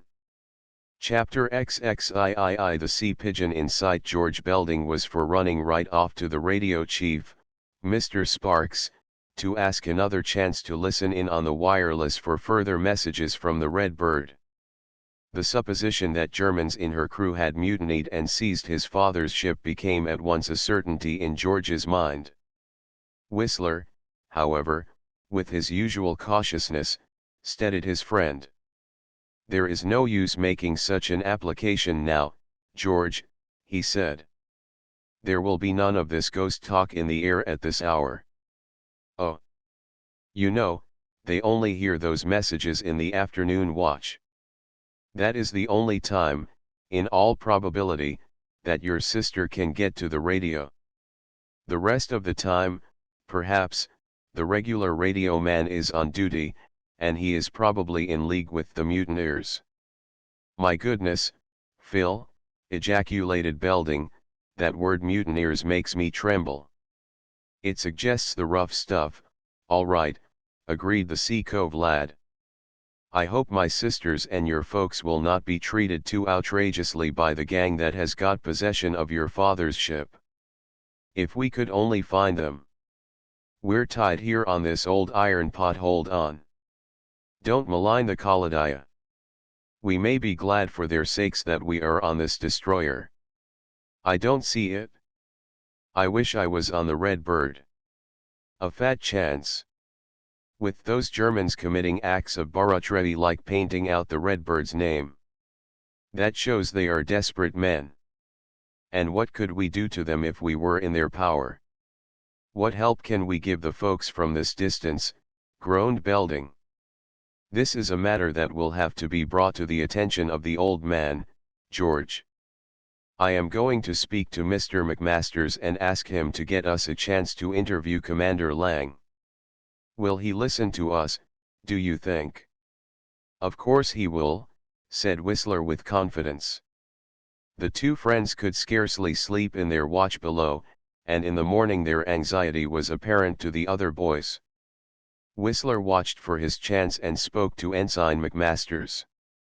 The ensign would do anything within reason for Whistler and his friends. He considered the four Sea Cove lads about the finest boys aboard the Kaladia. Upon hearing the story of the mystery message he became vastly interested. He went to see Sparks first of all, and then hurried to Commander Lang's cabin. One reason why Mr. McMasters was so eager to see the commander was because Sparks had told him that during the previous evening an operator at the Weather Bureau station at Arlington, Virginia, had asked the Kaladia's chief radio man, "Have you caught message being put out for Kaladia?" While a radio man on the troop ship Kincadia demanded, "Anybody named Belding on Kaladia? He appears to be wanted by a ham."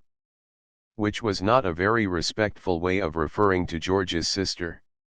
It showed, however, that Lillian's uncertain sending was attracting attention at several points.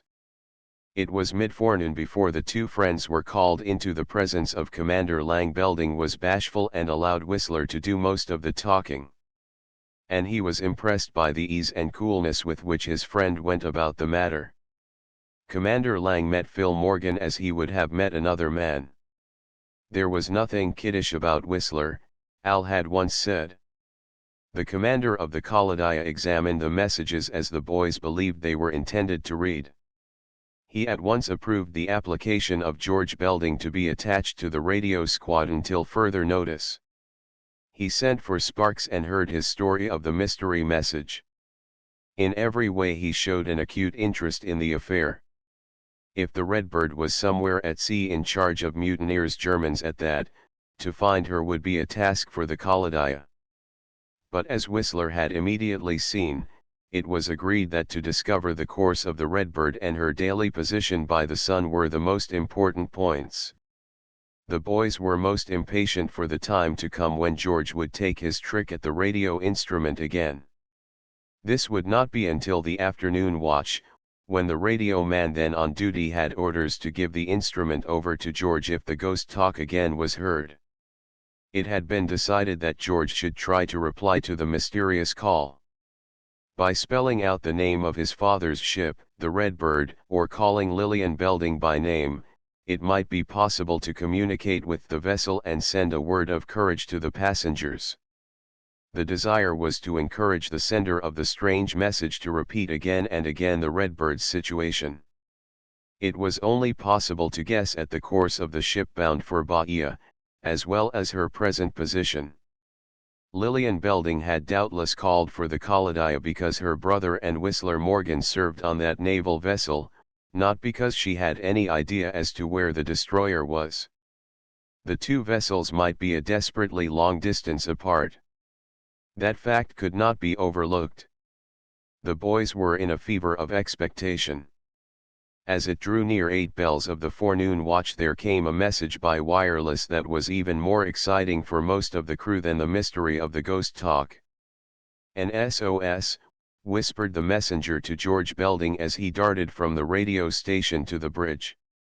Swiftly the watch officer read the message: HMSS Ferret, from Puerto Rico for Liverpool, attacked by German cruiser Sea Pigeon, lat. 21, long 58.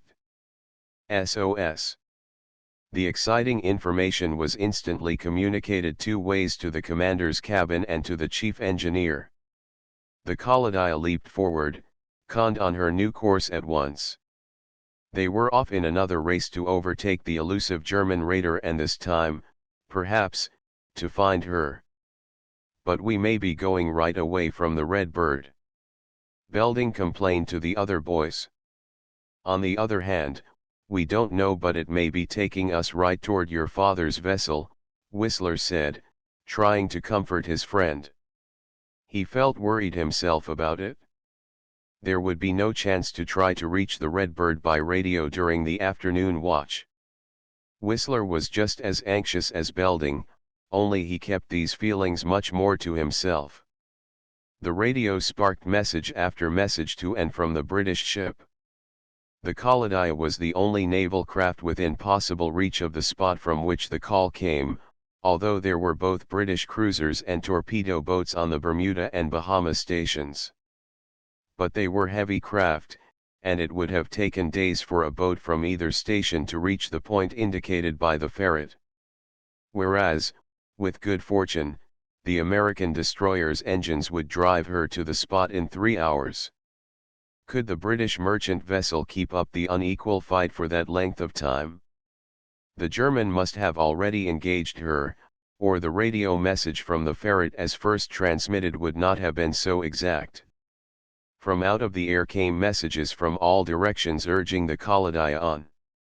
The ferret's SOS and the destroyer's answer had been picked up by both ship and land stations. Ships long out of range, it would seem, became interested in the attempt to get the raider which had already cut such a swath among shipping in the Atlantic. Remembering the fate of the Suzanne, the crew of the Kaladeya had some reason for believing that this dash of the good destroyer was a long shot. It seemed scarcely possible that she would arrive at the scene of the fight in time to save the merchant ship from complete disaster. Yet the radio messages were encouraging. After an hour the ferret reported no serious damage done and that they had put 2 shells aboard their pursuer from their well-manned deck guns. "Well done, ferret," flashed the destroyer's radio. "Keep up the good work." Yet every moment it was expected aboard the Kaladeya that either the wireless on the steamship would be destroyed, or she would report serious injury to her machinery. The raider would, of course, strive to place her shells where they would utterly cripple her victim, either under the stern and smash the propellers, or amidships and burst boilers or wreck engines. The Kaladeya's crew were ordered to stations, more for the sake of keeping order on deck than for aught else. Every man who could be spared from below was ranged along the decks. Gun covers were removed, breech blocks looked to, and every man was keyed to a high pitch. "Talk about efficiency," growled Ensign McMasters. "We've got it." Just because the Germans have been abusing the word is no reason why we should not properly use it. They are often efficient to a useless end, but we'll show that Seerator, if we get a chance, that the old Kaladaya is more efficient than a German ever dared be. The destroyer plowed on and on, while every minute that elapsed without their hearing that the ferret was wrecked encouraged hope. Now and again word came that the British ship, with dogged persistency, was holding out.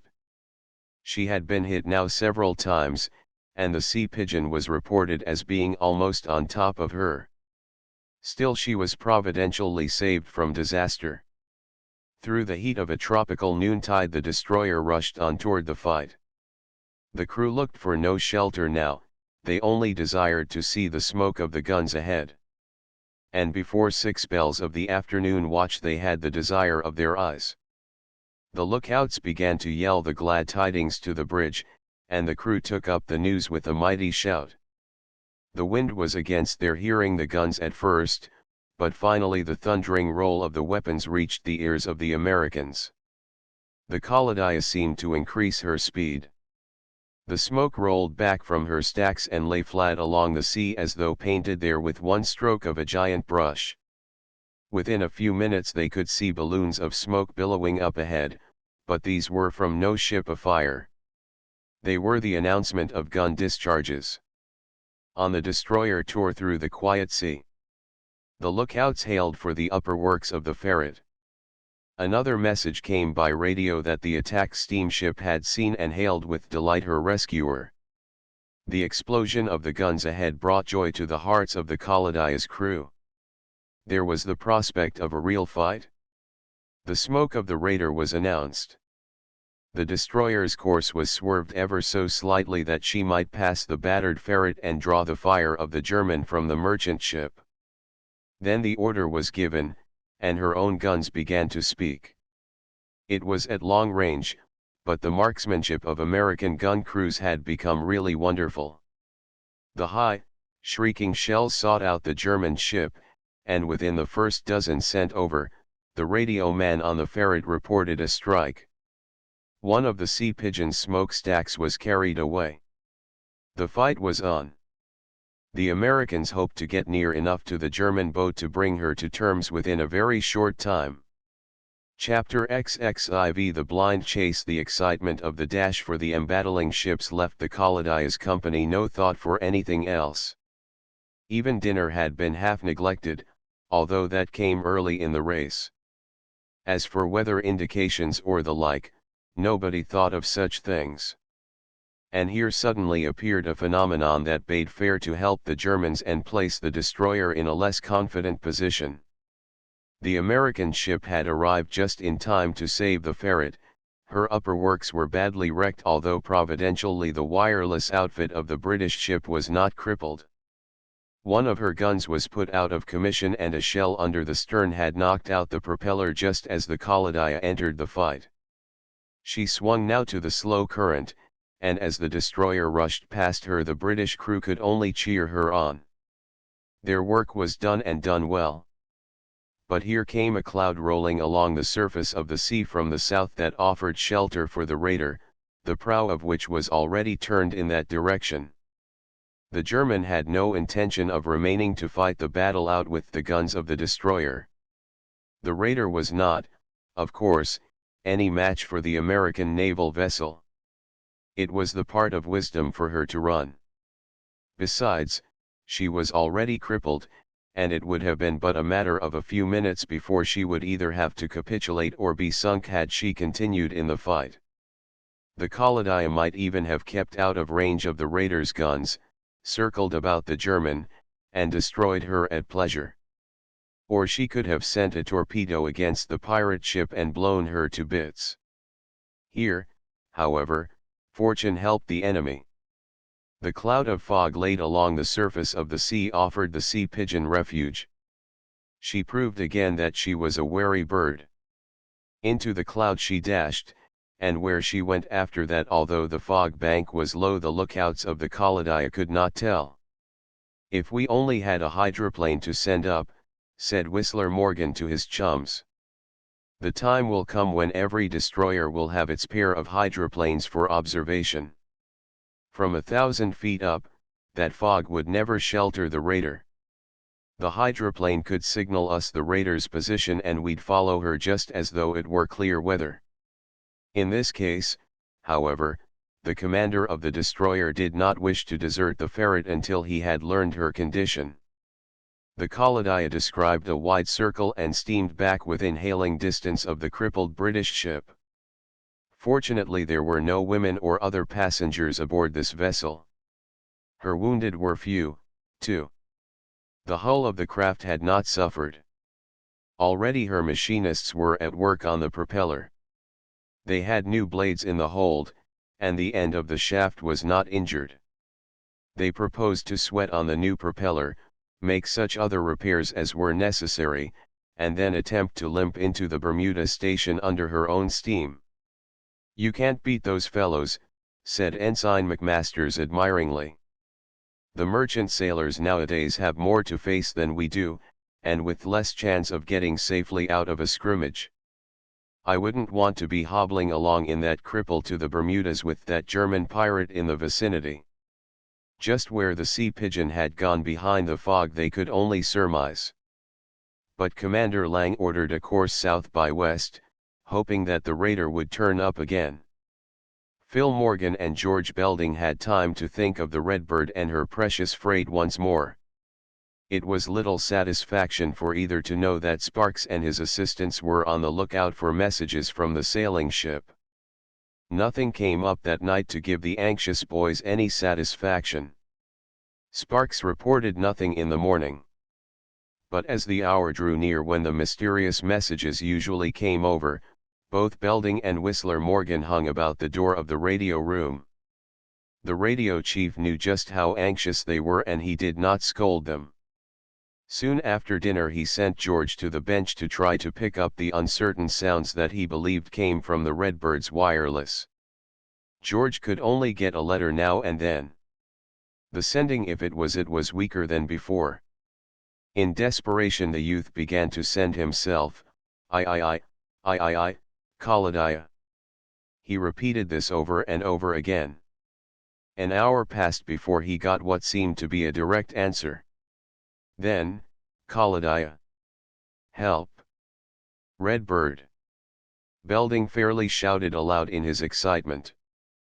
But when he turned to see Mr. Sparks and the others at the door watching him, he subsided and began to send calmly, "Give position. Give position. Redbird, give position." This went on for some time, and then he caught the grating and uncertain sound of what he was confident was his sister's sending.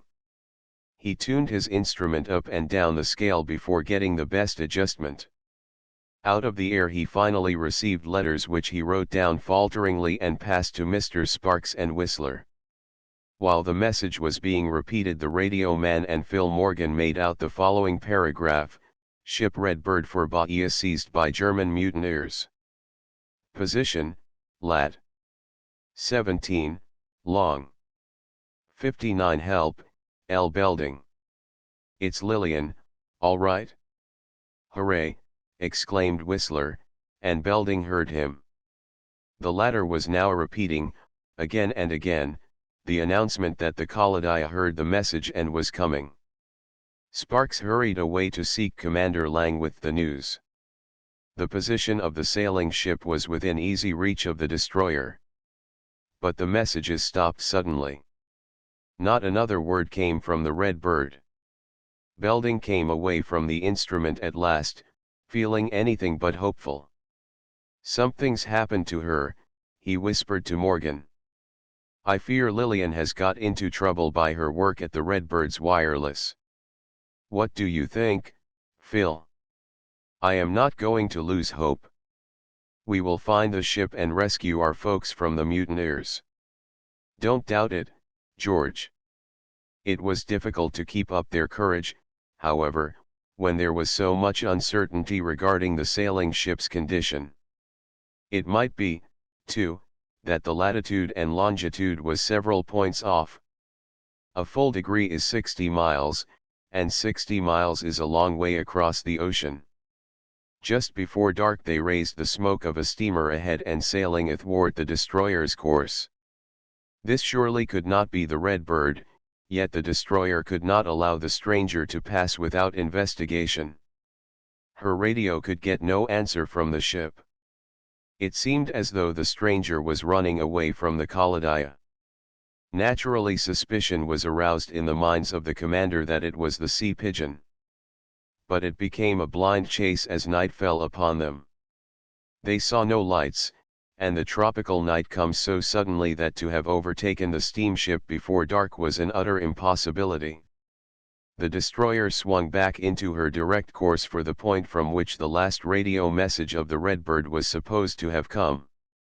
Chapter XXV. A new convoy at dawn. While a light fog still overspread the sea, the crash of distant guns was brought to the ears of the watch on duty. From what direction the reports came it was impossible for the Kaladaya's officers to determine. It was still too dark for the lookouts to make out anything at a distance, even had the morning been perfectly clear. But all hands were aroused, the word running from deck to deck that the destroyer was within sound of a naval action of some kind. It was not a signal gun they heard, for several shots were fired simultaneously. Then there was silence again. The Kaladaya sped on her course, the hope being expressed by all that blind luck, if nothing else, might lead her to the scene. Just before the sun rose above the sea line the lookouts began to shout their discoveries. Out of the fog, but at a great distance, they saw the upper spars and canvas of a great sailing ship. The Kaladaya's direction was changed to run closer to this vessel. "It's a chance we have found her," murmured Whistler to George Belding. "She is square-rigged, and she is some ship in size, believe me." For, moment by moment, the fog was thinning and the outlines of the spars and sails became clearer. From the deck of the destroyer these became visible. The excitement of the Sea Cove boys and George Belding was quite overpowering. That their friends aboard the Redbird were in the hands of mutineers they were assured, and now the guns, which began to speak again, forewarned of added peril. As the sun came out they saw that the upper canvas of the ship they had sighted was being furled. Sail after sail disappeared. It was as though she was being stripped of her canvas. "She's under the guns of that raider, I'll bet a cent," declared Al Torrance. "So she has had to stop her headway. Those guns were for the purpose of making the ship whoever she is lie to. But if it is the Redbird, the Germans already have command of her," cried Belding. "We don't know who she is yet," said Whistler. "Oi, oi," gasped Icky Rosenmeyer, "I'm so excited yet I can't keep still." "Isn't it great, Frenchie?" "Sure, it's the greatest experience we've had," admitted the Irish lad. "For we don't know whether we are approaching friend or foe." Nor was the destroyer's approach visible to those aboard the sailing ship for some time. Her color and the gray fog that lingered on the surface of the sea aided in this. There were no more guns for a time, but it was quite evident that the sailing vessel had lost much headway. It was then that the lookouts in the tops of the Kaladaya first glimpsed the ship that had fired the guns. She was a steamer coming rapidly up on the course of the sailing vessel. 2 more guns were fired, but the shells seemed not to have burst near the victim of the outrage. They were meant merely as a threat. The sailing craft which was nearer to the destroyer was observed to be signaling with flags. The signals were in a code that the Sein-Alman of the Kaladaya did not know, and they so reported to Commander Lang. "The Huns aboard the Redbird are signaling to the Huns on the Sea Pigeon," was the confident declaration of prophetic Al Torrance. "If it is so, you can just believe that they are telling the raider of our approach." "They must see the Kaladaya coming now," Whistler observed. Suddenly, with the sun's round face appearing above the sea line, the last wisps of fog were whipped away. The tropical heat burned up the moisture in a flash. Boats at the davits of the ship now being manned, sir, came the hail from one of the destroyer's lookouts. They are abandoning ship, was the word passed along the decks. If it is the Redbird, murmured Belding to Phil Morgan, what do you suppose will happen to my father and mother and the girls? Whistler had no answer ready. He kept his lips shut grimly and stared straight ahead. The distance of the destroyer from the steamer believed to be the German raider, was too great as yet for a shot to be tried. They were near enough to the sailing ship to see two boats launched before it was considered well to use the guns. Then the Kaladia sent her first shells close to the boats that were being rowed toward the steam craft. There are only men in those lifeboats, declared Ensign McMasters, who had been examining the distant specks through powerful glasses. It looks as though the mutineers had abandoned ship and passengers and were attempting to join their fellow countrymen aboard the Sea Pigeon. Immediately the commander ordered shells to be dropped between the small boats and the steamer, and the long-distance guns began to crack at the raider over the heads of the escaping mutineers. With her smoke trailing behind her and the guns barking in rapid succession, the Kaladia raced toward the scene. She kept well away from the sailing craft, but she drove on in a way to cut off the two rowboats from the raider. That it was the Sea Pigeon, nobody aboard the destroyer now doubted.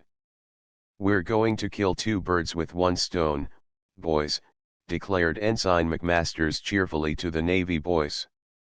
I'll bet that sailing ship is the one your friends are aboard. His cheerfulness did not wholly overcome George Belding's depression.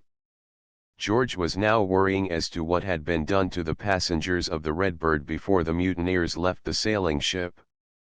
That she was his father's vessel he was confident. Her rig was familiar to him. As the destroyer drew nearer, too, her crew saw certain figures on the deck of the sailing vessel that seemed to be wildly signaling the naval craft. Just then the Kaladia could not stop to investigate. Her work was to settle first with the Germans. The raider had finally started away from the vicinity, leaving the crews of the two boats to shift for themselves. It was her only chance for escape, for the destroyer could outsteam the Sea Pigeon, fast as she was. A fortunate shot knocked away the jury smokestack which had been put in place of the one the destroyer had previously smashed.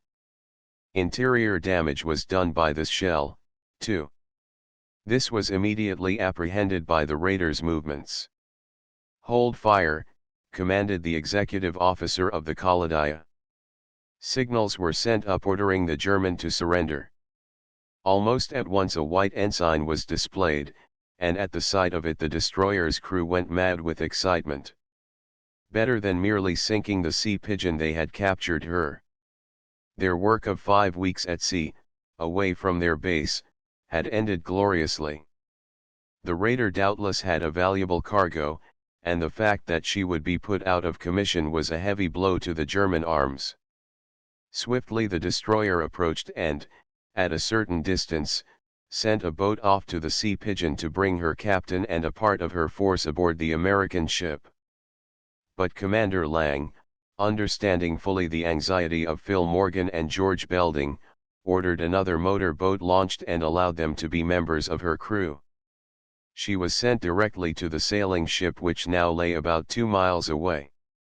Passing the two lifeboats, Ensign McMasters, who was in command of the launch, questioned briefly their frightened crews. At first they denied that they were mutineers. They declared the raider had commanded them to abandon their ship and row aboard the Sea Pigeon. But when they were asked the name of the sailing ship, and other pertinent queries, the sailors broke down. All but their leader. Suddenly George Belding uttered an exclamation of surprise. Phil Morgan," he shouted, forgetting in his excitement to address their commanding officer. "Don't you know that fellow steering the second boat?" "I see him," returned Whistler. I do know him. Mr. McMasters. That is the spy from the Zeppelin we told you about. Emil Eberhard, I do believe, murmured Belding. It's no wonder things went wrong aboard the Redbird when that scoundrel was able to cross the ocean and join her crew. No further information could be obtained from the mutineers at that time. They were quite helpless, and could only row onto the destroyer and give themselves up as commanded. Meanwhile the motor launch ran alongside the big, square-rigged ship. 3 girls at the rail shrieked their delight at sight of Whistler and George Belding. The latter's father and mother likewise appeared as the boys, following Mr. McMasters, went up the ladder which had been left hanging over the side when the mutineers abandoned the ship. The Germans had carried away Mr. Belding's money and it was a great sum in the lifeboats, but they dared not throw it overboard and so, later, it was recovered. Otherwise the mutineers had done little damage, nor had they treated the Americans on the ship badly. After the greetings were over the story of how the radio messages were sent was told in full. The radio man aboard the Redbird was a German sympathizer. He usually slept through the afternoon watch, however, and it was then the girls had been able to get regularly at the instrument. The rest of the crew thought Lillian was only playing with the radio. She told them she could receive a little, but she sent in so clumsy a way that the Germans paid little attention to her. And, of course, I never was a Morse expert, the girl said, laughing. You used to make fun of me, George, when we had the radio plant at home, but I guess I could be an operator, if I put my mind to it, as well as you. You're all right, Lil, declared her brother. Then with a grin, he added, I know Phil thinks you are. He can't keep his eyes off you. There was a great deal to say, of course, but there was more to do. The boys were left aboard while Mr. McMasters returned to the Colodia with Captain Lauder of the Redbird, who had been locked into his cabin by the mutineers. He wished to confer with Commander Lang regarding the makeup of a crew to work his ship into some port. She could not go all the way to Bahia with only the handful of men who had remained faithful. This was overcome very easily, however.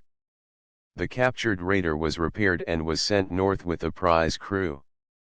Then the commander of the destroyer sent help aboard the Redbird and agreed to convoy the sailing ship into a safe zone. Farther south the Brazilian warships were patrolling the coast of South America, and they would accompany the big sailing vessel into Bahia. For, of course, Mr. Belding had no intention of changing his plans, having already come so far from New York. The girls were too courageous to lose spirit. Phoebe, who had been so ill when last her brother had seen her, was getting plump again. She had marvelously improved during the brief weeks of her sojourn at sea. Altogether, both Philip Morgan and George Belding had become quite happy and content when the Colodia finally signaled the Redbird goodbye and turned her prow north once more. She had been ordered to follow the captured raider into Hampton Roads, there to refit. Nevertheless, as America's activities in the war, especially her naval activities, were increasing rather than diminishing, the Navy boys did not expect to be idle, even if the Colodia was laid up for a while. No rest for the wicked, quoted Al Torrance, wagging his head. Oi, oi, cried Icky. You know you are not looking for a rest, Tory. Seems to me, Belding said, that it will be rather nice to walk on the streets once more. Bet we'll all be landsick when we get ashore, grinned Frenchy Donahue. How about it, Whistler? Whistler said, thoughtfully, but wouldn't it be nice if we could have had our leave ashore at Bahia, with the girls? Wow, wow, shouted the Irish lad. He's hopeless, groaned Icky Rosenmeyer. He is even worse than Frenchy ever was. Why, he can't keep his mind off those girls at all. But the older lad only grinned. It was small matter to Whistler Morgan whether they tried to worry him or not. Lillian Belding was certainly a pretty girl. The End Navy Boys series by Halsey Davidson 12mo, cloth, illustrated and with color jacket. The true story of the American Jackies of today: clean-cut, brave, and always on the alert. The boys join the Navy, do a lot of training, and are then assigned to regular service. They aid in sinking a number of submarines, help to capture a notorious German sea raider, and do their share during the taking over of the enemy's navy. A splendid picture of the American Navy of today. Navy boys after a submarine or protecting the giant convoy. Navy boys chasing a sea raider or landing $1 million prize. Navy boys behind the big guns or sinking the German U-boats. Navy boys to the rescue or answering the wireless call for help. Navy boys at the big surrender or rounding up the German fleet. George Sully and Company, publishers, New York. Army Boys series by Homer Randall. 12mo, cloth, illustrated and with color jacket. Here we have true-to-life pictures of what our brave soldier boys did, in the training camps, aboard the transport, and on the battlefields of France. How they went over the top and had thrilling hand-to-hand encounters with the Huns, is told in a manner to interest all. Many sidelights are given of how the soldiers enjoyed themselves during the off hours. A series which ought to be on every bookshelf in the land. Army Boys in France or from training camp to trenches. Army Boys in the French trenches or hand-to-hand fights with the enemy. Army Boys on the firing line or holding back the German drive. Army Boys in the big drive or smashing forward to victory. Army Boys marching into Germany or over the Rhine with the Stars and Stripes. George Sully and Company, publishers, New York. Air Service Boys series by Charles Amory Beach. 12mo, cloth, illustrated and with color jacket. Two chums join the air service in this country and then go to France and enter the Lafayette Escadrille. After doing their duty to our sister republic, they re-enter the American service and are put to the most severe tests as airmen. They manage to locate a long-range German cannon which is doing terrific damage, and are present at the bombing of the last Hun stronghold. A series by one who knows all about Army aviation. Air Service Boys flying for France or the young heroes of the Lafayette Escadrille. Air Service Boys over the enemy's lines or the German spies. Secret Air Service Boys over the Rhine or fighting above the clouds. Air Service Boys in the big battle or silencing the big guns. Air Service Boys flying for victory or bombing the last German stronghold. George Sully and Company, publishers, New York. Joe Strong series. 12mo, cloth, color jacket, and illustrated. Vance Barnum is a real treasure when it comes to telling about how magicians do their weird tricks, how the circus acrobats pull off their various stunts, how the fishman remains underwater so long, how the mid-air performers loop the loop, and how the slack wire fellow keeps from tumbling. He has been through it all and he writes freely for the boys from his vast experience. They are real stories bound to hold their audiences breathlessly. Joe Strong, the boy wizard or mysteries of magic, exposed Joe Strong on the trapeze or the daring feats of a young circus performer. Joe Strong, the boy fish or marvelous doings in a big tank. Joe Strong on the high wire or a motorcycle of the air. Joe Strong and his wings of steel or a young acrobat in the clouds. Joe Strong and his box of mystery or the $10,000 prize trick. Joe Strong, the boy fire eater or the most dangerous performance on record. George Sully and Company, publishers, New York. End of the Project Gutenberg ebook. Navy Boys to the Rescue. Updated editions will replace the previous one. The old editions will be renamed. Creating the works from print editions not protected by U.S. copyright law means that no one owns a United States copyright in these works, so the Foundation, and you, can copy and distribute it in the United States without permission and without paying copyright royalties. Special rules, set forth in the general terms of use part of this license, apply to copying and distributing Project Gutenberg trademark electronic works to protect the Project Gutenberg trademark concept and trademark. Project Gutenberg is a registered trademark, and may not be used if you charge for an ebook, except by following the terms of the trademark license, including paying royalties for use of the Project Gutenberg trademark. If you do not charge anything for copies of this ebook, complying with the trademark license is very easy. You may use this ebook for nearly any purpose such as creation of derivative works, reports, performances, and research. Project Gutenberg ebooks may be modified and printed and given away. You may do practically anything in the United States with ebooks not protected by U.S. copyright law.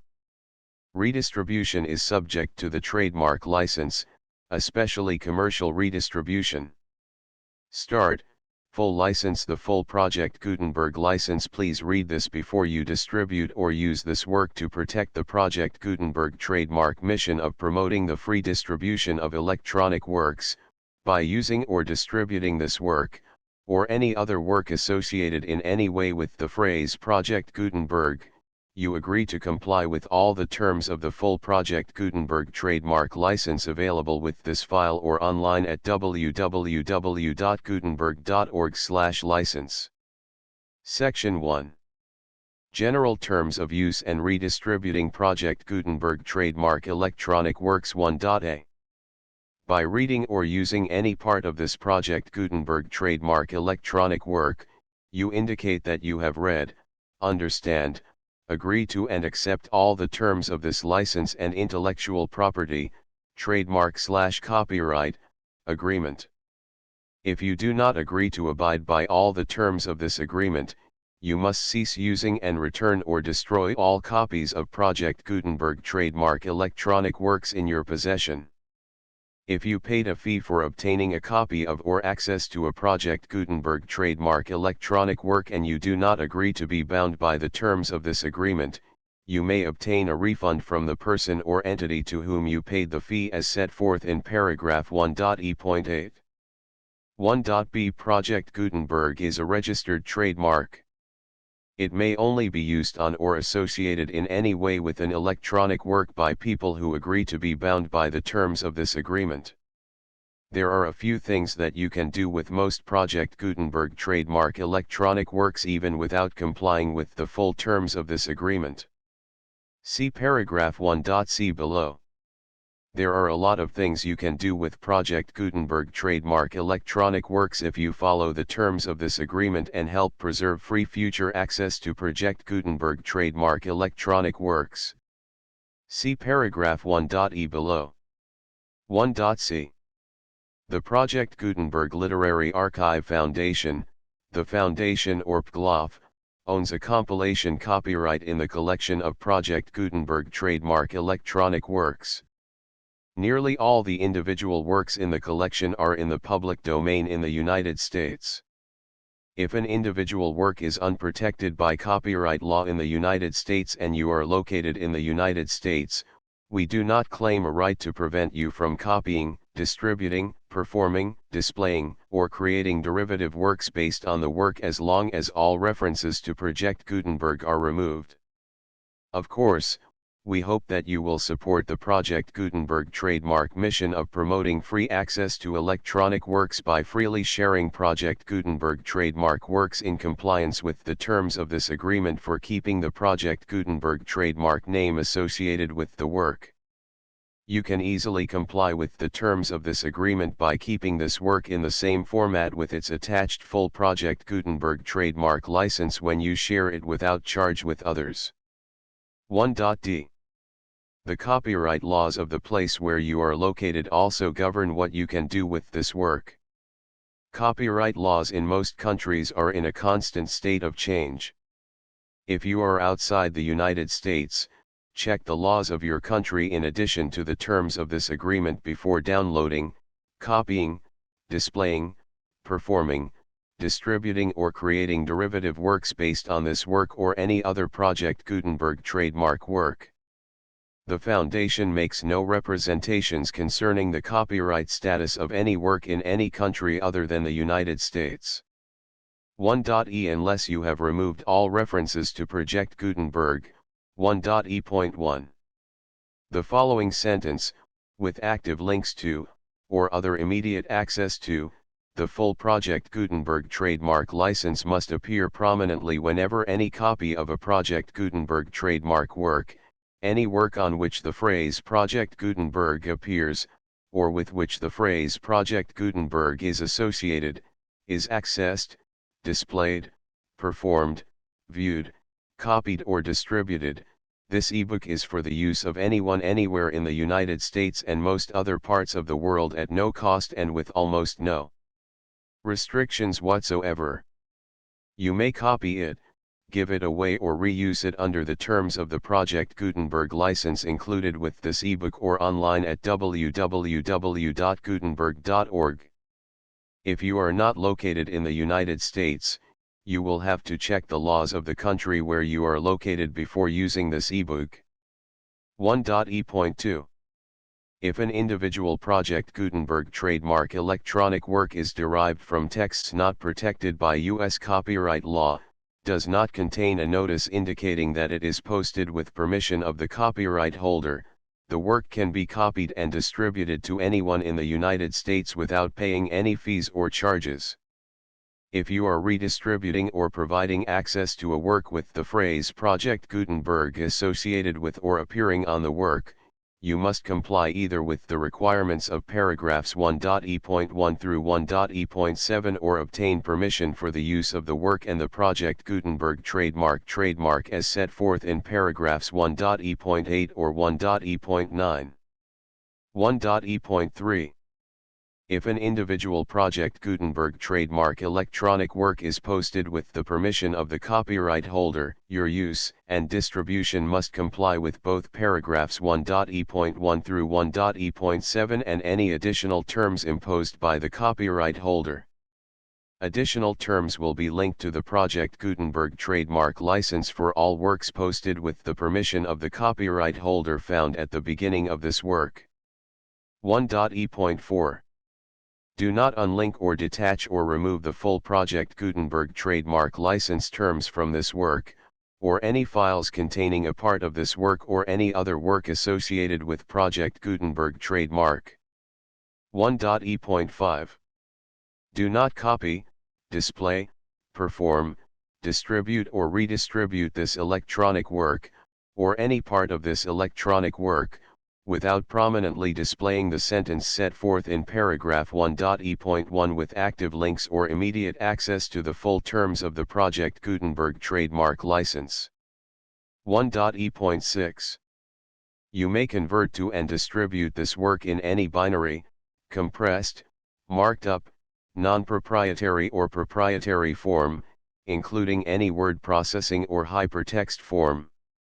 However, if you provide access to or distribute copies of a Project Gutenberg trademark work in a format other than plain vanilla ASCII or other format used in the official version posted on the official Project Gutenberg trademark website, www.gutenberg.org, you must, at no additional cost, fee, or expense to the user, provide a copy, a means of exporting a copy, or a means of obtaining a copy upon request, of the work in its original plain vanilla ASCII or other form. Any alternate format must include the full Project Gutenberg trademark license as specified in paragraph 1.e.1.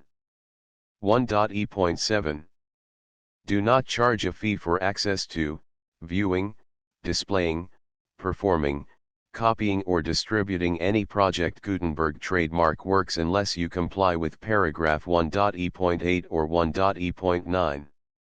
1.e.8 You may charge a reasonable fee for copies of or providing access to or distributing Project Gutenberg trademark electronic works provided that, you pay a royalty fee of 20% of the gross profits you derive from the use of Project Gutenberg trademark works calculated using the method you already use to calculate your applicable taxes.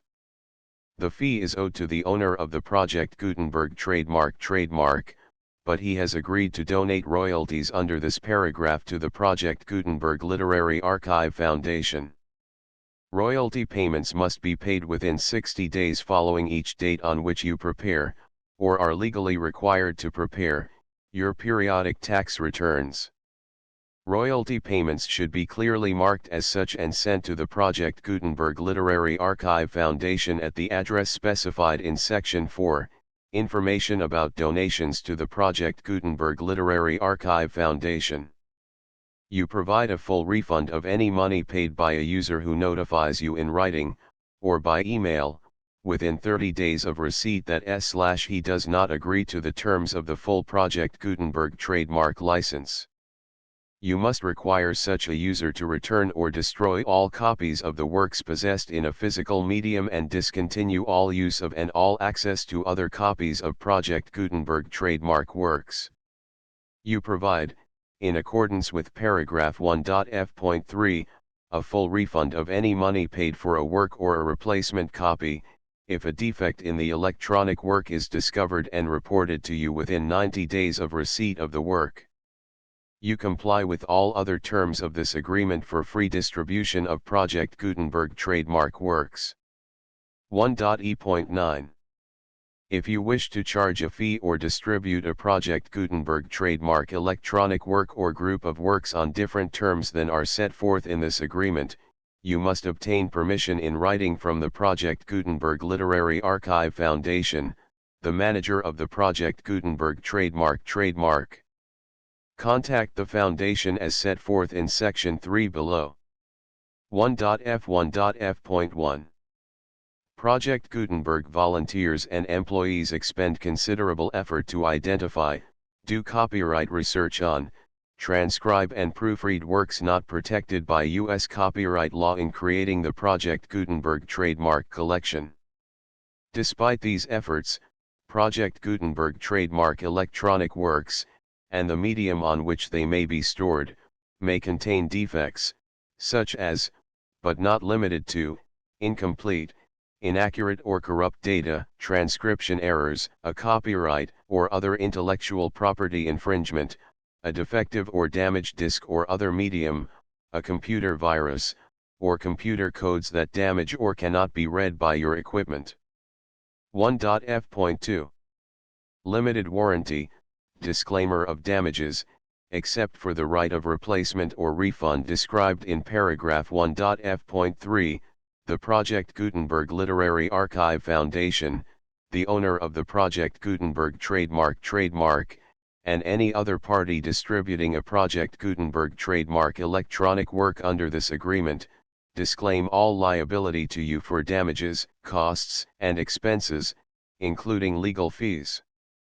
You agree that you have no remedies for negligence, strict liability, breach of warranty or breach of contract except those provided in paragraph 1.f.3. You agree that the Foundation, the trademark owner, and any distributor under this agreement will not be liable to you for actual, direct, indirect, consequential, punitive, or incidental damages even if you give notice of the possibility of such damage. 1.f.3. Limited right of replacement or refund. If you discover a defect in this electronic work within 90 days of receiving it, you can receive a refund of the money, if any, you paid for it by sending a written explanation to the person you received the work from. If you received the work on a physical medium, you must return the medium with your written explanation. The person or entity that provided you with the defective work may elect to provide a replacement copy in lieu of a refund. If you received the work electronically, the person or entity providing it to you may choose to give you a second opportunity to receive the work electronically in lieu of a refund. If the second copy is also defective, you may demand a refund in writing without further opportunities to fix the problem. 1.f.4. Except for the limited right of replacement or refund set forth in paragraph 1.f.3, this work is provided to you as is, with no other warranties of any kind, express or implied, including but not limited to warranties of merchantability or fitness for any purpose. 1.f.5. Some states do not allow disclaimers of certain implied warranties or the exclusion or limitation of certain types of damages. If any disclaimer or limitation set forth in this agreement violates the law of the state applicable to this agreement, the agreement shall be interpreted to make the maximum disclaimer or limitation permitted by the applicable state law. The invalidity or unenforceability of any provision of this agreement shall not void the remaining provisions. 1.f.6. Indemnity. You agree to indemnify and hold the Foundation, the trademark owner, any agent or employee of the foundation, anyone providing copies of Project Gutenberg trademark electronic works in accordance with this agreement, and any volunteers associated with the production, promotion, and distribution of Project Gutenberg trademark electronic works, harmless from all liability, costs, and expenses, including legal fees, that arise directly or indirectly from any of the following which you do or cause to occur. A. Distribution of this or any Project Gutenberg trademark work. B. Alteration, modification, or additions or deletions to any Project Gutenberg trademark work, and C. Any defect you cause. Section 2. Information about the mission of Project Gutenberg trademark. Project Gutenberg trademark is synonymous with the free distribution of electronic works in formats readable by the widest variety of computers, including obsolete, old, middle-aged, and new computers. It exists because of the efforts of hundreds of volunteers and donations from people in all walks of life. Volunteers and financial support to provide volunteers with the assistance they need are critical to reaching Project Gutenberg trademark's goals and ensuring that the Project Gutenberg trademark collection will remain freely available for generations to come. In 2001, the Project Gutenberg Literary Archive Foundation was created to provide a secure and permanent future for Project Gutenberg trademark and future generations. To learn more about the Project Gutenberg Literary Archive Foundation and how your efforts and donations can help, see sections 3 and 4 and the Foundation information page at www.gutenberg.org. Section 3. Information about the Project Gutenberg Literary Archive Foundation. The Project Gutenberg Literary Archive Foundation is a nonprofit 501(c)(3) educational corporation organized under the laws of the state of Mississippi and granted tax-exempt status by the Internal Revenue Service. The Foundation's IN or Federal Tax Identification Number is 64-6221541. Contributions to the Project Gutenberg Literary Archive Foundation are tax-deductible to the full extent permitted by U.S. federal laws and your state's laws. The Foundation's business office is located at 809 North 1500 West, Salt Lake City, Utah 841-16801-596-1887. Email contact links and up-to-date contact information can be found at the Foundation's website and official page at www.gutenberg.org/contact. Section 4. Information about donations to the Project Gutenberg Literary Archive Foundation. Project Gutenberg trademark depends upon and cannot survive without widespread public support and donations to carry out its mission of increasing the number of public domain and licensed works that can be freely distributed in machine-readable form accessible by the widest array of equipment, including outdated equipment. Many small donations, $1 to $5,000, are particularly important to maintaining tax-exempt status with the IRS. The Foundation is committed to complying with the laws regulating charities and charitable donations in all 50 states of the United States. Compliance requirements are not uniform and it takes a considerable effort, much paperwork, and many fees to meet and keep up with these requirements. We do not solicit donations in locations where we have not received written confirmation of compliance. To send donations or determine the status of compliance for any particular state, visit www.gutenberg.org/donate. While we cannot and do not solicit contributions from states where we have not met the solicitation requirements, we know of no prohibition against accepting unsolicited donations from donors in such states who approach us with offers to donate. International donations are gratefully accepted, but we cannot make any statements concerning tax treatment of donations received from outside the United States. U.S. laws alone swamp our small staff. Please check the Project Gutenberg web pages for current donation methods and addresses. Donations are accepted in a number of other ways, including checks, online payments, and credit card donations. To donate, please visit www.gutenberg.org/donate. Section 5. General information about Project Gutenberg Trademark Electronic Works. Professor Michael S. Hart was the originator of the Project Gutenberg trademark concept of a library of electronic works that could be freely shared with anyone. For 40 years, he produced and distributed Project Gutenberg trademark ebooks with only a loose network of volunteer support.